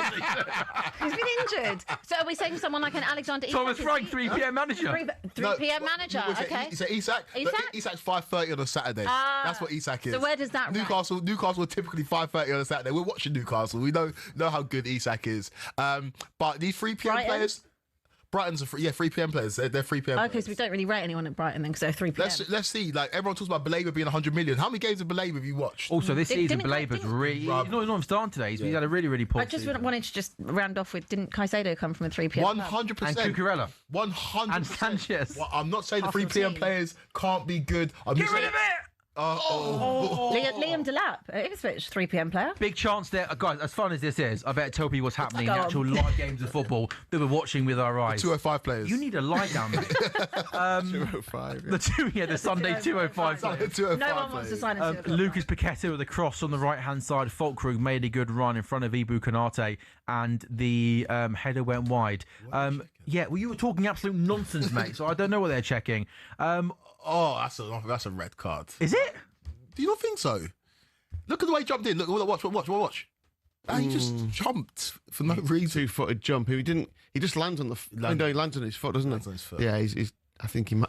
Why go. would he jump like that? Yeah, it's strange, isn't it? It's Arias, a tackle on Boubacar Kamara. By the way, we have our results here. Newcastle played at 5:30 twice last season, mate. So just to let you know, all this kickoff time, Newcastle 5:30. Out of 38 games, they played 2 at 5:30 last season. How many this season? How many this season? How many were at 3 o'clock? Oh, right. Okay. He's on it. I need to let. Yeah, 5:30 player apparently. He played twice last season at 5:30. Anyway, Kwaku, it was Arias, wasn't it? Who yeah, that's the right decision, by the way. He's given a yellow card. It wasn't. He's given a yellow card, not a red card. He gave him yellow, yeah. It wasn't a red card. It wasn't. I thought it should have been a red card. So Arias with a challenge on Buendia. Oh, that's not on Kamara. It's not a red I card. think that's a red card. Why? Why is that dangerous foul play? Two-footed. He barely his ankle. He doesn't know, but he kind of jumps, but he kind of lands before he kind of lands on the ground. He doesn't. That's a yellow card. That's nowhere near a red card. He's not endangering the other player there. He doesn't catch him high up. He catches him on his foot. He might be a little bit off the ground, but he doesn't make contact on the ankle. That's a red card, Jamie. You've been watching too much cricket, mate. Yeah, but I think he doesn't land recklessly. That's not a red card. It's not a red card, honestly. Gosh, just stick to producing, all right? Yeah. Oh, wow. Take her off the show next week. Sorry? Me and Kwaku have actually played football. I play football. I played football as well. Didn't say it was a good level. What level did you play football as a kid? At school.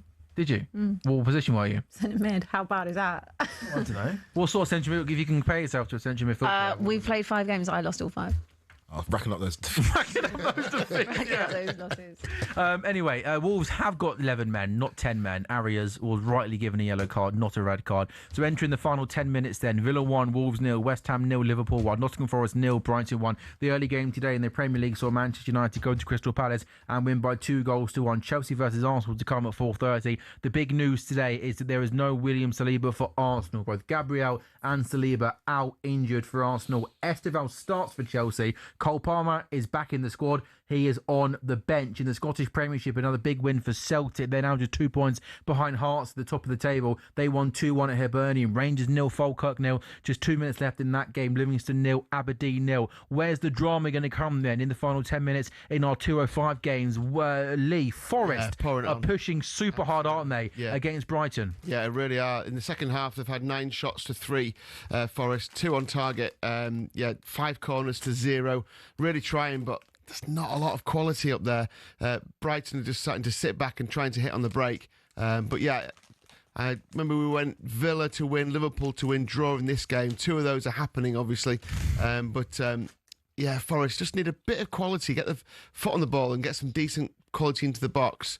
I think they've just given away a free kick.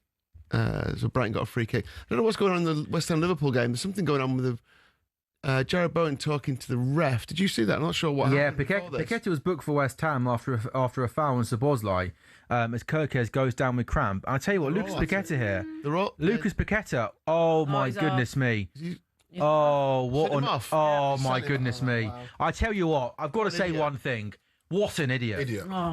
So Paqueta was booked for West Ham after a foul on Szoboszlai, and Lucas Paqueta has just spent the last however long furious, moaning at the referee, getting in his face, being aggressive. And the first thing I would say, fair play and well done to the referee for actually sending him off, because he was aggressive in his face. Paqueta booked again for dissent and has been sent off. What on earth goes through these team are 1-0 down, fighting relegation, in all sorts of trouble. He gets booked and then he starts shouting at the referee, and he gets second yellow card for dissent. Get off the pitch, you absolute moron. Alisson, his international teammate, tried to help him out. Yeah, Alisson was like, calm down, chill out. What the hell goes through your mind when you get given a yellow card, and when you think it's a yellow card or not? Oh, he's still going. Honestly, he's still going. Mate, you've been the best part of useless for 18 months. Your team are fighting relegation. He's an absolute idiot. He's still off the pitch. He's doing the old sarcastic clap. Literally, and now he's having to go with the foot. He's been doing that the whole Someone way. needs to get hold of him and get him off the pitch. It's absolutely embarrassing. What's wrong with him? I don't know what he's doing here. Yeah, third yellow card in a minute. Can you get a third yellow card? Get a third yellow? That's made it up. He could do. You never know what rules come in each season. No one's bet on that. It's so foolish. We didn't know. We didn't know about the retake and penalty after a double hit until today. You did, I didn't. No, we needed to double check that that's still, Jamie did what? that was still the case. Was The double. Wait, what do you mean? No, as in if they changed the rule or not. They did. I read it out earlier. Yeah, I know, but After that's what we the needed to Atletico check. Madrid game. Yeah, that's what we needed to check, if that was still the correct thing. They Yeah, had changed producer the rule. Jamie was across it. He told me straight away in my ear. Oh, I didn't hear. I wasn't plugged in it. Well, you can't get them in your ear, can you? Honestly, No, they're in my ear. It's like I have to. But Quake, you on a serious note though. I mean, looking at the replays, what goes through your mind? Yeah, When you're okay, like, so what are you doing here? but I'm looking. Only the captain's supposed to be there. But I'm looking at the first yellow that he was given. He didn't cause the foul. He just like threw his arms up and said, "Oh, I can't believe." And the referee booked him. I don't agree with what he's done, but the first booking he got was nonsense. No, and that's fine. But then don't go and mouth off, because you just get yourself sent off. And now West Ham, who could have had 10 minutes of pressure on Liverpool and causing them problems, are now down to 10 men with what 5 minutes to go. It's a stupid card. You'd probably back Liverpool to get another one here, wouldn't you? If West Ham they have to push on, probably between I don't know 7 minutes left, maybe 8 minutes left. So if you're looking at Liverpool maybe winning it 2-0, you could check out that 11-4 the price. I've never seen someone want to get sent off as much as that. It was just bizarre, and I'm not surprised his manager's fuming because I don't go goes to his head. You know, his team are fighting relegation, and he's such a talented player. And now they got to play the next 4 minutes with 10 men. Well, that's a problem, right? He's talented, and we've known he's talented, but in terms of putting it together, in terms of a run that will attract a big team, I can understand why he's still at West Ham. It's past it now. I think it's past that move. Yeah, that where he was linked to City, and it's past it now. How old is he? 26, 27. Is that Morgan Gibbs White coming off of an injury? 28. 28. Okay. Yeah, he doesn't look particularly happy, does he, coming off? What have you made? Do you not think the Harvey Elliott situation in Aston Villa is really, really bizarre? Well, he's not playing. But Harvey Elliott, he's barely making squads most weeks. So he obviously was kind of a bit part player for Liverpool, but definitely a very talented player. Yeah. Makes a move to Aston Villa, and Unai Emery has just most weeks didn't make the squad, let alone the 11. Well, the move is interesting because Unai Emery likes physicality, and that's one thing. But he's got bite. He's got a dog in him, but he's not necessarily the most physical. And so, it's a bizarre one. It seems like a strange move because, like I say, he played more at Liverpool last season. He would have just preferred to stay at the club that he grew up supporting. Do you want to hear a good stat about Saliba? West Ham. Oh wow! Bowen with a what chance that was? Snapchat. It's just outside the area. You don't know how close it was. It's just the way he hit it. It looked like it was flying close, but maybe just a bit wider than I thought when I shouted. I tell you what, that's for him. Yeah, the way that falls to him inside the box, right hand side. He should. I think for a player of his quality, I think he should score better than that. Yeah. He gets really good connection on it, and it almost just rolls to him perfectly. He hasn't got to put too much pace on it because the ball's coming to him. And I tell you what, that would have been crazy, wouldn't it? That would have been insane. Van Dijk was absolutely fuming that a shot got let off. He's not looked right to me. He's been poor this season as well. But just like he's frustrated. You can tell he's very, very frustrated. Yeah, they all look frustrated. They've been so used to winning, haven't they, every week? And it's just been. Sorry, what was that stat? Oh, you want it now? Yeah, sorry. Okay. Well, sorry, it is a chance in the football. We have to react to it. No, We can't just, please we can't- go for it. We can't just tell them not to do anything while Abby's Did speaking. did I say either way? No, just not being very nice to me. Okay? Not being very nice with one bit. We're racking up those jokes today. Oh, this is the second time since August 2021 that neither Gabriel or Saliba have not been in the Arsenal lineup for a Premier League game. The other one was the final day of last season, which ended a 148 game run in the league with one of them in the lineup. That's actually a really good stat. It is a good stat. You're welcome. Pretty good record, isn't it? To keep two guys fit for that amount. And what happened on it? Yesterday in training, he was uncomfortable. We need to explore what happened. He certainly was not fit to be involved today. Don't think it's something major. Hincapié and Mosquera starting together. Whole season we've missed a lot of players. Full trust on the players on the pitch. We have to be very dominant to beat Chelsea. So the thing is, Hincapié and Mosquera both look great. And it's similar to when, before this season, Van Dijk is amazing and he brings the best out of Konate, but you wouldn't want Konate playing next to Joe Gomez. Yeah. And so Van Dijk elevates everybody else. Those two with each other, we don't know what that looks like. Yeah. So it could be absolute carnage. It could be carnage. Because if look at Konate this season, even with Van Dijk is playing poorly, but you wouldn't trust Konate to be the A-side centre back in any situation. And so he's not even he wouldn't be the D size. what's going on with him? Why can't he be dropped? I can't. Well, so yeah, I would have dropped him for Gomez weeks ago, but then Slot. Oh my goodness me, Alisson's just come for a long ball. I into think this the is box. 10 men against No. Liverpool. West Ham have looked the most dangerous in the last 4 minutes. Yeah, Liverpool sitting back. My simple answer is I can't explain the drop-offs of these players, of your Canates, your Salahs. I really, really can't. Yeah. But yeah, in terms of dropping him, I think you should have dropped him for Joe Gomez a few weeks ago because it almost got to a point where whoever comes in could almost impossible be as bad as him. He was making simple, basic mistakes. Game in, game out. And Brighton had a little bit of a sucker punch, shall we say, against the run of play. This would be a massive win for Brighton, who we know on the road this season haven't been particularly impressive. They've had to get through a lot of pressure from Nottingham Forest, who have been really impressive in their second half. But on the counter-attack, Brighton have their second goal at the City Ground, and that should be all 3 points to Brighton, and that would see them, as things stand, be fifth in the Premier League, just 1 point behind Chelsea before that 4 o'clock game this afternoon. It's a long ball forward. Forest don't deal with it. It's a really poor header from Morata. I think that's Hinchelwood who goes through, and I think it's Simhouse who puts the ball in the back of the net after Morata just doesn't deal with it, and from close range Brighton score, and that's Nottingham Forest 0, Brighton 2. Yeah, that's I think the keeper thinks he's given a penalty away, doesn't he? Because he kind of almost makes then just doesn't do anything. Yeah, real mess. This Liverpool game is insane, by the way. I don't know what Liverpool's sitting so deep they can't get out. Nervy, don't they? They look nervy. Yeah, absolutely, yeah. If you can't concede. If only West Ham had an ounce of quality.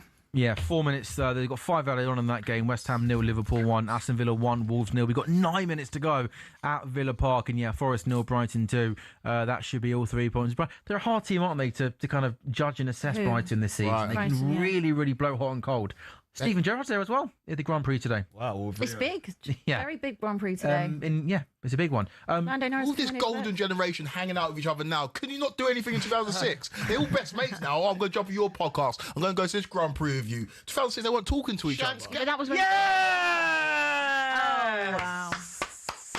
You absolute beauty. West Ham 0, Liverpool 2, and Liverpool have won a game of football. Cody Gakpo is the goal scorer. It's a really, really nice finish. And after weeks and months of bad results and bad performances, Liverpool are going to finally get back to winning ways. It's Andy Robertson from the left-hand side who kind of ball bounces off him out to Dominic Szoboszlai on the right-hand side, who keeps it alive. He plays it into Joe Gomez, who plays a good ball into Cody Gakpo, and he takes it down in his chest, and it's a first-time finish from there into the back of the net. Some suspect West Ham defending, but Gomez does well to put the ball into a dangerous area after Szoboszlai kept the ball alive, and that was a really good clinical finish from Gakpo, taking it down in his chest, turning and firing the ball into the back of the net, and Liverpool Football Club have got a victory. Are you back? Yeah. We're not back, but goodness me, that is, to state the absolute obvious. Really? It was an absolute must. I mean, we had to win this game. We've got Sunderland at home in the week. I know that Sunderland are in really good form, but being at home, we've got to fancy our chances there. We go to Leeds next weekend, and then we play Spurs, which has to be a must-win game, doesn't it, given the form that you're in? Is it you or... No, it's the Spurs. Spurs. We always seem to play you at your place right before the game before Christmas. But yeah, listen, it hasn't been far from our best, but you just hope that 3 points of victory, a clean sheet, a goal for Alexander Isak, and it could possibly... It's not guaranteed. We beat Real Madrid a couple of weeks ago and backed that up with some absolute stinking performances against PSV, against Nottingham Forest. Who? I meant Forest. Borough. That's throwback, isn't it? What are you... His head is locked into the 430. He's not even interested in these 205. They're not in the Premier League, mate. You've literally gone so far back. So we're absolutely not back. We're far from being back. But yeah, possibly Gomez at right back is maybe the option moving forward. Hopefully Isak can find some form. So yeah, Abby, what do you think? I mean, do you think Liverpool can turn it around, can find form, or do you think it's just papering over the cracks? I don't think you'll be in the title race. I haven't depended on you now. That's fair enough. Sorry. I mean, I didn't want to do that, but just you weren't giving me any option. I had to jump ship. I'm all about Chelsea now at this point. But do I think that you can finish in the top 4? Yeah. Yeah, I do. I think if we can, obviously we're not going to win the Premier League this season. I mean, that's absolutely obvious. How many games you lost now? 9. 6.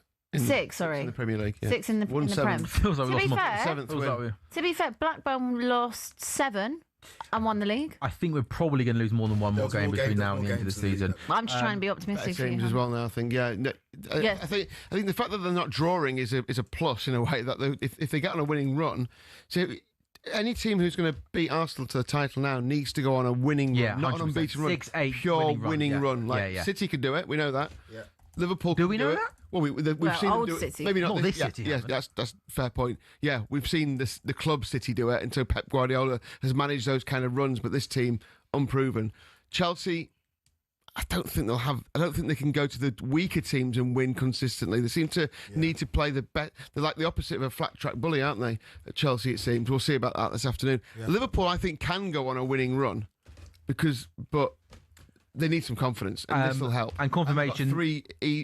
Two more relatively easy games. We're talking about Sunderland being easy. Yeah, to be fair, having harsh. a good season, but it is full time at the London Winnable Stadium. Liverpool, who had lost 9 and 12 going into this game, had beaten West Ham by 2-0. There was the first goal was scored by Alexander Isak, a nice, crisp, clinical finish from close range, beating the goalkeeper at his near post, and then Cody Gakpo put the ball in the back of the net. A really nice finish. Interesting, Quake. You made a good point a few weeks ago, and you can repeat it for those that are just joining us about Mo Salah going to AFCON, how that could benefit Liverpool, maybe in the time that he's away. But interesting, Salah didn't start today, didn't even come off the bench, and obviously Liverpool picked up the victory. So, it was Isak, Gakpo and Wirtz with the front three today. Maybe that's what Slot does now moving forward. Yeah, I think Slot needs to be bold in some of the decisions that he makes, and dropping Mo Salah again because of the midweek fixtures. You expect Mo Salah to start that midweek fixture, but this is Mo Salah's. I think we all agreed last season at the football club. It's time to ease him out. And I mentioned it on the show last week that AFCON comes in December and Mo Salah will be off playing for Egypt during that tournament. And if Liverpool do go on one of those runs that Lee's talking about, without Mo Salah, when he comes back, it's a lot easier to stomach. It's a lot easier to drop Mo Salah and not have him in the starting 11 if he's been away and your team's done well without him. The tournament starts on December the 21st. You presume they have a 2-week, maybe not 2-week, maybe 10-day camp.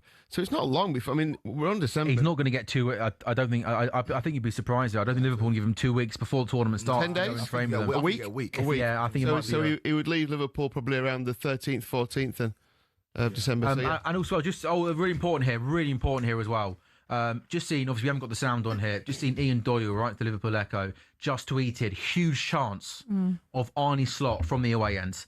And you know what? If you look at Arne Slot there, he looked, as we know as Liverpool fans, he looked a little bit emotional. You got to think, everything last season for him was just perfect. And he deserves credit for that. He comes in, he did a really good job. I mean, to lose 9 and 12 as a Liverpool manager must have been mentally so hard. I've been critical on Wednesday. He's looked lost. He's looked short of ideas. But I think that was absolutely everything Arne Slot needed. Yeah. It wasn't great, but what it was professional, it was controlled, and it was deserved just to stop the rot. It doesn't mean we're back. Doesn't mean we're going to win the league, but it's something to build on now.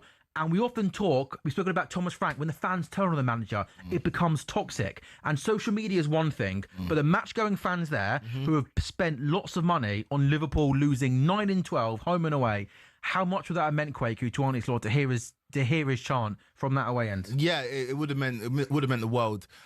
Liverpool fans, to their credit, and I say Man United fans as well, the match-going fans, they stick with their manager. They stick with their manager. Away fans as well. Yeah, proper they're away proper fans. yeah. They stick with their manager. Liverpool have never sacked a manager that's won a league title for them. And the only one in my lifetime that's come and gone quickly has been permanently, has been Roy Hodgson. Yeah, and that was a total. But the way he spoke in the media, he didn't really understand the culture of Liverpool, and the results were terrible. But Arne Slot, that would mean the world to him. What Liverpool got to make sure they do, and you mentioned it, Sam, is it was a great result against Aston Villa and a great result against Real Madrid, but there was no springboard off the back of that. This has to be the first of many. Liverpool can go on a run. Liverpool have got good players. I've said it multiple times, I'm not too convinced on Arne Slot, but I can't deny the quality of the squad. Can you explain why not? because this man last season won the Premier League Liverpool, not all our lifetimes, maybe apart from Lee. He won, the second league title. And I think he deserves credit for that as well. One thing I haven't liked in the last few weeks is people almost try and play that down. Oh, it was just Klopp's team. I think that's really, really unfair. I think he changed the whole tactics. Right? We know Jurgen Klopp was a super aggressive, high pressing manager. Slot went away from that completely. Yeah. I think he deserved credit for that. Yeah, no, he does deserve credit for winning the league, and you can't ever take that away. I think my thing is that we act like Liverpool were on their knees before, and they were in for the quadruple up until March the previous season. That was a very, very good Liverpool team. Obviously lost that game in the FA Cup against Man United, and things started to happen, but the Liverpool team went on for everything, and that was Klopp's final season. I look at Arne Slot, and my biggest issue is the drop off towards the back end of last season. I remember we did the goal show. But do you think that was natural though, given when a team can be so far ahead, when a team can dominate for so long, especially when you win the league? But the drop off was after they decided to go to Ibiza. Yeah, and how many times I saw them in Ibiza, I saw them in Dubai, I saw them have about, and I get it's a first league title in front of fans, but that drop off. I remember doing the goal show and I said to Ryan Bromlow, it's like, yeah, we won the league. I'm like, but good teams, like the best teams, try and get as many points as possible. In terms of the pantheon of footballing greats, that Liverpool team were amazing last season, but you look at the points total, you said that's by the by, and from that moment where you dropped off, it seemed to carry on to the beginning of this season as well. And I think the Liverpool teams I've seen in the past where you won the league title in 1920, the back end of the season before that was amazing. Remember, you kept on winning, so did City, and then you began the previous or the next season on fire. I just feel like there's elements of Slot that I see as a good coach, but not as a great manager. I just think there's so many different factors. I do think the Jota thing has massively affected Liverpool as well. Also, just the chopping and changing of players. I think, look, if it carries on this way, then if it carried on that way, then obviously Arne Slot would have to inevitably at some point probably go because of the results. But you also have to take into account what he has managed over the summer. The Jota situation has deeply affected not just fans, but obviously that team in particular. He's spoken about that. He's had to manage those players as well, and kind of probably talk to them a lot during that time and be a confidant in certain situations. I think also the moving parts at Liverpool, losing Trent, losing Jota, losing Diaz, obviously things that we don't even know about that go on behind the scenes, having all these players kind of, whether or not they were thrusted on him or whether or not he had a say in all of those players coming in at one time. I think there's a lot of factors. It's very easy to say Arne Slot out, but there was a lot of credit in the bank and for that first season. So I really think we shouldn't downplay the away fans and match-going fans that are inside that stadium chanting for the manager after 9 defeats in 12. It can change. You could go and lose to Leeds and they could be saying Slot out. And football is week by week, game by game. The Villa and Real Madrid were good examples of two really impressive victories in quick succession, and you think we're back, and then we go and drop an absolute stinker against Nottingham Forest, against Man City, against PSV in the Champions League. But one thing I think it's something to build on. It felt a little bit more controlled. It looked like it was doing the absolute basics a little bit better. Yeah. Canate and Van Dijk winning their headers, winning their duels, something we hadn't seen this season. Isak getting a goal. Is that the springboard for him now to maybe move on? Again, it wasn't he didn't do anything amazing in that game, but I just thought for the first time we saw Florian Wirtz find space and stuff. And again, we've got to build on this. But one thing I never thought the player stopped playing in it, playing for him. I think sometimes when teams lose games of football, people just go to the old, he's lost the dressing room. Players don't want him. I don't think football's that simple. Do you know what? I don't think the players in games are out there thinking, we don't like this manager anymore. We're not going to run for him. I think that's a real kind of lazy analysis. I agree with that. And I don't have anything to play stop him playing for the manager, but I don't. A 2% drop off of football is everything, right? And especially in the Premier League when every game's competitive. And the only game I felt it was the PSV game. That PSV game, I was like, when you come out of half time and you play worse, they're telling you something seriously wrong there. And that PSV game, you were shocking in the second half of that. And that's the one game where I thought they might have stopped playing for the manager. But we'll see what happens, right? None of us thought Liverpool struggled this much at the beginning of the season. When they're winning at the beginning of the season, we were saying sign the champions. That's sign the champions. And those results have gone awry. And let's see if they can show that champion spirit and turn things around, because this isn't an abnormal Premier League. You win 2 or 3 games and you're second. Yeah. Like when Chelsea played against Spurs a few games back, that was a battle to go second. Yeah. And now look at where Spurs are right now. They want to sack the manager. But again, one turned up and one didn't. Do you want to hear something crazy? Yeah. I know Liverpool 2 points behind Chelsea.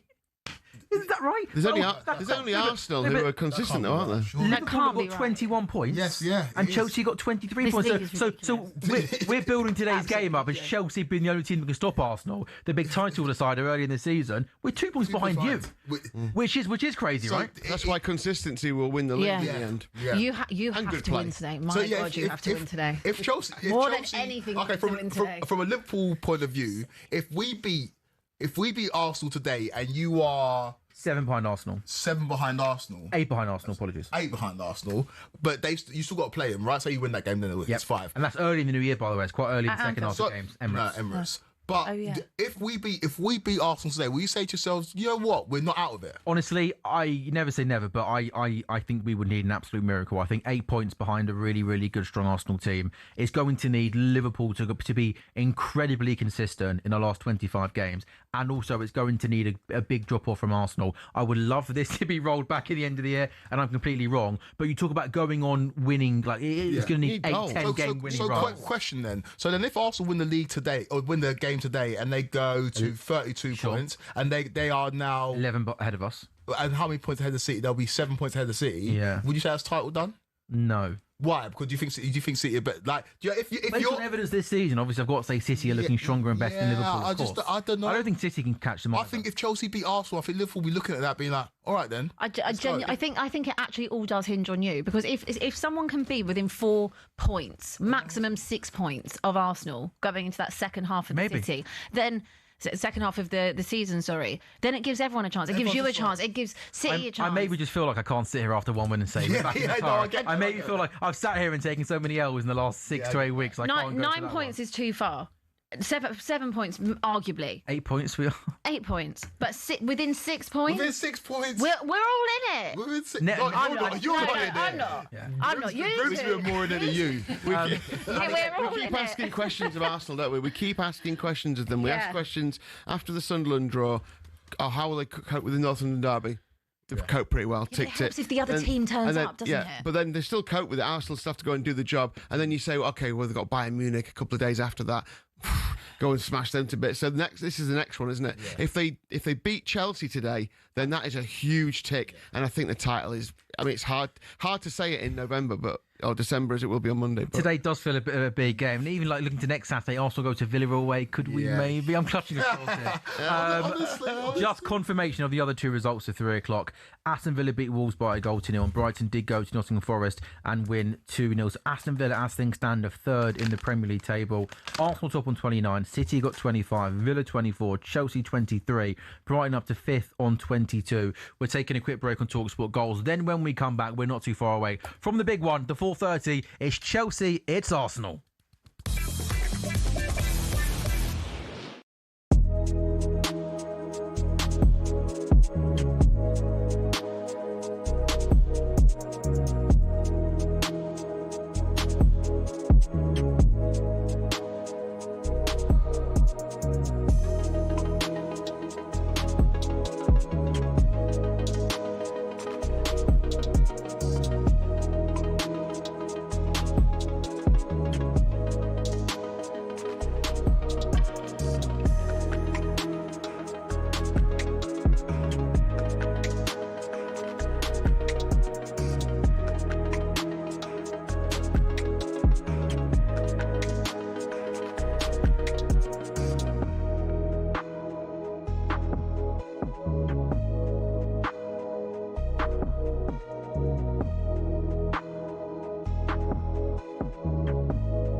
A very good afternoon and welcome back to talkSPORT Goals, brought to you by Final One Standing. It's new from William Hill. 18 plus, gambleaware.org. Terms and conditions apply. I'm your host, Sam Ellard. Lee Phelps, Abby Summers and Quaker Rafari alongside me. We've got some results to bring you today in the Premier League. The early game, the 12 o'clock game, saw Manchester United go to Crystal Palace and win by 2-1. Crystal Palace got off to a really good start in that game. Jean-Philippe Mateta scoring a penalty after 36 minutes. Palace were really impressive in that first period. Sugar into the break, more than one up at half-time. Joshua Zirkzee and Mason Mount scored 2 goals in quick succession in the second half of Man United, who win for the first time in 3, going to Palace and winning 2-1. Not loads of goals in our 205 games. Aston Villa, though, were dominant against Wolves for large parts. They won by 1-0 to move up to third in the Premier League table. Boubacar Kamara scoring after 67 minutes. For us, Brighton was a really good end-to-end hectic game of football. Brighton, though, coming out on top.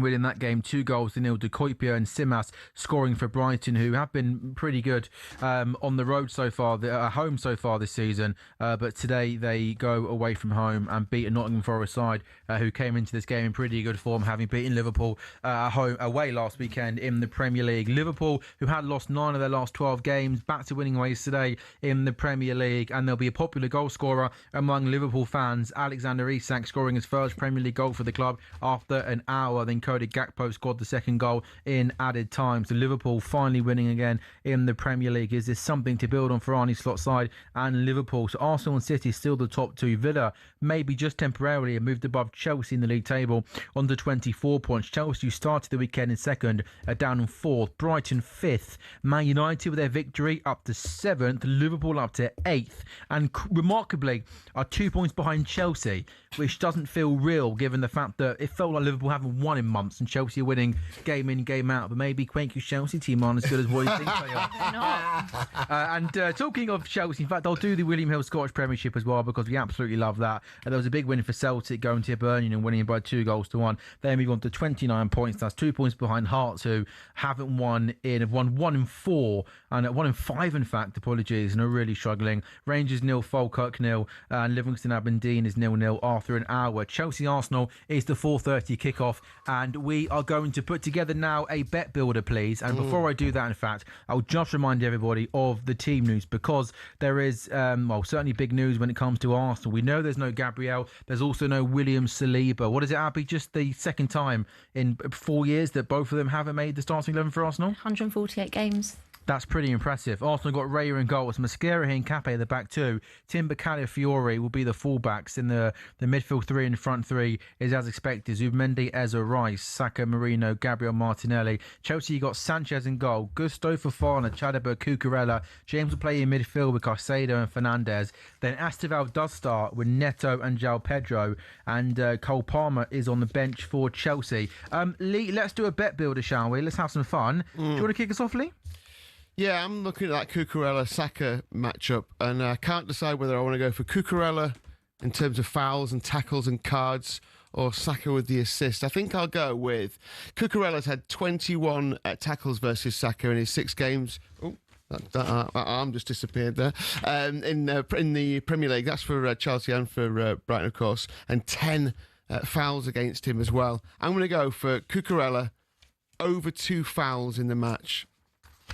I like it. Good stats there, by the way, mate. Good research. And that's not even counting the England, obviously the Euro final when he got the better over Saka, didn't he? In that game, to be fair, when he got the assist for the winner, didn't he? And that's where it started. That's where this form started. Yeah, the true. Euros. From the Euros. Yeah, man. Yeah. He's a serious player, and he's got Lamine. He's collecting them like Infinity Stones, right? He's got Lamine Yamal in that pocket. Right there. he's got Mo Salah in the other pocket right there from the early game of the season. Gonna put the other best right winger in the world in the other pocket, and then we'll keep it moving. Top of the. So potentially that will come back and bite you. Why would that bite me? Because it just might. Why? Because Saka will do something. Maybe. Let's see. Quaker, what's your bet builder, mate? I'm going for. We're playing a set piece FC, so Arsenal 6 or more corners. Ooh, I like it. Really? Yeah. 6 or more It corners. feels like you're going to lose. That means you're going to lose the game. No. Well, that's a lot of corners to try and defend. No Gabriel. No, so Yeah. they might not be so dependent on it today. Over Don't know. 6.5 corners. Go, Arsenal more than 6.5. Abs. We're already up to 7-1 with 2 selections. All right, I'll Did you? What was your one? Sorry, Lee. Over 2 fouls. That was what I was. Do you know what? I'll go for a bit more of a tapping Go one on than a then. boring one because I normally let the team down. I'm going to go for a Caicedo yellow. Yeah, fair. Okay. Okay. Is that boring? I No, good. am gonna go Do something fun. with Thomas Frank to be sacked. Eze to assist. Ooh. Eze assist. That's crazy. That's going to shoot it up, surely. This is going to be a big bet builder, to be fair. Can this actually come? Can we actually put this on? No, Just in case it comes in. These are all terrible bets. They might come in. Eze assist, Moses Caicedo My to one's be the most carded. sensible one, I think. Over 6.5 Arsenal corners and Cucurella over 2 fouls, 125 to 1. Now we could be a bit more sensible and Yeah, I take think it down to over 1 foul and over 4.5. Let's see what that does to All right, it. do that. Yeah, I'll do that We're one. not greedy people, are we? No, We just need crazy. to win enough to pay for our Christmas meal, don't we? That's all we need. And these coffees, and then we're all good. So, Abby, your one. Are you happy with Eze to assist? Yeah, So yeah. specific. Well, all a bit Why? specific, aren't Eze's been great the last year. Work out. What'd you say? That's from the. That jars me so much. that song. Yeah. Do that again. I didn't hear. It's a song from It's a song. the Eze unveiling video. Oh, don't know. Let it all work out. You don't know? So that's so 33 to 1 now. So Caicedo to be carded, Eze assist, over 1 foul for Cucurella, and over 4.5 Arsenal corners, 33 to 1. He's added his 2 pence in. Lee, sorry to be really unprofessional. There's no almond milk. Do you want coconut? Coconut's fine. Coconut's fine. Good work. Coconut's fine. Anyway, sorry. Absolutely. Clip that, please. So woke. What is this, 33 to 1? We'll put that in the areas folder, lads. Yeah. Yeah, it's 41 to 1. Okay. Right. So do you want to read us through, Lee, one more time, so everyone knows what we're doing? Yeah, so we've got Caicedo. Caicedo card. We've got Cucurella over 1 foul, so Right. 2 or more. We've got Eze assist and over 4.5 Arsenal corners. Right, good work. TalkSPORT Goals then. We are with William Hill. 18 plus, BeGambleAware.org. We're taking a quick break on TalkSPORT Goals.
A very good afternoon and welcome back to talkSPORT Goals. We are live on talkSPORT's YouTube channel. Honestly, he's such a diva, no almond milk, and he wants to cover fast. I mean, seriously, Lee, honestly, mate, you know, you'd have to do with coconut milk, all Are you right? opposed to oat milk? What? You're not an oat fan? No, I can't do oat. Okay, fair. Why not? No gluten.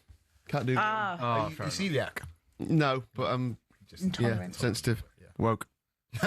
Sensitive and woke. Welcome to talkSPORT Goals, and we are live on talkSPORT's YouTube channel and on your smart TV. talkSPORT Goals is brought to you by Final One Standing, new from William Hill. The Aston Villa players will be happy. 18 plus, gambleaware.org, terms and conditions apply. Not the Aston Villa players, the people that backed Aston Villa in the Final One Standings. Aston Villa, not a pretty performance with Aston Villa beat Wolves by a goal to nil. Palace 1, United 2, Forest 0, Brighton 2, West Ham 0, Liverpool 2. We've done a bet builder, Lee, haven't we, for Chelsea Arsenal today, which should be fun. I've gone for a Casado yellow. Quaker's gone Arsenal more than 4.5 corners. Abby's gone Ezra assist, and you've gone Cucurella 2 or more yellow cards. The epic boost from William Hill are always really, really good. What have you got for us today? Yeah, Saka to score or assist is the epic boost. Impact sub applies as well. So if Saka goes off without scoring or assisting, then whoever comes on takes over your bet. Remember against Bayern Munich, he assisted. He went off, and then his sub scored from him. In fact, all the subs, or three of the subs scored, or assisted. So that's 7-4 boosted from the usual price. Saka and the Saka epic boosts are always really, really popular. A couple of other markets that are really popular. Just looking at them now, Arsenal to win, both teams to score at 4-1's taking a lot of bets as well, and a few of the correct scores that are really popular. Arsenal to win 3-1 at 20-1.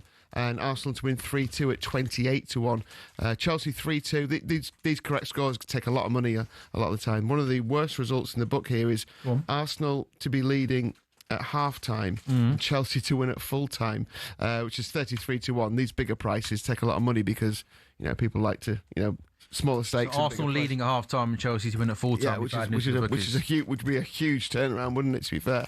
But yeah, in terms of the prices, Chelsea now into 2-1. We said earlier on that they were 23-10 when we recorded the preview. They got clipped into 11-5. It must be clipped in with no Saliba. Yeah, 11-5. Then they were 21-10. Now they're 2-1. So Arsenal out to 7-5. The draw the same price as Chelsea at 2-1. For me, you know, I know we want a winner here, but I think the draw is still a big player. The last two games at Stamford Bridge between these two are finishing draws. Chelsea haven't beaten Arsenal at Stamford Bridge since August 2018 in the Premier League. I think the draw is a big player here. I think Arsenal just edge it. I think it'll be tight. I think it'll be cagey. I'm not sure there's going to be as many goals maybe as those 3-1 and 3-2 suggest, but I think it'll be tight. I think it'll be cagey. I think Chelsea will have chances. I maybe just think it's one of those days where Arsenal might score a kind of late-ish goal and we walk away and say that's the real sign of champions. So yeah, Lee, main bit there for people who may be on the William Hill Apple website right now is the epic boost is a nice one. Yeah. Second score assist. Yep, 7-4 should be even money. An impact sub applies. That sounds good. All being well, we're going to get... You right, Dante? Yeah, I'm good, man. Yeah, good. You confident for the game? Yeah, of course. I'll be here. What's the score going to be? 2-1 Arsenal. 2-1 Arsenal. There you go. Heard it here first. 1 minute break. When we come back, Chelsea, Arsenal, Sunday 4:30. It's got that big game feel to it. Let's do this.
A very good afternoon and welcome back to talkSPORT Goals. We are absolutely live on talkSPORT's YouTube channel and we are also as well coming to you on your smart TVs. I'm your host Sam Ellard, alongside me Lee Phelps and William Hill, Abby Summers, Kwaku Afaru. It is nearly 4:30. That means all of our attention now and for the next couple of hours is going to be on the Sunday 4:30. Before that, confirmation one more time on today's results.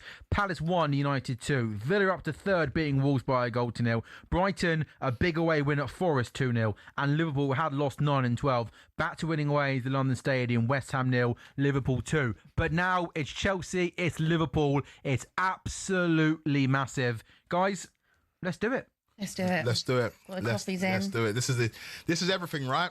This is everything. With Liverpool's win today, they'll be watching this game, hoping for a Chelsea win. With Man City's late win yesterday, they'll be watching this game, hoping for a Chelsea win. Even some deluded Man United fans will be watching this game saying, if Chelsea win it, we don't know, we're not too far away. Everybody is Chelsea today. It very rarely happens. We know what this means for the title race.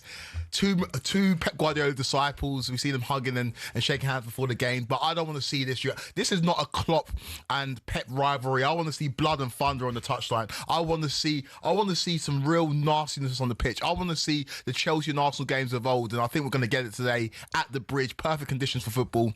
Let's get it. Let's get it. You doing a weather report? Let's get it.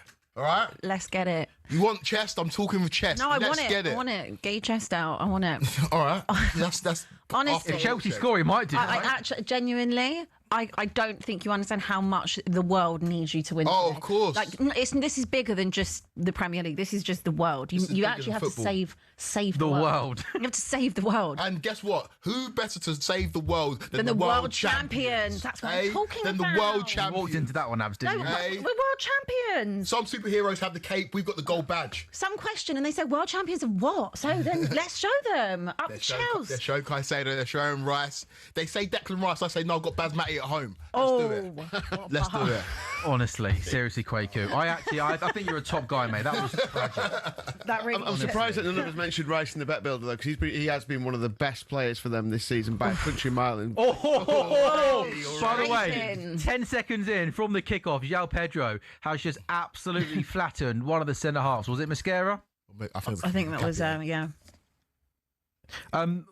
There's lots of good battles all over the pitch, Kwaku. Does it feel that one on the right-hand side, Saka Cucurella, away. is the big one? yeah, just straight away, Saka just ran straight into him as well there. Yes, it is a huge one. There we go. Love that. Won the first battle. Yeah, this is huge. This is huge. And I know I joked about it before, but I think what Cucurella's great at, not only is he good at going forward to taking up those central positions, which has been an unusual kink in this formation of Maresca, but those one-on-one battles, he relishes them. He gets tight to the winger. He doesn't give him time to breathe, and that's what he does really well. And I feel like he's going to relish this challenge of coming up against Bukayo Saka, who I think now with the drop-off of Mo Salah is considered the best right winger in this league. Been playing then for just 90 seconds. Chelsea looking to go long from a goal kick, and it goes all the way back to David Raya, who launches the ball high up the pitch. Again, if you are just joining us on talkSPORT Goals, Chelsea 0, Arsenal 0. Kind of a big story really developing an hour and 50 minutes. I can sense his nervous. No, of course it's a massive game, Abby. Yeah, I agree. You should be nervous. I can feel it. I'm sorry, Sam. Just before you go, I know you mock me with these kind of things, but the red and the blue under the lights, to the eye, it just works. It just looks great. By the way, I don't mock you. It was more the boys behind the glass. Want to do research to find something. No, that was good though. No, that was you made a big thing about Newcastle being a 5:30 team. You know, they don't play at the 5:30. the feel of it, right? The feel of it. They feel like a 5:30. Played twice and haven't scored once. But Alexander Isak is just a 5:30 player. Get a life, quick. So yeah, again, if you are just joining us, the big news is that it looks weird, doesn't it? Watching an Arsenal team with no William Saliba and Gabriel both not playing today. We knew that Gabriel was injured. Saliba had a knock in training. Ball comes and there's a foul. That's There's not the foul. There's the not a foul. There's the That's first not a foul. Cucurella on Saka's in our bet builder, and I think Cucurella is looking to be super aggressive to Saka. Ball came into Saka, and you say not a foul. I say he clatters into him. It's a big game. Come on. Is this a foul? Let's have a look. Probably is, to be fair. No. It's just showing him he's there. Look, watch. Got the ball. Oh, He didn't get the ball. The game's so gone. The game is so gone. So we had who had Cucurella 2 or more fouls? Yeah, I had that one. Yeah, Good start for you, there, mate. good start. That's a lovely start for Lee Phelps, isn't it? Already a. It hasn't flashed. We have to do it via Opta. That's how the rules work. It hasn't flashed up yet, but I'm sure it will soon. But all of these bets don't suggest the Chelsea win, which is all what we want, right? Draw. Yeah. Here we go. Saka up against Cucurella now down the right-hand side. Neto does really, really well to come and show his mates some support. But that all, Bukayo Saka. Bukayo Saka wanted an Arsenal corner. Bukayo Saka's not going to get an Arsenal corner. This could be such a great hate watch, my God. Yeah. This really could be. And also, I mean, I know we mentioned it a few times, but for the league on a weekend where City have won, Liverpool a little bit, but for Chelsea to get closer to Arsenal as well, it does feel like if Chelsea win this, we're going to be talking about a great title race on our hands. But if Arsenal go to the bridge and pull back clear again, we are going to almost be like, it's going to be hard, isn't it? It's also boring. Like over Christmas, there's so many games. Like, don't you want there to be a proper title race? We haven't had one in ages. Ages. Absolutely. Interesting here. What sort of approach do you think we're going to see, Kwaku, from Chelsea in and out of possession? I'm just interested to see don't mess around with it there. Oh, that's unlucky. That's unlucky. Ball got played into Caicedo. Declan Rice, super aggressive. But Caicedo was good there. Just got his body in front of Declan Rice. And any sort of contact there's always going to be a foul to the attacking team. Yeah, people talking about that match-up and we saw it there. Ooh. A little bit of needle. We saw João Pedro clatter into an Arsenal defender early. We saw Cucurella clatter into Saka early. And now, very early on, just some words being exchanged between Caicedo and Mikel Merino. I'm not really sure. I like that idea. I think Caicedo just gives him a little shove. Got to be careful there. Yeah, it's got to be careful. That booking came in straight away. Yeah. That should have been a booking. Yeah, he pushes him over, doesn't he? That should have been. But that's the bit. Like you want to see aggression. We want to see bite, don't we? But from a Chelsea point of view, just keep chance to reach James here. That could be a yellow card. Yellow card. Oh, I tell you what, I think he stopped the counter-attack. This is good. I tell you what, here. Do you know what? If this wasn't 4 minutes in, this would be a yellow card. He stops the counter. He's going to book him. Yes. Fantastic. You know what? Get the card out. He stops the counter-attack there. Zubimendi, yellow card. And I think this is good refereeing because I think Reece James had the ball in the middle of the park. He goes past Zubimendi, who takes him out. And it's a yellow card because it stops a counter-attack. But I think sometimes early in these big games, referees will think to themselves, big game, don't want to book a player. Yeah. But I think something like that's cynical. This is giving a little bit battle of the bridge. Yeah. It's got that energy. Do you know what it is intensity. with these two sides? When Man City and Liverpool used to play against each other, there was an ultimate respect because they both won the biggest trophies, right? These two are hungry. These two haven't won it yet. There isn't that respect. It's like we're trying to take what they want and they're trying to take what we want. Whereas like with Liverpool, Man City, there was just that ultimate respect because they were some of the best players in the world that had won the biggest trophies in the world already. So those games though delivered those still. Oh, those games not in like maybe terms of animosity, but they were some classic games. Oh yeah, in terms of level of football, we haven't seen a higher level of football in this country. Like in terms of just the pure art of football, but it didn't have the nastiness. Whereas this feels a little bit like it could boil over. Chance now. Go on. Esteval's in down the right-hand side. Really good.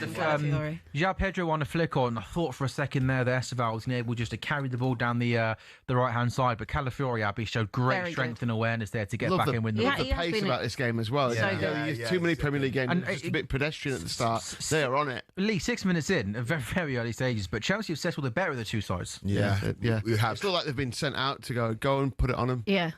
It's almost a game where like... get that clear. Kwaku, is it almost holding him a game so long? Kwaku, if we get to the last 20 minutes of the game and it is goalless, do you think, like, if Chelsea have aspirations to win this title, like genuine aspirations, go for it. They've always got to go and win, haven't they? 100%. I almost feel as if they just sit back and play for the draw, you haven't really gone anywhere. Whereas I feel like it's almost worth going for the win to try. And then if you do, let's say you do end up getting beat, but you play well, it's almost like, all right, not ideal, but it's a young team. We've got a good chance of coming top four. I feel like you've almost, in a way, is this a bit of a free hit for Chelsea today? Because all the pressure's on Arsenal to win the league in that respect. Like, no one's expecting Chelsea to win the league. It depends on if Chelsea lose it, how they lose it. If Chelsea get spanked, nah. But if Chelsea go out, try and win it, it's 1-0, Chelsea are putting men forward and then they lose it. Really good play there from Caicedo. He's so good, so aggressive. He's an absolute machine. He is. Really good. But you don't know what Tim is moaning about. Do you know what? So, seriously, they're at it. Arteta and the coach. Do you know what? I swear to God, if I was a referee, every time Arteta goes and wants to shout at the fourth official, book him. How's he not? Just book him. Keep your mouth shut and watch the game. Caicedo, shoulder barge on Timber. He's stronger than him. Absolutely. I agree. So physical. Caicedo's up for Shoulder this. barge uses his strength. Why is it a foul? Oh, I don't know about that. It's all Arsenal in there. Don't All- listen to it's Sam. literally, It's all yeah. Arsenal. He supports Bristol City. No, No, not him. He's a Chelsea fan. Good boy. Yeah, it's Matisse on Monday, isn't it? We want the big dogs out for Monday, don't we? Get Zach J-Lab in as well. has he while we're actually at it. done that to you? Has he actually? Have you done that? What? No. You have done that. No, but that's Matisse's gig now. It's not my gig anymore. Wow. Honestly, mate, I can't believe you had a baby, you've always Kwaku. said. How selfish of you. He said he gives you loads of work. Yeah. No, he does. He does. You're he not does. his mouthpiece. You're not his mouthpiece. You're not, you can come in here and put up a chair if he wants to get involved. Honestly.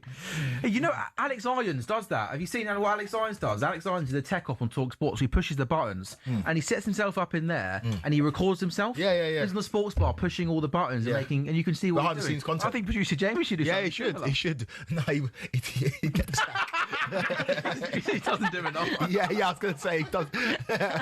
Hey, we're pretty good running on today, by the way, team. Do you know why? That's because Fergus had done himself the other night. Yeah, or because you were being a little bit mean on the group. What? An They intro gave us one.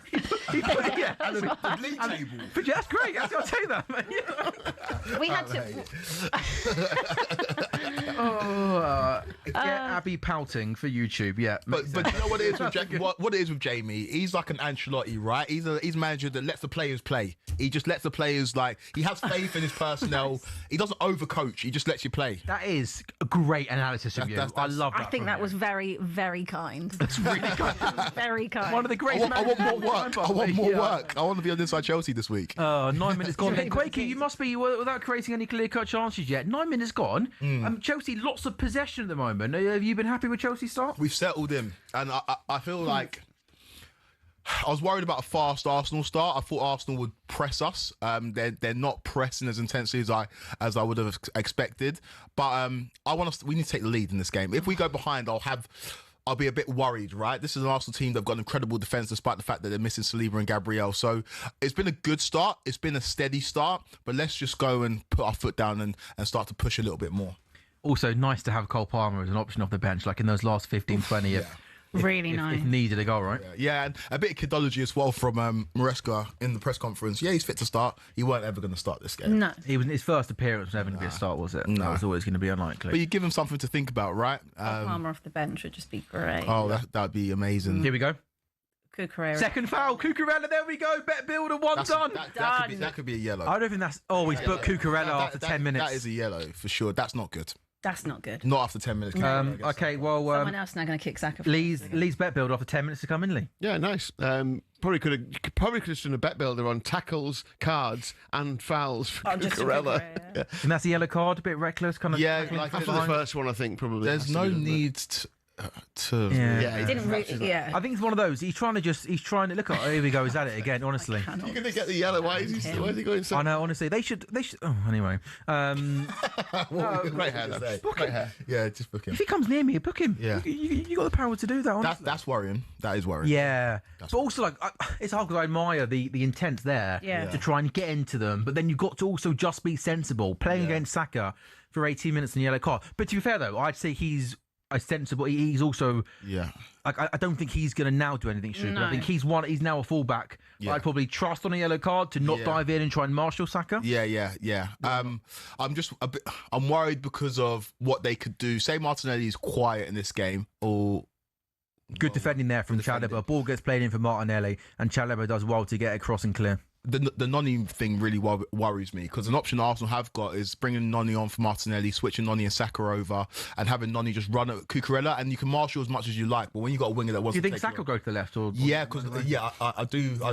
Well, talking to Arsenal fans, they say that Saka can do a job on the left, whereas Noni on the left is not as effective. Noni on the right is where he's really at his best, and him running at Cucurella on the booking worries me. So yeah, let's. First long throw is for Arsenal and Declan Rice.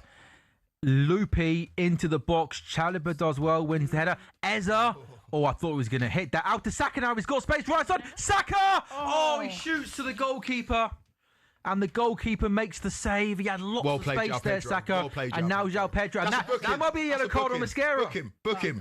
Thank you. 3 yellow cards in 12 minutes. 3 yellow cards, right? That's a booking. I don't know what you're moaning about, mate. Shut up. 3 yellow cards in 12 minutes, but that was the first opportunity. It fell to Bukayo Saka, who had space right-hand side of the box. His shot was well saved by the goalkeeper. João Pedro does well to win the ball back, and João Pedro on the counter-attack gets taken out. Well. So who's that then on a yellow card? Zubimendi on a yellow card, Mosquera on a yellow card, and Cucurella. Yes. Yeah.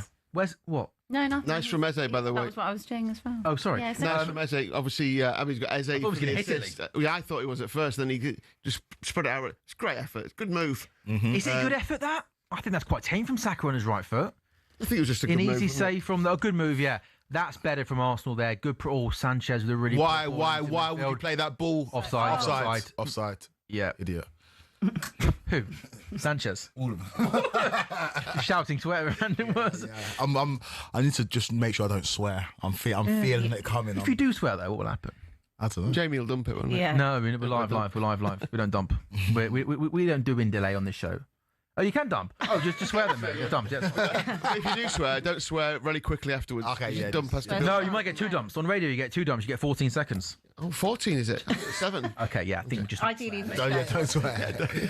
Yeah, it's probably the right idea, isn't it? We are grown men after all. Eze to assist live in the match, by the way, is 5-1, which I think is a decent price. Didn't get a chance. There was a nice little bet, 3-1 for Saka to have over 1 shot on target. Obviously, that the first one of those. Anyone who got on that, the first one of those is in, and obviously that score or assist, epic boost. Yeah, I love that, Lee. That's good. Well, it was epic boost this year. Yeah, they've been really I mean, I good. don't want to, but do you know, does that cost you guys a lot of money, those epic boosts? They're normally quite generous, like Haaland to score or Saka to score. Yeah, both landed yesterday.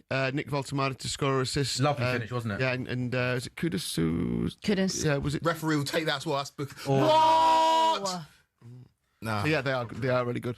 James got the wrong side of Eze, and he went down under a challenge, and Kwaku wanted a foul, none given. So 14 minutes gone then. A third booking of the game we've seen already. It was Christian Mosquera stopping João Pedro and the counter-attack. The first chance of the game came from an Arsenal throw-in. Declan Rice with a long ball into the box. The move continued for a bit. The ball worked out to Saka right-hand side. His effort from around 10 yards out was saved by the feet of Sanchez, who once again tried to play out from the back, Kwaku. That's 2 times now. Poor balls playing out from the back have put Chelsea in a bit of bother. Yeah, that's a clear instruction. It was Chalobah this time. Sanchez plays in the ball.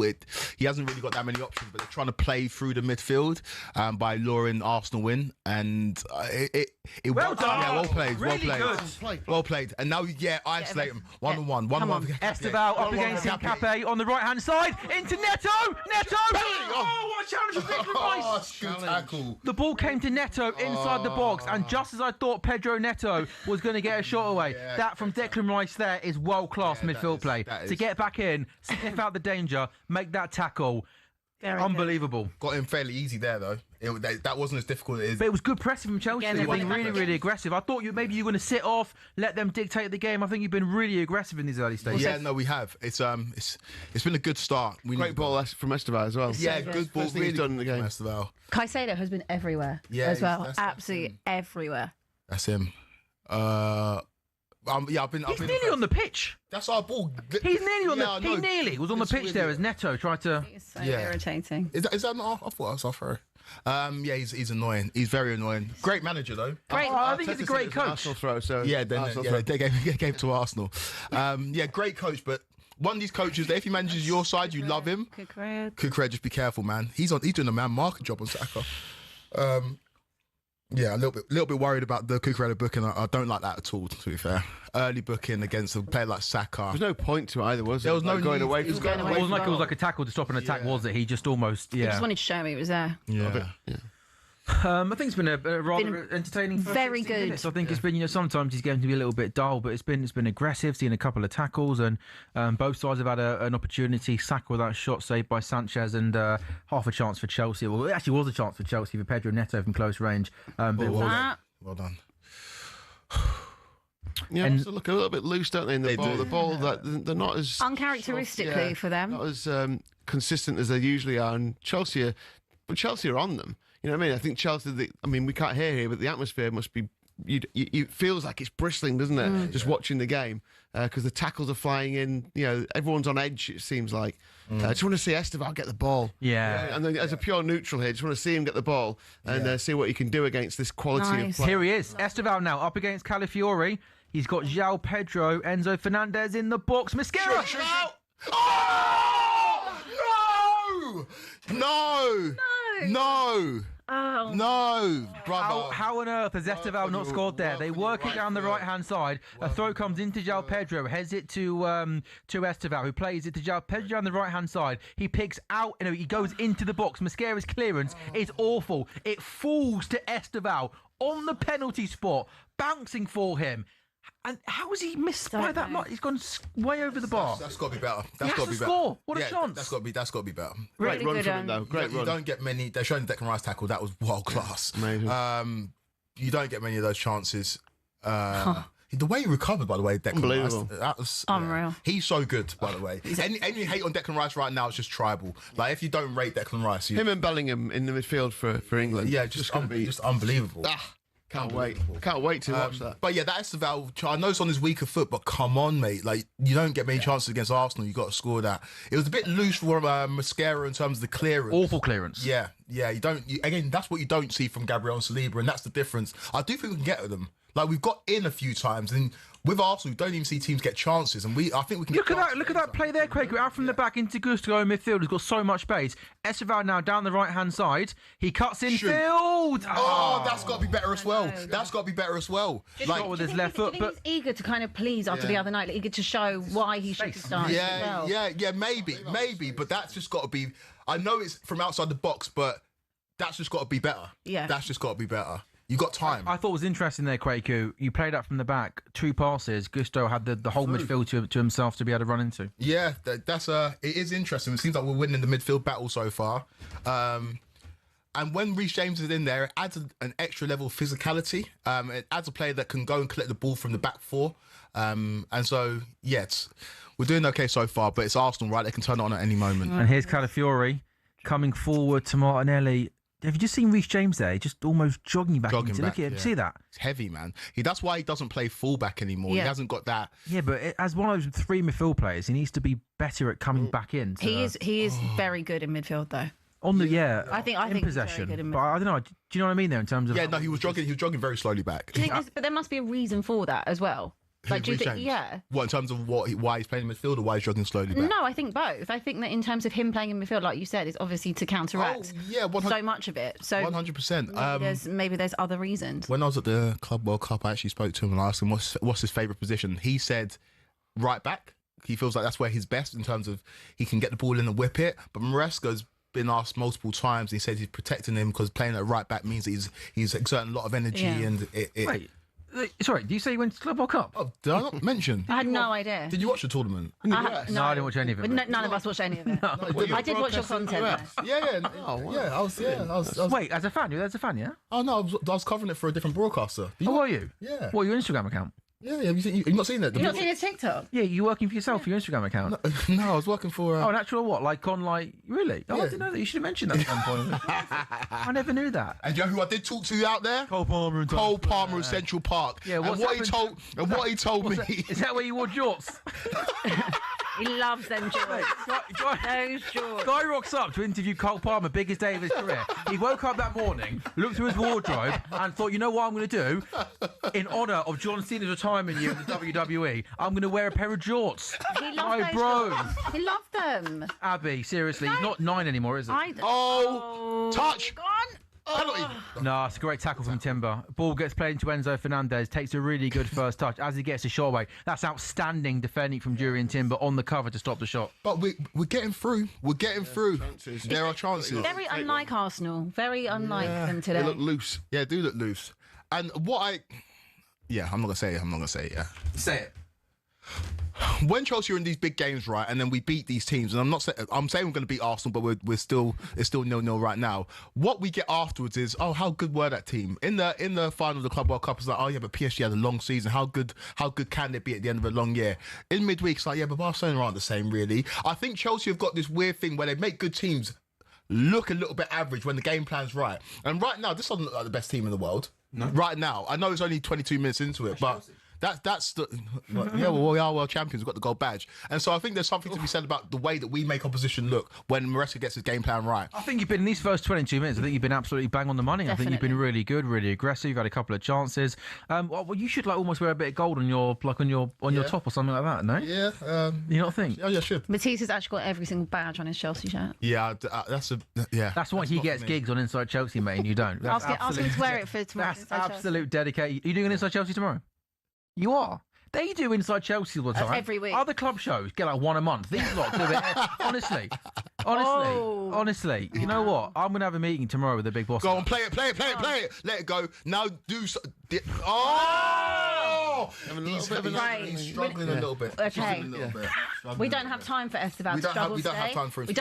We don't have the. Just settle down. We don't have this time. Yeah. Okay. But he's getting in though. Yeah, he is. But if he's not going to do anything proper, Put the hand on his shoulder. Yeah. Abby, how's the Haywatch going? Come on, it's going really well. Would you, as a Haywatcher, would you take a draw now? No. You think Chelsea got to win? Chelsea can do this. Right, I'm looking at the Arsenal Chelsea can faces in the absolutely gallery, do right? this. Marco doesn't look too happy. What's going on, Dante? Dante looks a bit worried. You right, bro? You go. Lucy's behind the. They're all Arsenal in there. She's behind the screen there. They're looking a bit nervous. Chelsea are in again. Come on. Chelsea got the ball again. It's Esteban. He needs to do better. Come on. Esteval here inside the box, right hand side. That's really poor. No, Into the hands of David Raya. It's okay. I need to look at your bench real quick. Yeah, Cole Palmer's on him. Cole Palmer's on. Yeah, I know, but Cole Palmer might not get more than 20 minutes. Potentially. Do you know who's playing really well at the moment? João Pedro. He's linking play He's well. not scoring many goals though, is he? I thought he's got more goals for Chelsea this season. Is that fair? Yeah, no, that is fair. He's not an out-and-out striker.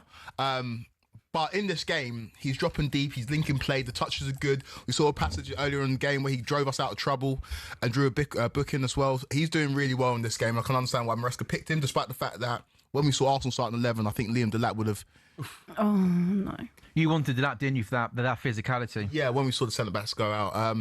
We're playing well, though, man. We're playing well. I like it. If you'd have said it, if I'd have said to you before the game, within 25 minutes, Esteval would have had 2 decent opportunities and he would have had 2 good crossing opportunities. Yeah. You'd have taken it. I know it's not been great, but like you'd rather him be in them positions and making the mistakes. As a young man, you'd think it's there. It's just a matter of time, you'd think, before. I mean, we're 5-4. It's no big price for him to have a shot on target. I mean... You'd think he will have a shot on target in this game the way it's going. The way it's going, for sure. Yeah, he just needs to settle down a bit, doesn't he?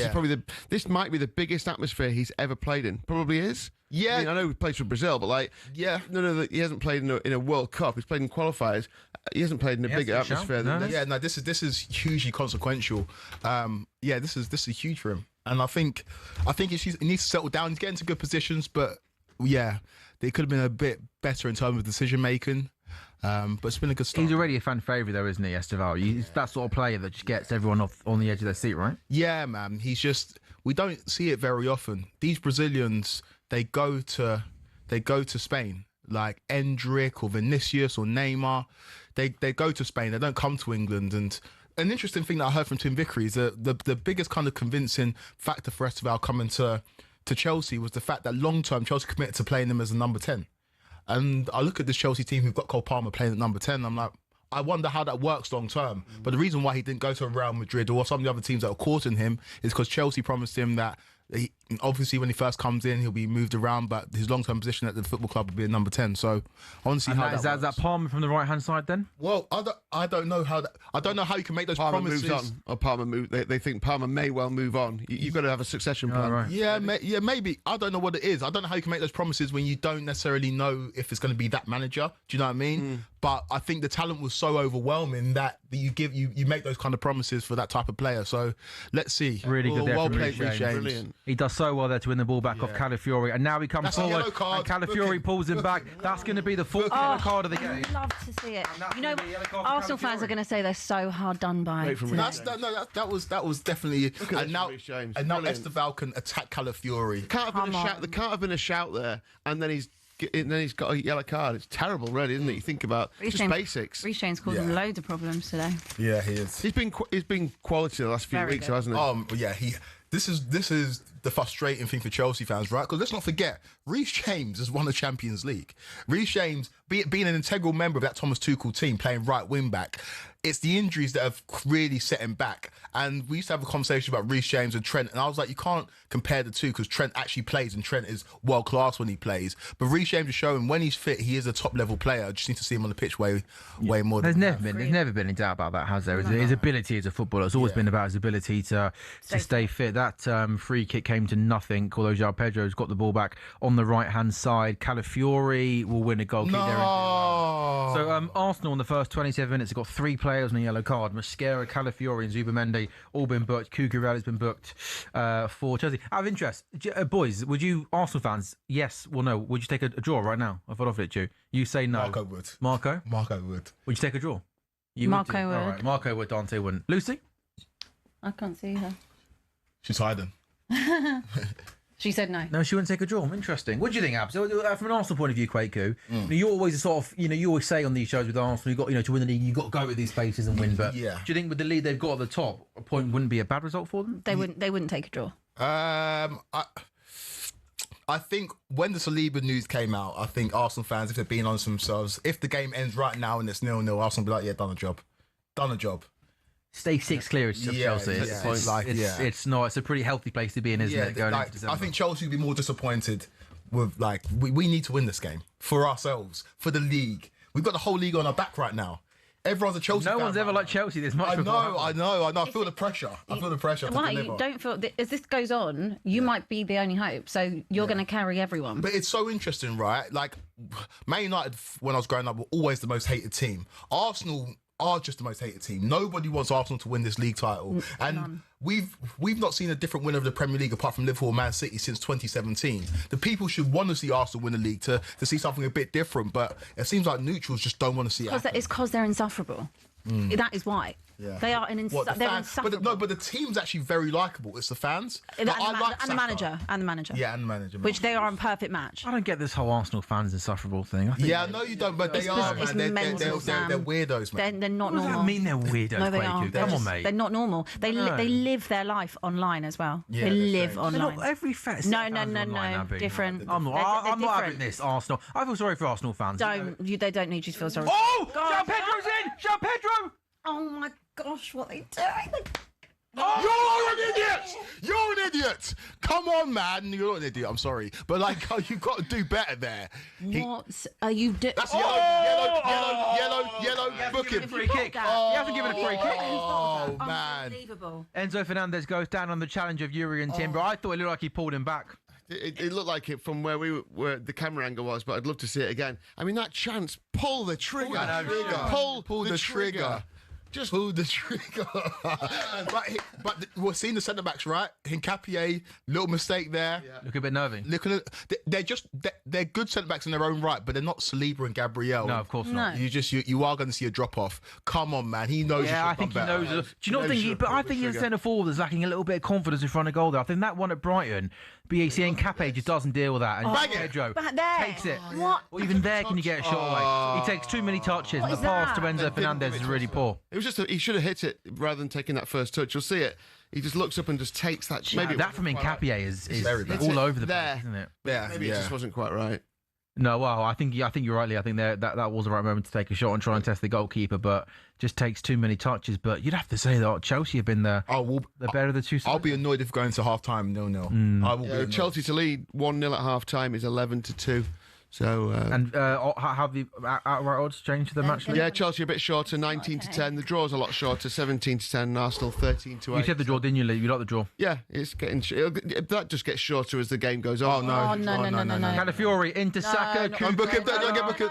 Oh, he does fine there. Really Saka's back here. You need to score first half. They're not going to come out and be as bad as this. Look at the space he's got here, Kwaku. Too much space. He's offside. Don't pass it. He's offside. He's on. Are you sure? Yeah. He's on. Esteval. Pass it. Don't do it on your own. Enzo Fernandez shot saved by the keeper. Mate, look how much room Gusto had there. I know, it's crazy. In the pocket. It's crazy. I don't know why. Arsenal seem really open. Yeah, they seem so open. They've got no midfield. Where is it?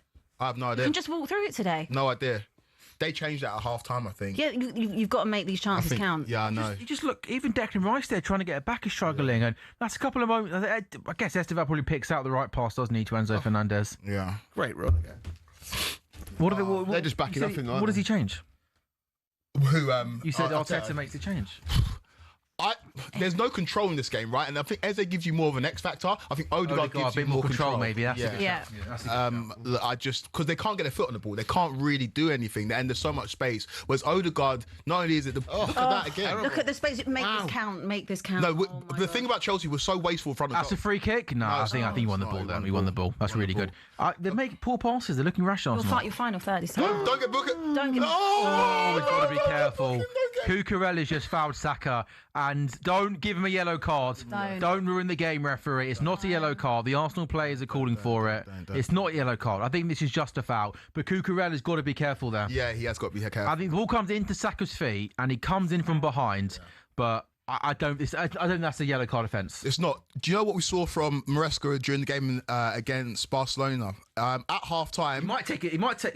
he took Gusto off because Gusto was a yellow card. Did you take Cucurella off? The thing is, Play James the left back. Bring on Andre Santos. it's too. Yeah. Also, he's been so good in. I think he's been really good in midfield, James. He has, but like that's a risk. That's way just there. I said you expect someone with experience not to make that. It's all when you want a yellow card. It sounds great, but you almost can't really make a challenge because it's so risky, isn't it? And especially with a game like this as well. Yeah. I think he's got to be careful there. Gotta be very careful. What can he do then?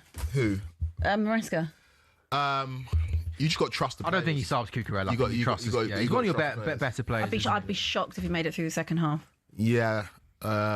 Unless someone unless someone else going to check. You just got to trust him. You've got to trust him. But it is nerve wracking. Every time Saka gets the ball. Caicedo's just gone into Mikel Merino. Refs play the advantage. Arsenal's still in possession. Caicedo's But pretending Mikel Merino has gone down and is holding his something. They're both holding. What? And Caicedo's also. I don't know if Caicedo's just. Caicedo screaming for the. I'm not sure Caicedo's just trying to make him in. It was the delayed roll from Caicedo. It was a bad challenge from Caicedo, and then That might be the card for. Yeah, Caicedo. that's a card for Caicedo. Yeah, we don't. He realises that he fouled him and he starts rolling the floor. Smart. It looked a rash challenge from Caicedo, didn't it? Yeah, it was rash.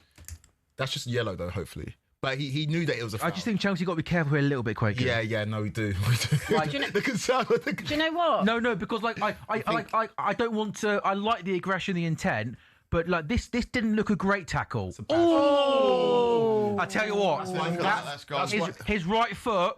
Oh, that's not a good tackle. He slips. So his right foot catches Mikel Merino's left foot. He does slip. On the top of the foot. He does slip though. On the top of the foot. They could look at that. That's a yellow card, I think. They could look at that. I don't think it's a red card. They could look at that. Mikel Arteta's not happy. It's not a good tackle. It's a stupid tackle. It's a rash tackle. It's a reckless tackle. I think he catches him on the top of the foot. I think it's a yellow card. Yeah, that was really smart from Caicedo because he knew it was a bad foul, so he's rolling around as if he's hurt, but he's not. That just delays it a little bit longer. It breaks up the play. Maybe the referee forgets. Today, how you're playing, I don't think he's going to forget somehow. Why are you down again? What happened to you? Oh, no, I'm still going to book you. How you're playing today, and kind of like that intensity and that kind of the like a young spirit that you've got. Yeah. That reminds me. You know when we had Battle of the Bridge and Spurs come to you. You remind me of how Spurs were that day. Yeah, for sure. It's like so good, but have the ability to literally to lose. Yeah. Think about the red cards Chelsea got this season. Had so many red cards. Managers even got sent off. But yeah, we have the ability to be fair, though, that was absolutely disgusting when they celebrated the last-minute goal. I mean, how dare he do that? Outrageous, honestly. Absolute weirdo. But it's that young, hungry team that want to show that they want it, and you have the ability to... He hasn't forgotten. Got the yellow card in his hand. But honestly, like... You're still getting booked, mate. Yeah. Look at Caicedo's face. I mean, what is it with footballers? The acting is hilarious. It's like, what am I acting? That's so funny. I'm tweeting about that. It's so nonsensical, man. He knows exactly what's going on. And he's waiting for an explanation.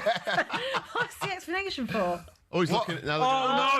Oh no! He's checking for the red cards. No, don't ruin this. Yeah. Oh no! This is not a red card. No. Maybe Anthony Taylor's going to send him off. Maybe just backfired for being down for so long. They've had a chance to look at it. They're going to send him off. They're going to send him off. They're going to send him off. The referee's having a look here for a possible red card. I think this is a yellow card here. I don't think this is a red card. He's late. His right foot catches him. Show a better replay. Show the whole thing. They're going to red card. They're going to send him off. It's dangerous play. He could snap his ankle, couldn't you? They're going to red card him. Slips. Yeah, but he he didn't- slips. He he slips. He didn't- slips. He Does he slips. slip though? Does he slip? No, he doesn't slip. Don't No. I send think him his off. Don't first send him contact is on. Oh, they're It's absolutely not good. The more you watch it, the more reckless and more dangerous it looks. Don't. It does catch him kind of around the ankle, studs up, and his legs left foot almost does get caught in the turf. Quaker, red card or not? Yeah, they're going to send him off. Is there a red card though? Red card. Yeah. Abby, red card? Yeah. Yeah. That's a shame. I think Killed the it's game. almost just a tiny bit Brother, too low man, for it to be why a red. did you do Yeah, that? top of foot, bottom of shin. Of course, he's going to change his mind, Anthony Taylor. Killed Of the course, he game. is. Obviously, he's going to go over and change his mind. Do you know what? I think that I'm going to say that's a yellow card. I think he's a tiny bit too high, but maybe a little bit too low for it to be a red card. I think he catches him the top of his foot. It's not a good tackle. I think a yellow card there would have been fine for me. Whether it's serious foul play, isn't it? That's It's it. a red. If that's on Gravenberch, you think that's a red? No, Abby, I don't. I disagree with you. I think that's a red card. Yeah, I'll have to think what I think. It's not. You can think He, what you he think. sent him off. He's giving him a red card. It's a red. On the plus side, the bet builder's got 2 legs up. Not very good, though, is it? No, it's flat. That kills the It's game, flat. doesn't it? It's Come on. terrible. Come It's on. just like changes the Still 0-0. game completely. Luke Henry. Red? Do you reckon it's red? Luke Henry said it's not red. Do you know what? I think my initial first reaction was, and I said straight away, I think it's a yellow card. When you see it slow down time and time again, it looks worse. I think there he catches him almost on the top of the foot, and I think that's a yellow card. Oh man! But the thing is, Sam, if I'm being completely honest, if that was happening against our team, say Declan Rice wins that tackle against any of our players, I'd be like, give him a red card. That's a red card, man. It's a red. Like, that's a red card, and he was pumped It's- up. it's from, absolutely he was a pumped red. up from moment one. Like that's a red card. And bear in mind, him and Moreno have had that thing already. He went to leave one on Marino. Yeah. He went to leave one on Marino. We mentioned at the top of the show. It's a red. I think that's a yellow card. That's a red, man. That's a red. That's a red. That's a It's red. red. And I like 80s football, but that's a red. That's a It's red. got to be red. He could break his leg doing That's a that. red. We can't break his leg. No, but it's like his leg bends. As he gets it, his leg does bend as he makes contact. That's a red, It's man. dangerous. All, It's all, dangerous. all day long, that's a red card.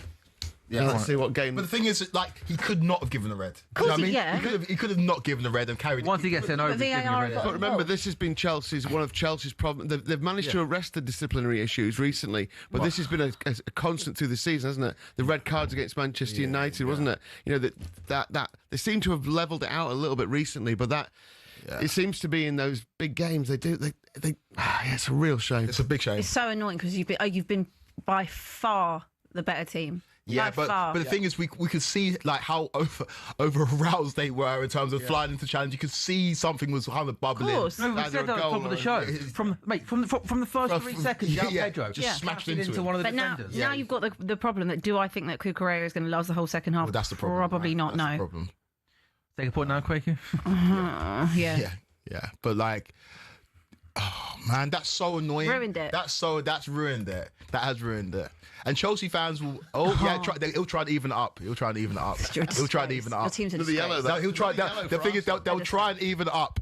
They will, and that's why. Is that Hincapie? Yeah. Is that 5 yellows for Arsenal? Well, it's not a bad thing because that's both Mascara, Hincapie, and Calafiori all on a booking, Yeah. and Zubamendi. They will try and even it up. We did it against Manchester United. Rob Sanchez, trying even up. Who? Chelsea, in terms of I see. getting the man sent off. We did it against Man United. We were trying to draw them into getting sent off, and we end up getting Casemiro sent off after Rob Sanchez got sent off in the first few minutes. So you'll see more of this from Chelsea in terms of rolling around after challenges, talking to the referee because I've got a bit of sympathy for Costa. I don't know. I think he's fractionally late. I don't think it's out of control. I didn't think it was as high enough for it to be given as a red card, in my opinion. But I think you see from the reaction of the Chelsea players and the reaction of the manager, they kind of know it was a red. the problem is as well. But you saw Caicedo's face. He knew it, man. The problem is when it gets slowed down to that extent, it looks worse. That's what I'm and saying. worse and Exactly, worse, doesn't it? I know exactly, yeah. I know what you're saying, but I think even in real time, it looked a bad tackle. nasty challenge. But one thing I do think is I do think that you've been a little bit too aggressive in the opening, and that's it's almost a tough one because like you want to be a bit old school and almost think, let them know you're Where's the early. line? But now in football, you almost kind of can't do that. Not because, VAR. It's felt like you have just been a little bit too emotional. Maybe I don't know. And do you know what Chelsea's problem is? And as it well? kills the game now, by the way. That does kill the game unless we get them get a player sent off for them. What Chelsea have been really poor at is taking chances in big games. The Spurs game should have been 5-0. Yeah. The Barcelona game should have been 6-0. And Chelsea had so many chances to make that a cricket score. And in this game, they maybe haven't been clear-cut chances. Are they going to check the screen? No. Wishful thinking. But yeah. So, Bobby, I don't think did Anthony Taylor didn't even give a free kick. He only played an advantage, didn't he? Yeah, for the He didn't even give the free kick and a card straight away, right? No. But I don't know. Maybe I'll be honest with you. I can't complain. I'm going through Twitter and most people are saying Timber on a yellow. It's a red card. Timber did Timber get yellow? I don't think he did he? I don't think Timber is, no. I think Mascara it's Hincapié, Mosquera, Hincapié, Calafiori, and Zubimendi. Yeah. Right, well, I guess Enzo Maresca now has got to 7th red card of the season, by the way, that for Chelsea, which is absolutely remarkable. 7th. 7th red card of the season. 7. Red card. Look at his eye though. Look at his eye. Well, that's a bump. That's an egg there. Yeah. Showing the ref. They'll try and get Hincapié sent off. Yeah. They'll try and get Hincapié sent They got nearly half the outfield team on yellow card. I know. Sent off. I know. That's a bad bump though. Here's one for you. By the way, how many red cards do you think Moise Caicedo's had in his career? Premier League career. Oh, in his Premier League career. Got to be a few, hasn't it? In his Premier League career? Yeah. 130 games as a Premier League player. Have you got the answer there? Well, obviously, I've got it there. 4. I'm not going I was going to say 4. I'm not going to not tell you. I was going to say 4. 2. That's his first red card in the Premier League. Oh, okay. That's tricky. Well, it's just gone straight into the back of him again. Who was that? Should have seen through that. Yeah, I know. I gave it away when I went. It must have been a lot, right? Like 4 in 130 is 1 in every.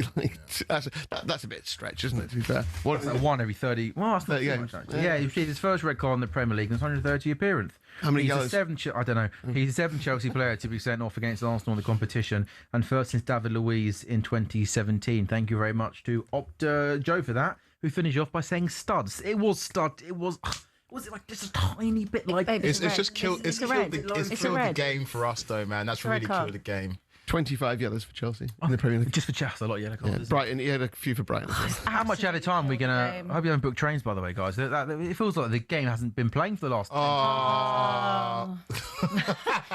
I'm so annoyed. Yeah, I'm so annoyed. It was such a good game. It was feeling good, wasn't it? And so annoying. just over aroused, man. Over aroused team. Over aroused. You know what I mean? They smelt something in the air. They smelt a weakness from Arsenal, and they just couldn't control it. Yeah, they just. I had that feeling. About Yeah, it's just like Here we go, Quaken. John Saka. Yeah, they just couldn't. It is an Arsenal corner, and the first Arsenal corner of the day. It's going to be an in-swinger from the right-hand side. So Saka with his... By the way, this game has got another red card in it. Corner comes in. Sanchez does really well. Comes Sanchez. and collects. Go on. No, that's not the worst, but it worked what he planned. He didn't mean it. Neto now up against... he comes in field, doesn't he? And Mallow... I hate red cards in games. It's Yeah, I was so saying, annoying. man, it ruins it. Killed Honestly, it. it kills it. Esteval... No. Not at the best half, Esteval. How much We don't have time for There's got to be Esteval plenty. today. 10 minutes We don't have time for it. We won't see Cole Palmer, I think, with that red card. The amount If you go one down, you will. 100%. Well, if we go 1 down, yes. Handball. That's not handball. We'll take anything. We're trying to say anything at this point. Oh, man. 5 minutes added on. No. Martinelli, No. Declan Rice, in down the left-hand side, back to Martinelli. What a save by Sanchez. He gets down low to his right-hand side and makes a really, really good save. Good save from Sanchez. That was a good break from Arsenal. We were all over the place. Yeah, good save through bodies. He's been good this season, man. He's got a new chant about how he wasn't very good and now he is good. Do you want to sing it? No, it's got swear word in there. You could just switch it for something. Go on. Oh, come on. The thing is, there's still something in this for us. There is. But There is something in this for us. We just got to take up. We're not a team that take chances, man, and that's the problem. Arsenal don't give you too many. They've given us. Yeah. You've had loads. We've had loads. That Esteval one when it fell to him from that mascara clearance. You have to score that. Even the João Pedro one, like you've got to do better in the final third you do. against Arsenal. Like you just. do. What do you do? But if we can manage to get another one of their players sent off, then Yeah, then we we've need got a to. real game. If it can be levelled up. Yeah. By the way, I don't want to keep going back to red card. When we watched that, not one of you, by the way, just to let you know, you're all sitting there saying it was obviously a red card. When we watched that for the first time, no one in the studio, by the way, said immediately, we were joking about Caicedo trying to avoid a yellow card. None of you two sat there and went, that's definitely a but red then when card. you see it So again- just to let you know. So don't look, I think I could. Thank you very much, Dante. They're sitting there looking at me like I'm an idiot. We watched the replay. No, I think we winced. We were winced. joking about Caicedo trying to get away with a yellow card. So don't look at me. I'm not crazy. I did a wince. All right, they didn't wince. No, Kwaku said something. we Actually. both we both said that was That was a bad tackle. we both said it's a bad tackle, but he couldn't. He no could one have said kept red it as card. a yellow. No one said red card until But it then when we went saw over. the replay, Then we said it was a red. Yeah, that's the point of VAR because this is a replay. You saw replays, mate. We saw replays before it went over to VAR. It was red. We said red It was from a the red. start, I think. Yeah. I promise did. you, up until I it went did. over to VAR. I said it could have been. These two did not. No one mentioned red card. Oh man, No, I'm not sure about that. I'm not sure about that. Not sure about that. Right. I think it was. When we need the odds, little Lee will come to you, okay, mate? Love it. Honestly, Chelsea, come on, man. another Arsenal corner. I was there only 5 minutes added on. Like, literally, the game stopped for like 10 minutes I know. before it went down. It's honestly, it's absolutely insane. Yeah, I'll take that though. I want to get to half time. Just Oh, you take half time now, get back in and try and 100%. change things up. 100%. It's going to be an Arsenal corner, though. It's going to be a Declan Rice in swing from the left. Two corners now all of a sudden for Arsenal, so it's helping the bet builder again. go. I don't think Ezra's getting it. Oh, 4.5. No. 2 out of 4's come in, by the way. Yeah. I think it's the Ezra assist one that shows him to take corners, right? Nah, he's more of a finisher. Do you not think also that corner flag there? I don't think like players are probably as close they ever are to the fans on that corner. Yeah, it's way like, it's just way too close. so Way close, too isn't it? close. And I think of the abuse Declan Rice is getting. Sanchez Catch that, punches that catch one. that, catch He it, should just catch punch that one. Catch Yeah, that one, shouldn't he? we just need to- Esteval, Neto. That's not bad. That's not bad. Someone needs to run beyond. Someone needs to run beyond. Esteban Hold it needs up. to make that Run run. beyond. No. Look up. Get your head up. He's done fine. He's done fine. That's all right. That's okay. Yeah, he's on That's good play. Come on. That's good. Bit of play composure there. Bit of composure. That was good play. Not much ahead though, is there? Oh, not bad.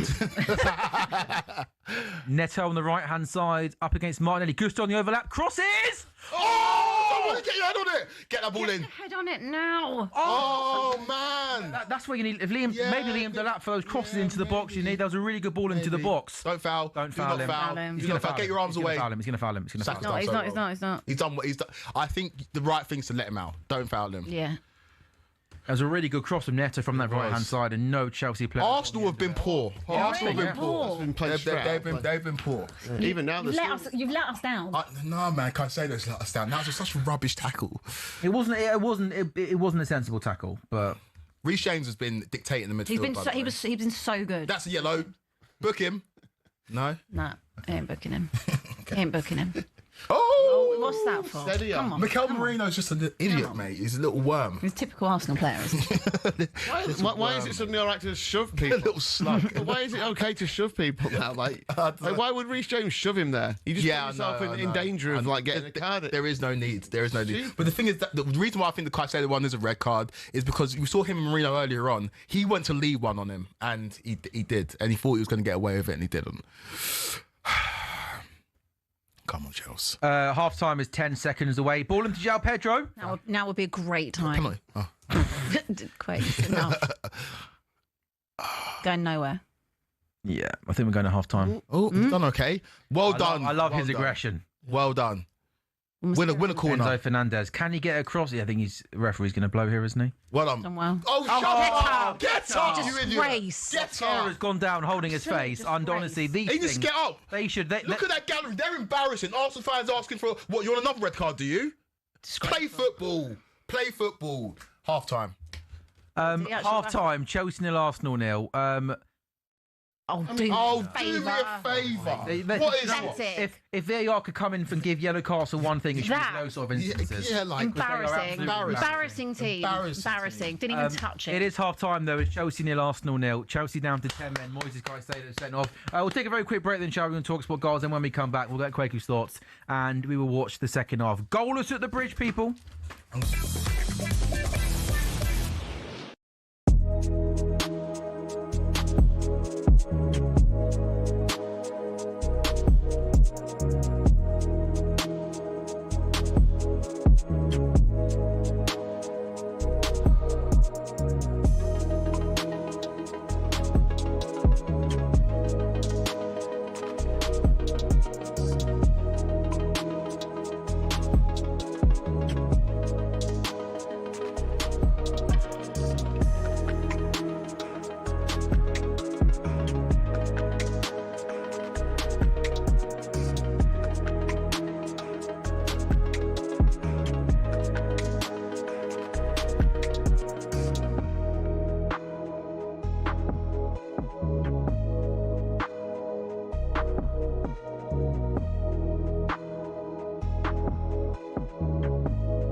afternoon. Welcome to talkSPORT Goals, brought to you by Final One Standing. It's new from William Hill, 18+, gamblerware.org. Terms and conditions apply. It's a busy Super Sunday on talkSPORT Goals, live on talkSPORT's YouTube channel and as well on your smart TV. It's results today in the Premier League. Man United going to Crystal Palace and winning by 2-1. Villa up to third after beating Wolves by 1-0. Forest 0, Brighton 2, West Ham 0, Liverpool 2. The 4:30 game in the Premier League is Chelsea versus Arsenal. Massive game at the top of the table. The big news, though, is that Chelsea down to 10 men. Moises Caicedo with a late tackle of Mikel Merino. He was given a yellow card originally on field. Referee Anthony Taylor was sent over by VAR to have a look and upgraded it to a red card. Lee, I'm guessing these have affected the odds in quite a big way. Yeah, absolutely. Yeah, Chelsea now 13-2 to win this. Remember, they were shorter than 2-1. So yeah, it's a big old price, 6.5-1. The draw 9-5, so just under 2-1. Arsenal odds on 13-20. 13-2, Chelsea. 13-20. No, so but Chelsea. Yeah, 13-2. It's a big price, isn't it? Yeah, it feels big. I mean, yeah, they've got to go and beat the best team in the country with 10 men. That's the problem, obviously. But yeah, in terms of like the game and the stats, 5 shots to 2 in Chelsea's favour. The difference, I guess, being that Arsenal's 2 have both been on target. Chelsea have only had 1 shot on target, which goes to your point, Kweku. They haven't got that clinical player to just finish things off for them. Yeah, in terms of our bet builder, we had. Right? Yeah, yours is in. Yeah, can I say it? Oh, is it? To show a card. Oh, it's any card, not any yellow card. cards. Yeah, any card. Yellow card. Cucurella over 1 foul is in. He's had 3. So we've got over 4.5 Arsenal corners in there. Currently there are 2.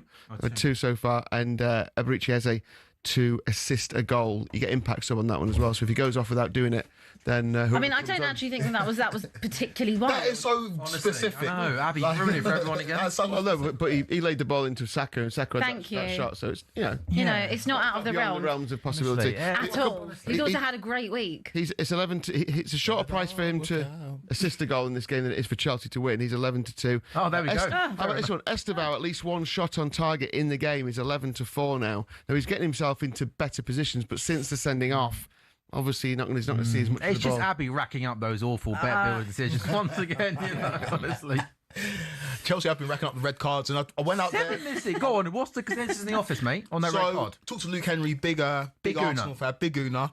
He said that he understands the decision. He thinks that Anthony Taylor could have just given the yellow card. Oh, yeah. He also doesn't like the way Anthony Taylor's been refereeing this game. He goes, a game like this, you could keep your cards in your pocket a little bit more and let the players play. Because I talked to him about Arsenal's midfield, and he goes, the reason why Chelsea find the space is that Supermendy, if he's off the ball, likes to be a bit more impactful, and he can't. He's on the booking right now. Sure. And so it has effect. You look at Cucurella and Saka, maybe we're going to see a difference in terms of style of play, even though he has been tight on him ever since he got that booking. And so his criticism was Anthony Taylor and how he's refereed the game and how he could have maybe kept his cards in his pocket. And the Cucurella one, maybe you didn't have to give a yellow card. Yeah. There's a couple, though, yellows that were like stopping counter-attacks. Yeah, and that is, you just got to give I think no matter what game you're in, if someone's tugging someone, you know, on the counter-attack, it's got to be. That's a yellow card, isn't it? Stopping a counter-attack. You never want to be tugged on the counter-attack. What else are people saying about the red card? They are. I thought we were better than that. You're not. It's not the place to be tough. Getting the shake of the head from Jamie, the producer. What are they saying up there? I asked Luke about what he thinks about Chelsea dominating Arsenal at half. He goes, he's not too worried. We might as well just get Luke in to say this on the actual show. Why don't you go home? You asked. I asked. Yellow card poll, not Luke Henry's analysis on the first half. Okay, no one else has said anything else. I would have said. What the hell are they talking about then? Tell you what Reece Locke said. What do you want me to say? Yeah, I want everyone's He didn't say anything. He didn't say If anything. anyone else other than Luke. No, Pards is out there. So. Pards didn't want to talk to me. But yeah, it's generally, I think Chelsea fans can be happy with the first half performance. The only disappointing factor is the fact that we didn't take the lead when we were on top, and now we're down to 10 men. So, good stuff, Kwaku. Thank you for telling me. Thanks for telling me what the office thought of that first half. Abby, how's the Haywatch going? It was going really, really well, to be honest with you. I'm fuming at Caicedo. He's absolutely ruined what could have been a generational game. It still could be a generational game. I just think... I was saying it to Kwaku earlier about just comparing this team to that Spurs team that came for the Battle of the Bridge, and this game reminds me of that type of a fixture. And I think you're just seeing they're eager to show obviously they want to be the best team. They can take the fight to Arsenal, and there is an element of when you're young and you want to prove yourself that can happen. I'm gonna have to stop you there because I need to go outside and find out what Luke Henry thinks about the second half. We're back in a couple of minutes' time on talkSPORT Goals.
Very good afternoon and welcome back to talkSPORT Goals. It is brought to you by Final One Standing, which is new from William Hill. It's 18 plus. Gamblerware.org. Terms and conditions apply. The 4:30 game in the Premier League, the big game at the top of the table between Chelsea and Arsenal, is goalless 0-0. Chelsea, they were down to 10 men. Moises Caicedo sent off for a straight red card for a late challenge, a high challenge, deemed to be a high challenge.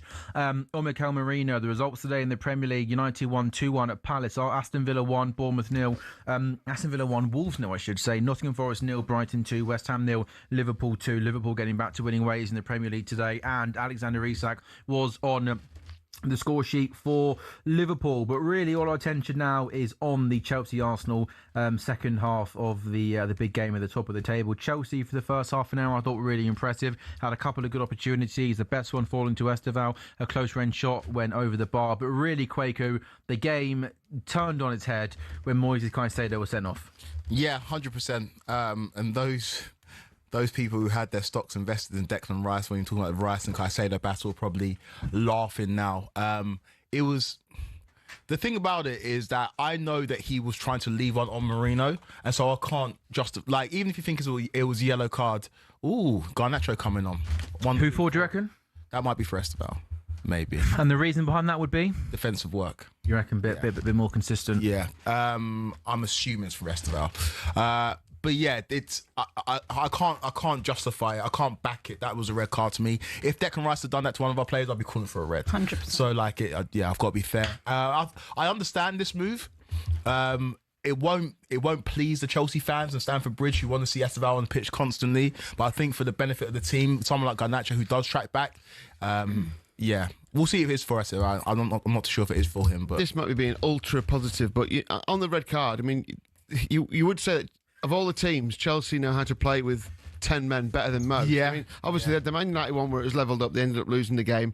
They lost to Brighton, didn't they, when they had a man sent off? They beat Benfica with a man sent off. They beat Forest 3-0 with a man sent off. So, beat Wolves in the Cup, having had a man sent off. So, I know these teams aren't anywhere near as good as Arsenal, by the way, but they have proved that they can play with 10 men and probably well practiced at it. So, it's not like it's a complete surprise. And Maresca will have gone through how to play with 10 men. But this is the hardest possible 11 men to play against in European football. It's just a shame because we were having such a great game. And it was just a good game. It was just all the matchups were great. We were just so in it. They're bringing on Marzo Skelly. I think that's going to be for Calafiori. Calafiori's on the booking, right? Calafiori was on a booking. Mosquera, Hincapié, Zubimendi. And also what Luis Skelly does is drop into midfield. He gives him an extra man in that midfield and helps him outnumber us and dominate the ball. So if it is for Calafiori, it makes a lot of sense. A great little photo of Abby Summers on the latest talkSPORT YouTube video. You should put that on your Hinge profile, Abby. I don't have Hinge. I don't do online dating. Do you not? No, definitely not. You Why are might you saying it like that? I swear She's on the old David Raya, that's what it is. I'm not. I don't do online dating. I meet quite enough people to not have to go on. Racking up the dates. Racking up the dates. Racking up the boys shouting Racking them up. Some of us don't need Hinge. Ooh. Anyway, back to the game. Why are you so defensive there? I just made a funny comment that you had a funny picture. I know, I'm going to have a look now. I don't do online I dating. don't do. I know, because I just don't do online dating. Nothing against anyone else that wants to do online Guys dating. used to approach me at the bar all the time. Yeah, I don't do it. I don't go to the bar. I literally don't leave my house. Just slide into my DMs. Really. Yeah. How do you meet these people then? How do I meet them? Just out and about. Just what? Out and about. Like in the talkSPORT kitchen, yeah? No. Move on. Anyway. Right, we better dot some I's and cross some T's then, shall we? Back to it. That's what I love about the show. We can go from there to there and we do it seamlessly, don't we? Yes. Chelsea 0, Arsenal 0. Where the show goes, nobody knows. That's Goal's tagline. Anyway, right. that could be a tagline. Yeah, they've confirmed that it was Garnacho for Esteval. Makes a lot of sense. Let's see what you've and it is Luis Skelly for Calafiori, which also makes sense as well. So we've got fresh matchups out wide, and let's see what Chelsea can do in the second half. Let's see if they stick what they got and they go defensive with a low block, or if they take the risk and fancy themselves getting the goal against Arsenal. Yeah, let's see. Book him. And that's a good start. Ooh. That's going to be send him off. Send him off. Send him off. Send him off. Send him off. Send him off. Hincapié with the challenge on João Pedro straight from the kickoff. Reece James, do your job. Get him sent off. Reece James, do your job and get him sent off. Hincapié with the challenge on João Pedro straight from the kickoff. What happened, Kwaku? I didn't see it, but I know it's sending off. Let's have a look. Oh, it's not. No, yet, it's though, not. Colin. It's not. Barely It's even not. a foul. But we'll back it. I think Chelsea are lucky to get a foul there. We'll back it and we'll say it. They're ramping up the pressure. They're racking up the the indiscretions. I'm not saying anything. That's Racking up the indiscretion. That's not the worst. That's not the worst picture they've It's ever not used. quite LP, is it? It's not the worst. What's LP? The- Oh, yes. Yeah, yes, yeah. yes. That was your goat moment. That was. Yeah, from last season. Yeah, you just looked a bit. No, you didn't look best. Well, You're beautiful, but you didn't look your best in that. You look terrible in that one. I did look terrible. I did. Anyway, By the way, that was. I mean, I think Chelsea don't want to get a free kick there. It was a long ball forward from the.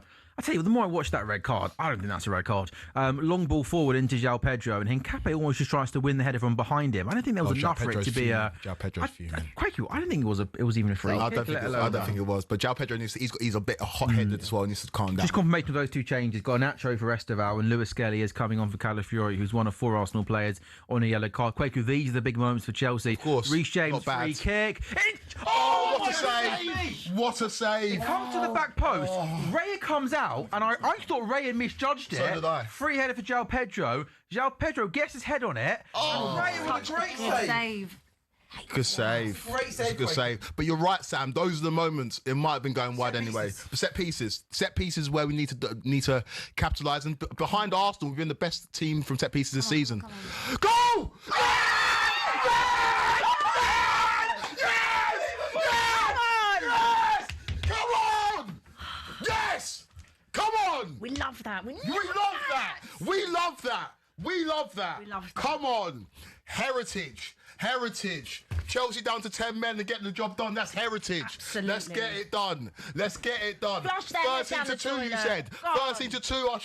I can't say what I should have done, but I should have Chelsea done 1, it. Arsenal 0 into the 48th minute from the resulting corner. Chalobah heads home into the back of the net, and Chelsea with 10 men lead Arsenal. It's a really, really good corner from Reece James, in swinging corner, right on top of the goalkeeper. All the players are. love that. And Chalobah just comes towards the near post, gets his head on it, flicks it into the back of the net. Great. No one on the post. Love that. Kwaku, Chelsea lead Arsenal 1-0. Who would have had on their bingo card Chelsea scoring from a corner? Set piece When we FC. saw Saliba and Gabriel out the team, I said, we've got a chance. Went down to 10 men. 2 people told us it wasn't possible. Lee read out the odds. He said 13 to 2 for a Chelsea win.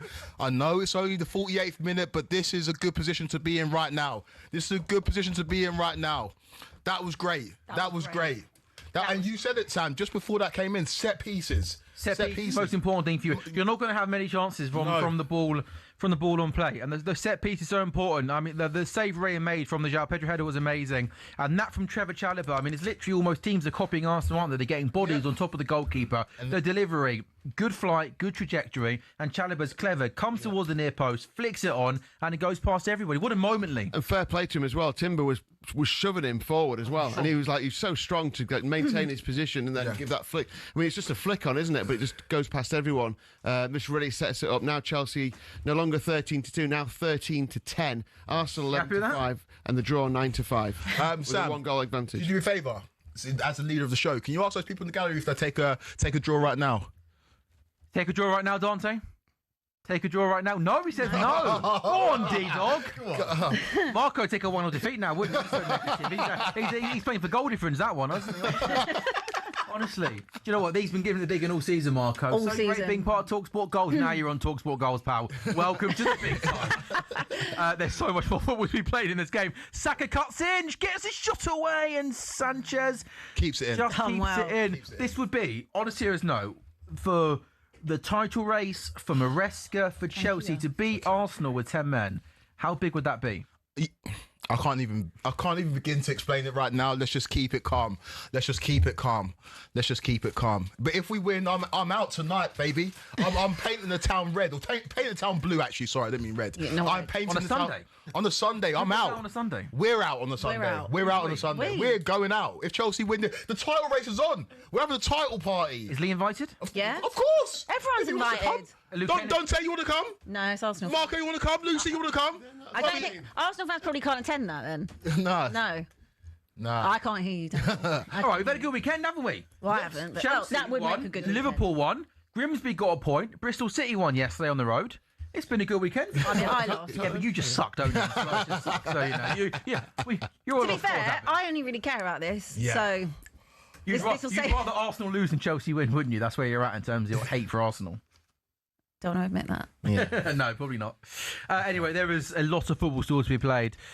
Is this now a case of Quake? You just got to pretty much put 10 behind the ball and almost just keep it tight and try and be on the counter? We have to show a little bit of impetus. I think trying to defend for the next 40 minutes is going to be basically impossible against this Arsenal team. Problem is that you've been playing really well, and then suddenly you change it and you invite them on you. It's It's difficult, isn't it? The thing is, even in that first half, I know that Arsenal kind of towards the end of it dominated. Go long with that. Do not go short. I still fancied us. Arsenal have not looked great. And I know that we played well in that first half, but Arsenal look a little bit off of it. And is there an opportunity to get a second? Like, is there? I'm just looking at this. I'm waiting to see what Arsenal do, or whether Arsenal kick into life. And here they've got a chance Saka! As long as you lot don't do anything stupid. Yeah, Good tackle. the way Cucurella went in there, though, he jumped. I was like, why did you jump in like that? Young and experienced team. Clear it. Good play. Anyone running behind? Nope. They're like, just No, but this is hoof going to it. be the pattern of this half, mate. It's going to be when the ball goes forward, you're not going to have anyone up there. You're going to have people that are going to be behind the ball, keeping things tight.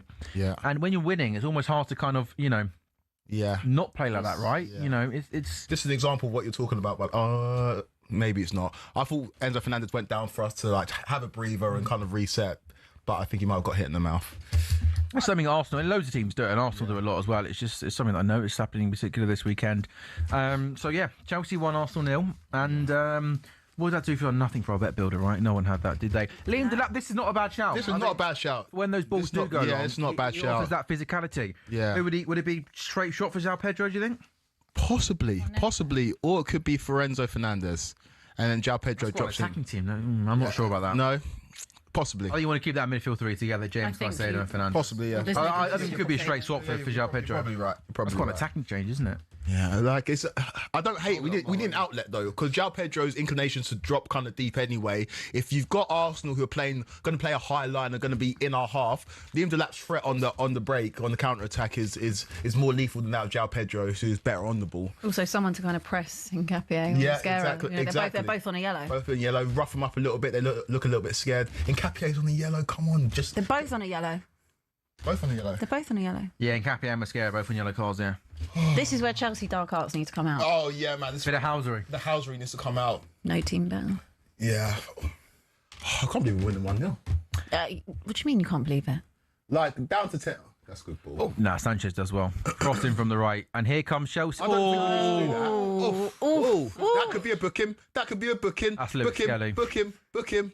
That's definitely There we go. a Book him. counter That's attack. nice. Lovely. We'll take all Now, Mark have Lewis that? Skelly on yellow card. racking up the booking. Racking them up! Rack them up, mate. That racking up is generational on this show. No? It's just hilarious. You're just gonna dine out on it the whole season. It's aren't you? amazing though. Racking up. It just wasn't said in that way.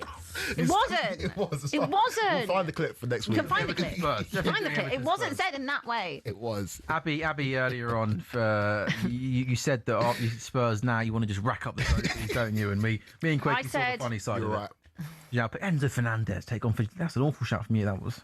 Yeah. It is João Pedro that's come off for Liam Delap. Caicedo on the pitch either.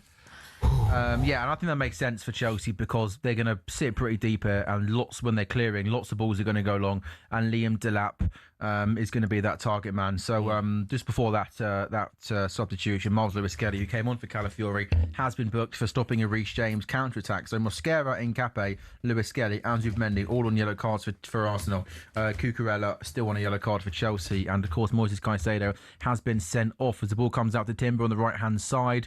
It comes back to Declan Rice. Yes, Sky that. Oh. Went a bit. Part of me really wanted that to go. You went a little bit early there, didn't you? Nah, that's all right. Fine. Aggression. Well done, Reece James. Oh. Here comes Reece. What a ball that is. Out to Garnacho. He's been so good, Reece James. Garnacho now got the ball on the left-hand side up against Declan Rice. Take the corner. Take a corner. Take the Come corner. on. That's a out. corner. Corner. Reece James has been phenomenal, hasn't he? Reece James has been Exceptional. unbelievable. Reece James has been unbelievable. He's run this game. For a player that his natural position is as a right back, and for an Arsenal who've probably got the best midfield in the league, Reece James has run this. What have you thought about Rice today? Rice has been good defensively. Going forward, has not really done much. Zubimendi. Zubimendi's been restricted because he's on the booking. I'm not been impressed with Arsenal's midfield. They've not been done anything, Arsenal. What have they done of note in this game? I think Arsenal have been really, really poor. They have. Really, But poor. again, It's been one of the worst Arsenal performances I've seen. seen him. But again, like seen it in a long time. Barcelona look really, really poor. PSG in the final Cup World Cup, we're making these teams look poor. We are. We're betting them. Tell me more. We're betting them. Oh, that corner. This Corner was rubbish, but but back out to Reece James. Whip it in. Taking too long. Okay, Whip it now. that's not. That's best. it's not the best. But That's a free kick, isn't it? we'll take something. Get your foot on it. Foul him. Oh, well Well done. done. Well done. Well done. Well done. Well done. Back to Rob Sanchez. Take the sting out of it. Lovely. So mature. No. Honestly, right, Dante? I mean, honestly. Poor guy wants to watch your team in peace. He's got used to yapping on and off, doesn't he? Poor guy thinks his team's still going to win this game. Well, Well, there you go. Just jinx So it's going to be a double sub for Arsenal. It's going to be Martin Odegaard and Noni Madueke coming on. My guess would be that I think Odegaard for Eze, like for like, and I think Madueke for Martinelli. Martinelli, yeah. Yeah. Does this He likes Madueke, doesn't he? Yeah. This scares me. this has got Madueke goal. Yeah, Martinelli's coming off, and I think that's going to be for Madueke. And Eze's had a quite a game. Yeah, that's our bet builder. Oh no, did it roll on to Odegaard for the assist, Lee? Yeah, that's right. Oh, brilliant. Oh, nice. Lovely. That's good. Oh no, it's not. Apologies. Zubimendi. Oh, Zubimendi. Interesting. So He's on a booking, isn't he? Yeah, he's on a yellow card. Yeah, Odegaard on for Zubimendi. stays So I on. guess Rice will drop a little bit deeper and play as the 6th. Then you got Eze and Odegaard either side. You think Saka goes to the left and Madueke from the right? I would think so. No, look, there's Madueke from there. I thought it might be. Interesting. You've got it all right this I tell you what, I'm on good form today. You are aren't on I? good form today. That bit's won't get clipped up for YouTube, so I'm going to get nothing from that. But at least us lot know that my tactical analysis You've been good. so far has been really Don't you good. think today's gone quick? It always goes quicker. No, but you know, we did an 6.5 We've done 6.5 hours. I actually feel like today has flown. Yeah, well, you sound surprised. No, but getting sometimes paid to watch football, Abby. It's a dream job. What's better, the first 2 hours of the part after? part after. Okay. Yeah, but Part after. Scott was good though. Yeah, nothing on Scott. Yeah. Yeah. You right, Lee? I'm good. Enjoy the game. Lee's looking at his train times, isn't he? So Declan Rice playing. Yeah, Declan Rice will drop us to 6, won't he? And Odegaard and Eze will play either side. Interesting. Madueke has gone from the left-hand side, and Saka. He's not going to move Saka, is he, from his preferred? I just think right I think position, is he? Just to test. I think you'd have Madueke up against Cucurella, especially on the yellow card. Out. Well done. God. Good to see Odegaard back Gone. there, isn't it? He's been out This for is a where long, you long need time. the lap, don't you, to like just hold it. Hold that for a little bit longer, Yeah, brother. take it forward. Yeah. Let them come Yeah. How you feeling, Quakey? Better that we've got the goal, right? It's a bit of a buffer. But like I want a second. Sure you do. Really good analysis there from Quakey with Farhan. I would like a second. Yeah. Or a red. Yeah, Yeah. take your Second or a red card. Saka cross! Arsenal score! Oh no! Don't. Mikel Merino's headed home. Bukayo Saka with the assist. It's a really, really good ball in from the right-hand side. And Mikel Merino gets his head on it. And it's Chelsea 1, Arsenal 1. Not what we wanted at all. Yeah, disappointing defending ready for it, wasn't it, in the end? As the ball comes in, it's like, it's a decent ball in, obviously. It's a great ball But, in. Yeah. Yeah, there's No, just I think two players on one. It's like, I think Saka does not good really. enough, is it? Saka does when he goes out on his right foot, then he cuts back in on his left foot, and he puts that ball One into man a taking really, really both of dangerous area. And yeah, right, it's Madueke and Marino who are both. Gusto's got them both at the back post, and really Marino can't miss the header, can he? The ball from Saka's perfection. Abby, how you feeling? A little bit deflated, a bit disheartened, but I believe in Charles. I don't know. Realistically, we need to get someone sent off. This is gonna be We hard. need to get someone sent off. Yeah, it's gonna be Big hard. time. It's gonna be hard now. This is gonna be hard. Now they've scored, it's gonna be hard. I think it's a really good wing play from Saka, though, isn't it? Oh, His yeah. patience to go up against Cucurella That's a on great- the outside, back on the inside. The it up. ball in's really, really good. Yeah. That's the assist. And you get. That's the assist for Saka, wasn't it? We didn't have Saka. No, we had Eze. Yeah, there's a. Yeah, I mean, sorry for the epic boost. Oh, epic boost! Yeah, Anyone brilliant. back the Yeah, epic yeah. boost? Oh. Yeah, we need Eze still for the bet builder. Apologies, yeah, but the epic boost, which was Saka to score or assist, has landed. Okay, there you go. Bit of space. Play that ball to Gusto. Or not. It's going to be hard for Chelsea here, Quaker. The players are going to get absolutely knackered. Yeah, it's going to be tough. I don't think we'll see. That's a foul. Book him. Yeah. You saying play on? Look at Saka having a go at Cucurella, telling him to get up. There's he's played advantage, hasn't he? Played advantage, yeah. I would like to see a booking there, though. Lee, odds changing. Has Chelsea gone back out to 13-2? Absolutely, yeah. They touched even money when, just before that goal. The draw 5-4 now, so that's obviously short of price. Arsenal 19-20, so Arsenal odds on, the draw just odds against, and Better. Chelsea the big outside selection now. 73% possession in the second half for Arsenal, We which need is that to be probably... better than that. I know that's We need that to not. be better than that. His hold-up play's been a bit poor. You're playing like Brock Lesnar, come on. Brock Lesnar? Like, do you know what I mean? Like, you've just thrown people about. Just hold the ball up, mate. Do you know what I mean? Playing like Brock Tried. Lesnar. Tried. He tried to try. That's what he wants. Lesnar? That's what he wants. How on earth? Is that the first thing that's come to mind? Very rough. Liam Delap like Brock Lesnar. Like, just wants to throw people about. Just a bit. Suplex City. Yeah, just compose You know, yourself. the old F5. Yeah, man. Just play a bit of football, lad. It's all right. Oh, he's got the kind of Brock Lesnar trim, hasn't he? Brock Lesnar. I never thought Brock Lesnar's name would get a mention in talkSPORT goals. Do you have odds on him winning the Royal Rumble, Lee? I'll have a look. Do you see him fall over when he came into the? Do you see that? Yeah, I'm so God, this is all wrestling, right? But he kind of started out quite well. Started out quite well. I like that from Sanchez. He's been better at that this season. He's been so. I think he's so calm. Right, chance now for Pedro Neto, right hand side. He's got Liam Delap. Neto up against Nkape. Can he get out of him here? He goes down the ball. That's a really good tackle. Really good. Oh, I love that. I love that. Go on then. Go on. Shut your mouth. But do you know what though? So Neto goes at Nkape. I can't. But he makes. Look at that. That's We love this. We love this. We love it. But Quaker, you're not surprised that Nkape went to ground. As soon as someone goes to ground, I thought it's so risky. He timed it to perfection. He had But fair play there. It was a great tackle, but it was risky. Yeah. I wish I was at the bridge tonight, man. Oh, sorry, mate. Sorry. But it just seems. It seems Did you go like. to the Barca game? Huh? Did you go to the Barca game? I'm a father, man. I've just got too many restrictions. Oh no, sorry, responsibilities. Sorry. Oh, here we go. Quaker, who's gone down here now, Quaker? Odegaard's gone down now. Are they going to foul? No, he hasn't given a foul. That, by the way, from Nkape, it was a good tackle. It was a brave tackle to go down to the floor like that in the box. Oh, honestly. Book the idiot. Look at the state of that. Book the clown. Book the clown. Grow up. Look at him. Pathetic. It's embarrassing. He's supposed to be captain as well. Club captain, lead by example. So many things I'd like. Honestly, do you know what? VAR should be allowed to come in and give yellow cards for one thing and one thing only. Is that. And here we go, Quaker, my favourite part of the game. Warren Anthony Taylor. He's going to have a little chat with the players, is he? Embarrassing. Get on with it. Fouls. Give a penalty then for that. He's pulling him. Oh. Why don't they give fouls if it's not, honestly? They make the rules up, these guys, to go along. Oh no. dear. Oh no. Win the header, Gusto. He does. Well done. Come on. Someone in the midfield, get foot on it. Cucurella, why are you falling over, man? Get up! Sorry.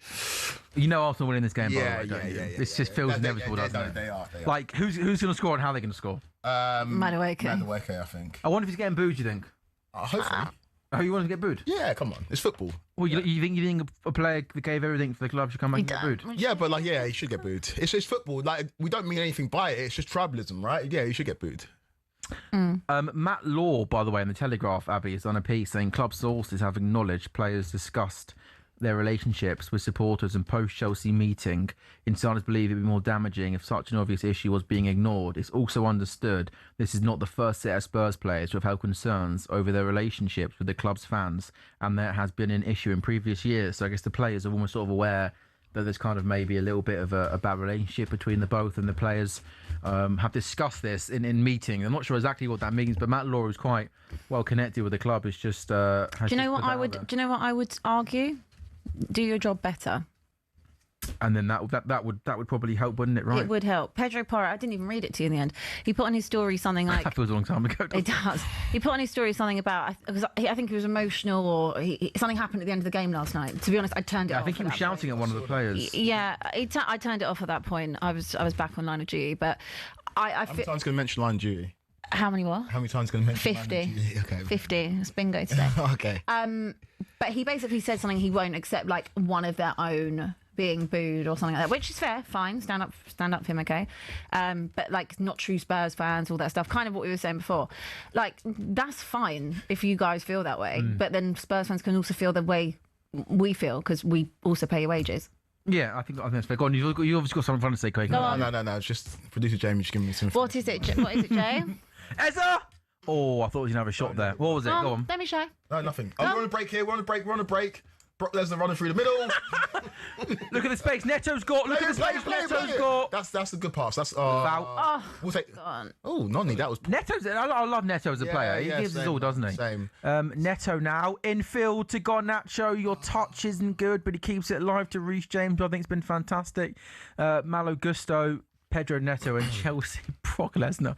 Chelsea can maybe now just take Actually, see what he looks like. a little bit of a breath. Yeah, I don't watch your weird stuff. Your weird weird stuff. Yeah. So hold up, play. What a touch there from the beast incarnate. F5. Oh! Ball into Gusto. Goodness me. Do you know what? He had more time there, Gusto, than he thought, and his first touch was poor. Garnacho now, cross it. Declan Rice gets something on it. Good defensively, man. He's everywhere, isn't he? Quality though, ball in, hasn't it? Is that him? Beat the first man. Yeah. I love. It actually does look a little bit like him, to be fair. I love Liam Delap. Like that was the joke. Oh, I've just saved that by accident.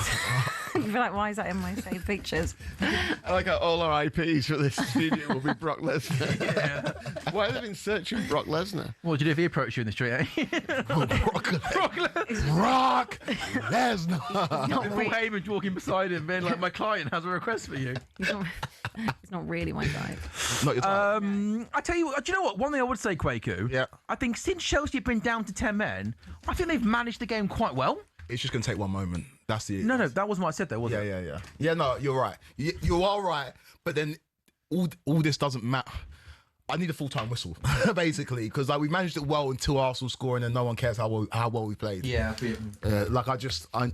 I need a goal or the full-time whistle. I don't know what. I'm just really annoyed at Yeah, Caicedo. but the thing is we scored after that. Yeah, I know, but it's just in terms So of hard, though, 10 men is the best team in the world. like the level of the game that we were getting Yeah. has just been ruined. Yeah, but I know you've scored after it, but you could have easily Yeah, I know. easily beat. Well played, Malo. I think Gusto's had a good season, hasn't Yeah, he? he has. He had a really good game against Barcelona. Oh, that's troublesome. Sorry. That's troublesome. Declan Rice has had his best game going forward, but defensively he's been amazing. I actually think Arsenal overall haven't played particularly well in this game. Even when it was 11v11, I thought they were really poor. I agree. And even now with Chelsea with 10, like Sanchez had to make a save in this game, really. Yeah, that one in the first. The half, one in the yeah, first half, he had to get down low to his right. But given that half an hour has been played with 10 men, I think Chelsea have at the moment looked pretty compact in a tent with sort of 9 on the edge of the box, but. Players like Odegaard and Eze and Saka, it just takes that one pass, doesn't it, to find that little bit of space. And then I wonder if he'll bring on Gyökeres at any point, or reckon if he'll keep it. What, Jock Lesnar? Who? Jock Lesnar. That was awful, mate. No, that was quite good. Jock Lesnar. No, that's terrible. You know, I get it, mate. Oh, do you know, even just there, Arsenal in possession there, was a really, really loose ball from Mikel Merino. It goes out for a throw-in the far corner. 69 minutes gone, Chelsea 1, Arsenal 1. Chelsea down to 10 men. Moises Caicedo sent off in the first half. Who have you got in the week, Chelsea? Chelsea? Quake, who have Chelsea got in the week? Leeds midweek. Oh, you've got Leeds away? Yeah. Who have Grimsby got, Lee? I don't know. I haven't checked He yet. doesn't care, does he? Who have you got? Sunderland at home. And then we've got Leeds away on Are you Saturday at 5:30. Wednesday? Yeah, we're Wednesday night. We're doing Wednesday night. Yeah, Wednesday. we're doing a... Oh, no. No. Shot! Once again, really Reece James, they read that really, really well. Stopped the cutback, coming in, doing really well. Yeah, we're doing a talkSPORT goal show, by the way, Wednesday night. Arsenal, Chelsea and Liverpool all in action. Should be a great night of football. There's a corner, though, for Arsenal. What number, Lee, is that corner 3, number? third corner. I mean, how many do we need? 5. We need 5. We need 5, so we need 2 more after more, this. It's going to be Probably likely, to be fair. Yeah, it's the Eze Just assist. Eze. Yep. Could happen, though. It's going to be a Bukayo Saka in-swinger from that far right-hand side. No fouls. No fouls, nothing silly here. It looks very sparse. Yeah, it looks like not a lot of people in the box. No. Because look, Chelsea have got yeah, 2 up there, two Neto and up. Garnacho. Going for it. Did you do that against Spurs Yeah, as well? Quite yes. notably. Was that you were against Spurs? I think it might have been Spurs. Saka in swinger. Nice. Now kick it long. I'd go early. Go. Isn't the point now to Oh, try and kick mate. it early? I tell you what, I think Sanchez, he's caught well, he's Yeah, done yeah, well, he yeah, looks, yeah. he does look a completely different goalkeeper to last season. A way better keeper. And I know the Man United game is one that everybody watched, so that sticks in the craw. Apart from that, but though, he's apart been from that, perfect. it's been great for us this season. Like you mentioned, maybe not after this game, but we had the second best defensive record in the league, and he's a big part of that. He's made some big saves. He's sure on possession. Reece James Go on. running this game. Switch it to Garnacho. Yes, Reece so James. Reece Go on. James out to Garnacho now. First Running. touch is good. Up against Yuri and Timber. Garnacho with Timber. Into the box. Garnacho! Oh. I think he could have hit that. Cucurella's got it alive. Cross. Neto! Wins the header, but just wondered there when Garnacho comes in that right foot. Can you not get a shot away and Yeah, test the keeper? I know. Couldn't. He could have. He could have. Brock Lesnar run back. To be fair, he's Doing that. fucking back well. No, he's doing well. Doing- I don't know, doing he his stopped duties. saying it. He stopped saying it. I really like him. Brock Would you- Lesnar would you or mean- the lap? Was he the club? I met him at the club. How many times are you going to mention Club World Cup? Just Well, we're world champions for the next 4 years, so yeah, until the next tournament rolls around, mate. Will you be there?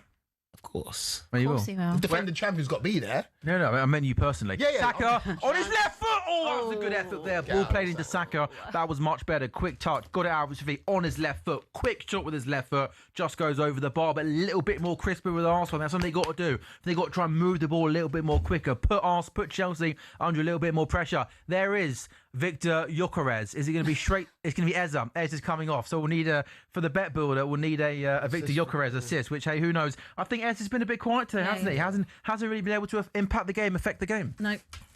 Great, thank you guys. Nope. I just think generally. Just kind of bypassed him a little bit, wasn't it? The midfield, when it was 11v11, the midfield battle was completely Chelsea's. Yeah. And then since then, he hasn't been part of the game because it's gone down to 10 men. It's one of those weird games, isn't it, where he's just not had any part of the ball. I mean, Gyökeres coming on obviously hasn't particularly shone in the big games yet for Arsenal. All we need is an assist from him, but we don't want an assist. We don't actually want that. We want Chelsea to score. I'm happy to lose his bet. Oh, and Cabier, let's see what we do. Quick, I'm proud of this. I'm proud of this team. So I was about to say, like, do you think, not even just today, but in the last sort of 6 to 8 weeks, you think? I know there was that Sunderland game at home, which was the kind of blip, but in the last 6 weeks, it's been a Chelsea team that have been, talk about an inconsistent league, but Chelsea have been pretty good, pretty consistent. Are you, has your opinion changed at all on this Chelsea team and Enzo Maresca as head coach? Okay, so look at the week that Arsenal have had, blew away Spurs, which is not tough, and blew away Bayern Munich. Chelsea down to 10 men took the lead against the best team in the world. Like, that's why when you ask me what world, I'm like, this world, right now, this looks like a team that can win the league, right? Down to 10 men and we're giving Arsenal a game like this and we've had our chances to win it. And I think any other team that went down to 10 men against this Arsenal side would have got blown away. We haven't. We give them a game. We, again, after the Barca games, the post-mortem saying, but our Barca aren't that good. Chelsea made them look bad. We talk about this game. Oh, sorry, that's a really good cross there from Noni Madueke, but no one on the end of it. Don't let Duncan right there. But people do that, though. I think Rice out to Saka. No. Oh, do you know what? He's such a good player, Saka. That ball to Saka, he had 3 players queuing up in the box to go back across goal. I'm sure that was his intention, but he scuffed it and it goes straight into Sanchez. 3 players unmarked. You don't often see Saka technically make a mistake like that. Yeah. The only thing I'd say, quicker, is when you think about that before the sending off, if they are, even on their day, capable, they're just a bit too young and a bit too crazy, and they can't control the emotions. Great teams can control that emotion, can't they? And teams who could go on and win the title. That's the difference. That is the difference. You should have been a goal up and you shouldn't have been quite letting the emotions control the rest of the game. I agree. So when people talk to me about the personnel, say, is the defence good enough, the goalkeeper good enough? I'm like, maybe we could improve in that area. But for me, it's not the personnel, it's the mentality. It's the managing the game. The personnel can always improve. Even teams that win the league want to improve their personnel. But for Chelsea, it's managing moments of games, and that's where we fall short. But in terms of our top level performance, it's up there with anybody in the world. Like, on our day, we can take on. We've shown it. I think your problem has been you've just been inconsistent. Yeah. Really. Yeah. But today's probably the best I've seen you play. Like Yeah, everyone else, it's just apart from so- Arsenal, really. Yeah. Everyone's inconsistent. It's just so annoying that we. But a draw for Chelsea in this situation will feel like a win. Of course. Oh, I think right now you take that point and really- you move on. And it's a good effort. Oh, we need the win, but right now we're fighting for ourselves. I know the rest of the league want us to win this game, but I'd see this out and just take a point. You go on to Leeds on Wednesday night. Yeah. 7 of Mikel Marino's 10 Premier League goals have been headers among all non-defenders with 10 or more goals in the competition's history. Only James Scowcroft has a higher ratio with his head. So there we go. That's something you've got to be careful of, Quakey. Those balls into the box from that right-hand side. Chalobah now comes forward for Chelsea. He's got Garnacho to his left-hand side. That's an awful ball. He's looking at... He overhits the pass. He's looking at Garnacho. Garnacho was never going to get on the end of that. I think Garnacho stopped running, to be honest. Well, I don't think that was the ball, and he overhit it anyway, didn't he? There was, I think, Chelsea players look a little bit leggy, don't they? Which is kind of understandable. The only way we see Cole Palmer in this game, I don't think Palmer comes on now, does he? unless if Arsenal score, he does. Yeah, a 1-1 he doesn't. No, 1-1 no. Thatch as well. 1-1 he doesn't. Are there any other changes you can make? Not really. Not really. I think this is pretty much, isn't it, in terms of that? I mean, you said if you go a goal down, Cole Palmer's an option. It's whether you want to bring on another defender almost to try and shore up the defence. Yeah. Andre Santos maybe into midfield. Andre Santos for maybe Enzo Fernandez for, I don't know. So I think this kind of... Yeah, Andre Santos. Will you take off Enzo? He's interfering play. Oh, that is. That's well done, goal kick. Let's go. Oh, no. There's a Timber got playing down the right hand side. It looked like he was going to have space and time to knock the ball back across the face of goal, but it was Fafana Kwaku, wasn't it? Yeah. Who got out to him so quickly and was super, super aggressive there. And he ends up coming off That it. can always go the other way. That was so aggressive. That ball comes off Timber out for a goal kick, and he's got the temerity to moan about it being a goal kick. Good word. Right, that is. Great word. Where have you got that from? Temerity is a great word. I don't really know. Sometimes I hear words in here that I've just never heard before. Temerity is a fantastic. Temerity. Temerity means excessive confidence or boldness, audacity. That's great. Temerity. Temerity Okay. is fantastic. All right. This feels, Lee, this does feel like a big 14 minutes in the title race. I know it's early on in the season, but if Arsenal can get a win here at Chelsea, one of these games, they don't play particularly well, they get the win, they go further clear, it feels like it'd be a big afternoon in the title race, Lee. Yeah, absolutely. I think it will. We said before the game, didn't we, that we keep asking questions of Arsenal and they keep ticking the boxes, and this will be the box of struggling, not playing well against a very good side, and coming through it. Even a point, I think, a point at your title rivals, of which Chelsea are one of them. That's always good, isn't With it? the 6-point Mourinho lead used to go and take points from everyone, didn't he? Yeah. Just give me a point. I just don't want him to. That'll do. That'll stop you getting 3, and I'll take a point. I think it'd be a good result for Arsenal. But if they go on to win it, obviously that is another huge step toward the title. Short odds on favourites to win it as it stands right now, and like we said, the inconsistency of the other teams, whether that's through discipline, whether that's through not being able to string wins together, whether that's not being able to manage. Manage games like Liverpool not being able to get draws instead of losses, then Arsenal are just going to prove that consistency and great play. It's on. Great. Delap! Delap has a shot from outside the box, right-footed effort. Yeah, that was. I think he connected with it well, but Ray did well to get down to his left-hand side and smother it easily. There was also a chance of a Fafana shot from a cross that came into the box. Chelsea win the ball back. No. Saka now down the right-hand side. That's really poor from Saka, isn't it? Long may it continue. Been great. He makes a meal of that cross. It was like a cross shot. It goes way over the bar. Enzo Fernandez and David Raya are going at it now. Yeah, go on. Tell him what. Go on. Tell him what's what. Tell him what's what. There you go, idiot. Sorry. It was Arsenal after the game. See in the down the tunnel, yeah. We love a bit of Neil, don't we? I love that. He's talking to a World Cup winner. Show some respect. Sit down. Show some respect. And a Club World Cup winner. And a Club World Cup winner. The only man in the world to have won both of them. In And this Reece James is having a go as well. Yes. Still spicy, isn't it? It's a great game. It's like, you said it before the game, Quicker. You wanted it to be a bit of aggro. Yeah. And I know Chelsea didn't quite cope with it, but it's great to see this kind of game because too often it's just kind of like stand off each other, play great football. But I love it when it's like this, when there's just proper aggro. They don't like each other. Good. Because they're both young teams generally, right? They both want to win the biggest trophies, and I think they know they're going to see each other like in these positions for years to come. So yeah, why not kick off the rivalry night right now? Like, kick it off. We don't like you, you don't like us. Let's keep it moving. Blue versus red, it's traditional. It works. Under lights, 4:30 Sunday. All eyes on me. It works, mate. It works. This rivalry works. It works. They think that. Oh, shut up! That's not a foul. It is a foul, but. You're right. Nah, I'm all over the place, man. Because the thing is, like, there is still something in this game. Yeah, there's something. There's still another goal. There's another goal. And here's one for you as well. I think Chelsea got one more big chance in them. Yeah, we have. It might be a big chance. Imagine. The That'd be limbs. limbs. The limbs in this studio would be on It's like in the shed end, aren't you now? Yes. Yeah. No, not. What was the end? Matthew Harding. The Matthew Harding and limbs and that banging of the that banging noise. Yeah. How'd it go? like that. Yeah.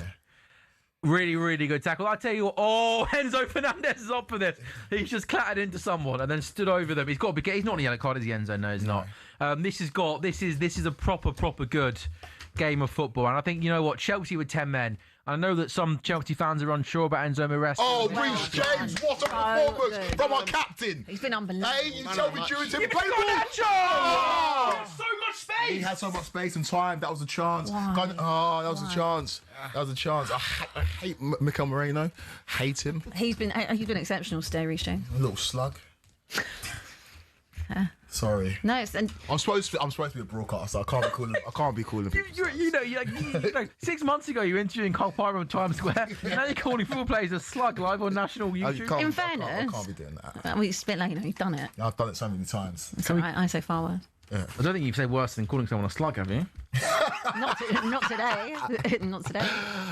Oh God, my earphones aren't working. Jamie, I'm taking these out. They're not working anymore. Quaku, Only one of them seriously, works. sort yourself. Yeah, only one works.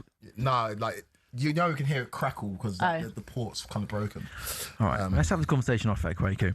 82 minutes gone. Quaku, I think this has been a really, really impressive performance from Chelsea down with 10 men against the best team in the league. I think you've been pretty compact, pretty well organised. You had the odd moment on the counter attack. Yeah.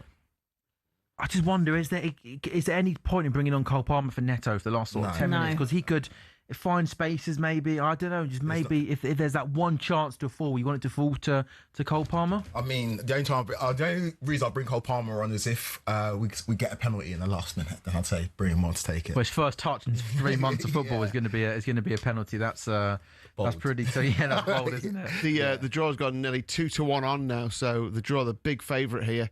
Arsenal 21-10, just over 2-1, and Chelsea 17-2 now. So, about 10 minutes left with stoppage time, maybe a bit more than that. And 8-15 the draw. Doesn't mean it will be a draw. Just obviously as time ticks down, less time to score a goal, etc. They're both going for it still. And now Liam Delap's just put one in on Urine and Timber. Yeah. Suplex.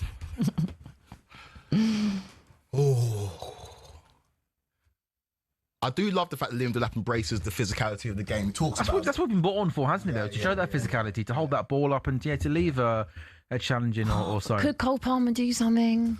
I don't think he makes another change, man.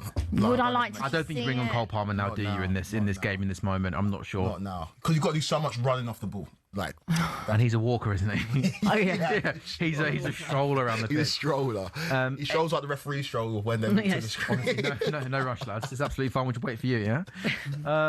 Arsenal have had lots of possession in the Chelsea half in these kind of positions up until now as Madueke moves over to the right-hand side. Saka goes to the left. Chelsea have been pretty comfortable, but Madueke to the byline, ball into the box. Sanchez does well. And it had gone out anyway for a goal kick. 83 minutes gone. You can just see, can't you, the Chelsea fans are on their feet. No one's sitting down. It's got that edgy atmosphere to it. It has, man. The build up to this game was huge, right? The whole week it felt like this was it. And given the circumstances, I'll take a draw. I know before the game I was claiming that we're going to win this game, but that red card from Caicedo killed us. Managed to take the lead. When we took the lead, though, I was very confident we were going to keep it. It felt like one of those nights. Yeah, I was confident we were going to keep it. It felt like one of those nights where Chelsea just frustrate Arsenal. But it was early on, though. Yeah, that's fine. I've seen again different iteration of Chelsea, but I've seen us go to the Camp Nou. Our captain gets sent off. 10 men against the best team. I know, but this is a different. 12 years ago, mate. Heritage, man. Heritage. It's a very different Chelsea. Heritage. Not even remotely similar. Heritage. Not remote. Heritage. Heritage. Even though I think Reece James has been brilliant. Still. Reece James has been really man of the match. Yeah, definitely. Yeah. It'll be interesting to see how long Saliba's out for as well. I think the tweet that Arsenal put out said it's just a knock and training, wasn't it? Which maybe gives us a little indication that it's nothing too serious. But they've got quite a nice. With 11v11, you caused them a couple of problems in that mascara fluffed clearance for Esteval in the first half was a massive chance. Oh, Liam Delap there's got to try and compete for Nkape with that header. And Arsenal are going to clear. 85 minutes gone. Chelsea 1, Arsenal 1. Well played. That's for Fofana's been really good as well. Yeah, he has. That's not bad. Into Garnacho. That's not bad. Oh, Garnacho he doesn't do the right thing. Declan Rice again. Declan Rice. Enzo Fernandez was going to run on and try and get a shot away, but Declan Rice's last-ditch challenge was unbelievable. Run beyond. Well done. That's what I love. That's what I love. I love those tackles. Look at Marcus. He's terrified. Cross into. What's that? Brother, try and pick somebody out, man. Try and the lap made a run. That was a terrible cross. Just in those final moments, we just lack that quality. Same as first half as well. We get in those areas, man. We get in those areas. 4.5 minutes to go. Don't think there's going to be loads of added time. No. There hasn't been too many stoppages in the second half, has there? No, they'll minimum of 4, I reckon. 4 or 5. I'm frustrated. I would have loved to have just seen this game be played out 11-11. Yeah, I think Chelsea would have won 11v11. I do as well. The pace of it was so good at 11v11, wasn't it? It Yeah. was like full on. Such a full good game of commitment, football. Yeah. Gutted. Is there one more big moment in this game for Arsenal? Arsenal will have another big. Odegaard cross, Sanchez comes and Oh just man, collects it. always, every time. Only Well, to make them that was nice. Add a bit of sauce on Come it on, as well. Let's come go. on. Let's go. It's Let's 5 go. on 3 here. Let's go. on, Let's go. Take him down the line. Take him down the line. Down the line. Down the line. Down the line. Down the line. You're greedy. You're a little What is greedy poo. that? Neto carries the ball a long way. He had people to the left-hand side. He cuts in, left-footed shot, and it goes over. Why I have you think done he should have that? played that to the left-hand side. Wasn't the worst. Honest- But come on, man. That was come on, man. Got like there's hardly any time left. We don't need to be doing this. Like this Arsenal team, I got told this was the best team in the world. What's going on right now? What's going on right now? Sorry, I don't. Say it after. Say it Yeah, after. I can't hear them, to be honest with you, mate. Yeah. There's a, sorry, you I know, shouldn't have said that then. Shouldn't have said that then. when you go in and ask Luke Henry, tell us what he said. Tender lucky. Look at the attempts though. Chelsea have had 11 attempts compared to Arsenal's 5. Again, I look, Chelsea, I don't want to put the mockers on Chelsea. Please don't. One- Let's just leave it as it is for now. Oh, no, I'm going to say one thing I would say. I think this has been a really, really impressive performance from Chelsea. 11v11, they went toe-to-toe with Arsenal. They were super aggressive in their face. And with 10 men, I think they've been well-drilled, well-organised, made it really difficult for them. Some of the individual performances. Arsenal might score here, but it's Marino! What a save! Oh, what a save! Goalkeeper! Send him off. Send him off. Send him off. Surely. That's a terrible. Odegaard shot, saved by Sanchez. Gyökeres comes in, and I think Gyökeres has got a right to try and slide and make that. And Sanchez, though, gets up and makes an outstanding save. I think he'll get a yellow card for being a bit late. I don't think it's a red card. Yeah, yellow card for Gyökeres. I think that's fair. Sanchez, though, once again, gets down to his left, makes the good save, and I think I owe Robert Sanchez a public apology here. I said, first thing Chelsea should do in the summer, get rid of you, sell you, not good enough. He's been outstanding today. Yeah. And also, apart from that United mistake, is that the only mistake he's made? Top of my head? Mate, all season he's been solid. He's been really. Do you owe an apology as well? Yeah, I do. You literally were dying to sign Hermansen from Leicester. That's great keeping. The way he gets up so quickly to What? smother Gyökeres. Oh, yeah, you wanted Hermansen, didn't you? He was on the bench at West He Ham went, now. I wasn't dying. He literally wasn't said dying. it every I wasn't dying single for him. I week. wasn't dying for him. The lie. I was dying for the lap. Remember? I said I told you. And Leaf Davis. That's Leif Davis, yeah. That, by the way, the save from Sanchez is really good, but then literally Gyökeres is sprinting on. He does so well to get up and to it's not red card. Is it? I not. think he's got right. Nah, he's got to go for it. Yeah, no, yes, yeah. He took a knee in the face, I think, so it's fair play. I mean, it doesn't mean Kills he a couple of roll minutes in the game, round. doesn't it? Well, no, he's going to kill a it's couple of gonna- minutes, it's isn't gonna it? Yeah. Justifiably stay down for a bit when you've had a knee in the face. But I mean, Arsenal's discipline in this game as well. I mean, I was going to say the R word, racking up the other card. Now I'm saying it in just real life. It's not even. Yeah, just a natural And now word, I'm just isn't it? saying racking all the Racking time. up. I don't know why I'm saying it. Rack it up. Why don't you rack up 3 points for me? We're trying our hardest, man. You know what I mean? People, the better teams than us apparently have come and tried, and they haven't done it. Bayern Munich, this team that can't stop scoring, couldn't do it. Us with 10 men against best team You in the haven't world. done it yet. Abby, do you maybe think this game, and wasn't too long ago Arsenal drew at Sunderland? Lots of people just assumed that Arsenal were going to run away with the league. Have we maybe seen the last few weeks that it's not going to be that straightforward for Arsenal? I can't remember the last time I saw Arsenal be this open. Like in midfield in particular. I know there is obviously no Gabriel and there's no Saliba today, but I don't even necessarily think that's been the issue. I actually think it's in that midfield, and that was early on, even with 11v11. And I genuinely think Chelsea would have beat them today easily, based on what I saw in that first half. Had there not been, I don't know about easily. no, I think you would have. I think you were all over. They were so open. They were, in but that first they half. If would you have would have stayed 11v11, I would have loved to have. I think you would have beat them. I definitely think you would have. Because the only reason they've actually looked better second half is because of the man advantage. Yeah. I'm not used to seeing Arsenal be open like this. So whether or not that this is something that teams can now exploit, don't know how long obviously the Saliba injury would be. Doesn't seem like a long one. Gabriel as well. But it's something in that midfield. It just didn't look like normal Arsenal today. Yeah, they usually are so controlled, so dominant. Whether or not that was because of the booking for Zubimendi so early on, I don't know. But I've never seen teams be able to just cut through Arsenal's midfield that easily. Rice dropping back. 4 minutes added on. Rice dropping back a bit further to kind of make sure the defence is solid. I mean, potentially. When we were talking about Liverpool, the problems that maybe it was Alisson. You're losing your two of the best. There's no need to defenders in foul the there. country. There's a lot to I mean, we can keep saying Arsenal. It's almost like the thing this year is it doesn't matter how many injuries Arsenal have because we've got players who can keep coming in. Yeah. Well, you haven't got players who haven't got an endless supply of players if you keep getting serious injuries, and they are picking up injuries, aren't they? It only goes so far. But then they are getting a few back though, aren't they? Like Gyökeres is back, Martinelli's back, Gabriel Jesus is on the bench, Odegaard's back. But yeah, the centre back one is obviously an important one. Yeah, they've had a long run of injuries, haven't they, Arsenal? Yeah, for sure. Kwaku, are you proud of this performance? I am proud of this performance. It's not done yet. The annoying thing is for Arsenal, they might call it a poor performance, but it's a decent result. Yeah, it's a decent result. They're like, if they leave the bridge with a point or 3. because I think they'll also realise that this is not what. Miles Lewis-Skelly's got the ball now, left-hand side, out to Madueke, outside the box, up against Malo Gusto, into Lewis-Skelly, back to Nkape, cross, No. Saka, Chalobah does well, and the offside flag goes up. Yeah, I think Arsenal fans will know this has definitely not been a good performance by their standards. I think they'll probably be. But do you know what they also know? They also know that, like, before this, is this Chelsea team real? Is this a real? They'll know that this is a performance against a real side. Yeah. So you take the draw. Yeah. Right? It's the same way that Arsenal will take a draw at Anfield. The same way that Arsenal will take a draw at the Etihad. I think after this game and after the week that Chelsea have had, after the start of the season, Arsenal will be like, oh, that was a good team. We'll take a draw. Yeah, definitely. Are you in a title race now? Yeah, for sure. Cool. For sure. Like, I'm seeing enough from this. Like, come on. We're seeing enough from this team. Think about what Arsenal does to everybody else. And we're making them look average. So it's not in another world, it's this world, right? This is the world. Kwaku's world. Chelsea's world. Man City as well, 5 points behind, closing the gap for them. Good weekend for them. Yeah, good weekend for Man City. Poor performance, though. They won't care though. At least they got that. They needed that victory. Had to win that game. Brother, that second half from them was so bad. Yeah, so poor, so bad. I also think you've got to give loads of credit, by the way, to Enzo Maresca, who's just had. I thought he was. Quake was someone that wrote him off. He didn't have him. I thought he was fancying him. Do you owe him an apology as well? You basically owe an apology to a lot of Chelsea, really. That's fine though. You admit your own mistakes. You got it wrong. Hold your hands up. It's fine, Kwaku. I think the way in which he's coached Chelsea this week tactically, he's been spot on. He was spot on against for Barca every single step. Apart, he can't control the Caicedo thing, but even today, I think just so well drilled, so well coached. If he was a player faster than Enzo, slice it. There's the chance. 90 seconds left. There's one more chance. Oh, please just chest it or something. Head out. Arsenal have got a throw. This would be cruel on Chelsea if they were to concede. It'd be unbelievable if Chelsea scored though. Yeah, I don't think that's going to happen, is it?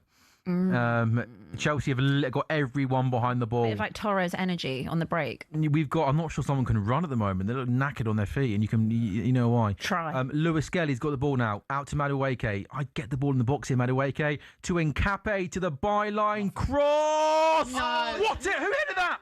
No, it took off his head. It took off his own head. It came off 2 Arsenal. That was such a good ball into the box. Oh, no. Saka! Marino out for a goal kick. So the ball came in. And then Gyökeres take it off Marino's head. I think, or the other way around. I'm not too sure, but it was an Arsenal player. That was such a good ball for me. Timber might have flicked it over. Was it Timber first? Yeah. Oh no, Timber just got his head on it. But Gyökeres was in a dangerous area. And yeah, if Timber didn't get his head on that, Gyökeres heads down to the back of the net. But Timber got there first, mistimed his jump. Why has that guy got sunglasses on in the crowd? Absolutely pathetic, mate. We got 10 seconds. Floodlights are really bright. 10 seconds left in this game. Kwaku, we're not on air for much longer after the final whistle. It's going to be a point for Chelsea with 10 men. What does this mean for the title race? I'm a little bit disappointed that we didn't get all 3. But full-time whistle, Chelsea won, Arsenal won. Yeah, good performance from Chelsea. Good result for Arsenal. Title race is still alive, but it's not as alive as it would have been if Chelsea got all 3 points. You look at Arsenal's reaction to this game, I don't think they're most disappointed. A point at Stamford Bridge, I think, in years to come will prove to be very, very difficult to get. And I'm proud of the way this team performed, playing the majority of the game with 10 men. I'm really, really proud of Chelsea. I'm even a Chelsea fan. I thought with 11 men, you went toe-to-toe. It was a great game. It's a shame we didn't get that 11v11 game. But I think with 10 men, given what you had and the length of time you had 10 men for, I thought you would do it as well as you could do. I thought special shout out to Reece James. It was absolutely monstrous in that midfield, up and down the pitch, winning tackles. And I think to play with a lot of the game against the league leaders, best team in the world at the moment with 10 men, and to restrict them to a couple of chances at the end, I think that's a seriously good effort. And you know what? This Arsenal team, there's no doubt about it. We know they're seriously good, but Chelsea have shown what a good team they are. City winning on the weekend. Maybe. I think Arsenal win this Premier League still, obviously. Yes. But maybe it's not as obvious. Maybe everyone went too early, just saying Arsenal. Let's just run them a bit tighter, shall we? No, we will run them tight. And also another big shout out to Cucurella. Think about the week he had. Yeah. Oh, Lamine Yamal's coming to the bridge, shut him down. Oh, Bukayo Saka's coming to the bridge. Oh, we're going to switch sides. We're going to have to switch him sides because he's not doing anything against Cucurella, who's on the booking for the majority of the game. We're looking at one of the best left backs in the world, and he was much maligned when he came to Chelsea. But another right winger is in his pocket. He's collecting them like infinity stones. Abby, what did you make of Arsenal in terms of the hate watch? How did you find it? It was a good hate watch. Could have been better, but I think if someone can actually get their act together behind Arsenal in this league, then I think we're on. The Arsenal players look a bit deflated, Abby. Because they know. That was a big chance for them. 10-man Chelsea. They could have done better. Like, I'm surprised at Arsenal today. I really am. I thought Chelsea were the better team 11v11, and I actually think that you was probably still the better team without. No, it's like can I use like a boxing analogy? It's like when a boxer comes up against somebody who is actually on the same level as them. I think this is the realization that this Chelsea team is serious. Like, this is not a Chelsea team that we saw. The Chelsea team that last season you tried to put a title race that just weren't there yet. This is a different Chelsea team. Also, just something else to add. So today you were definitely. I think you were the better side out of the two anyway. But they've taken a point off of that. They lost to City. Oh, sorry, they drew to City. Yeah. And they lost to Liverpool. Yeah. So. Yeah. So far, against the best sides, when someone doesn't just roll over for them, they struggle. Yeah. Abby, Kwaku League, thank you so much for your time. TalkSport Goals. It's a really good marathon sprint, guys. If you are watching on TalkSport's YouTube channel or on your smart TVs, don't go anywhere. Madge and Pars are next, taking your calls on a busy day of football. TalkSport Goals back Wednesday night for a busy weekend of midweek Premier League football.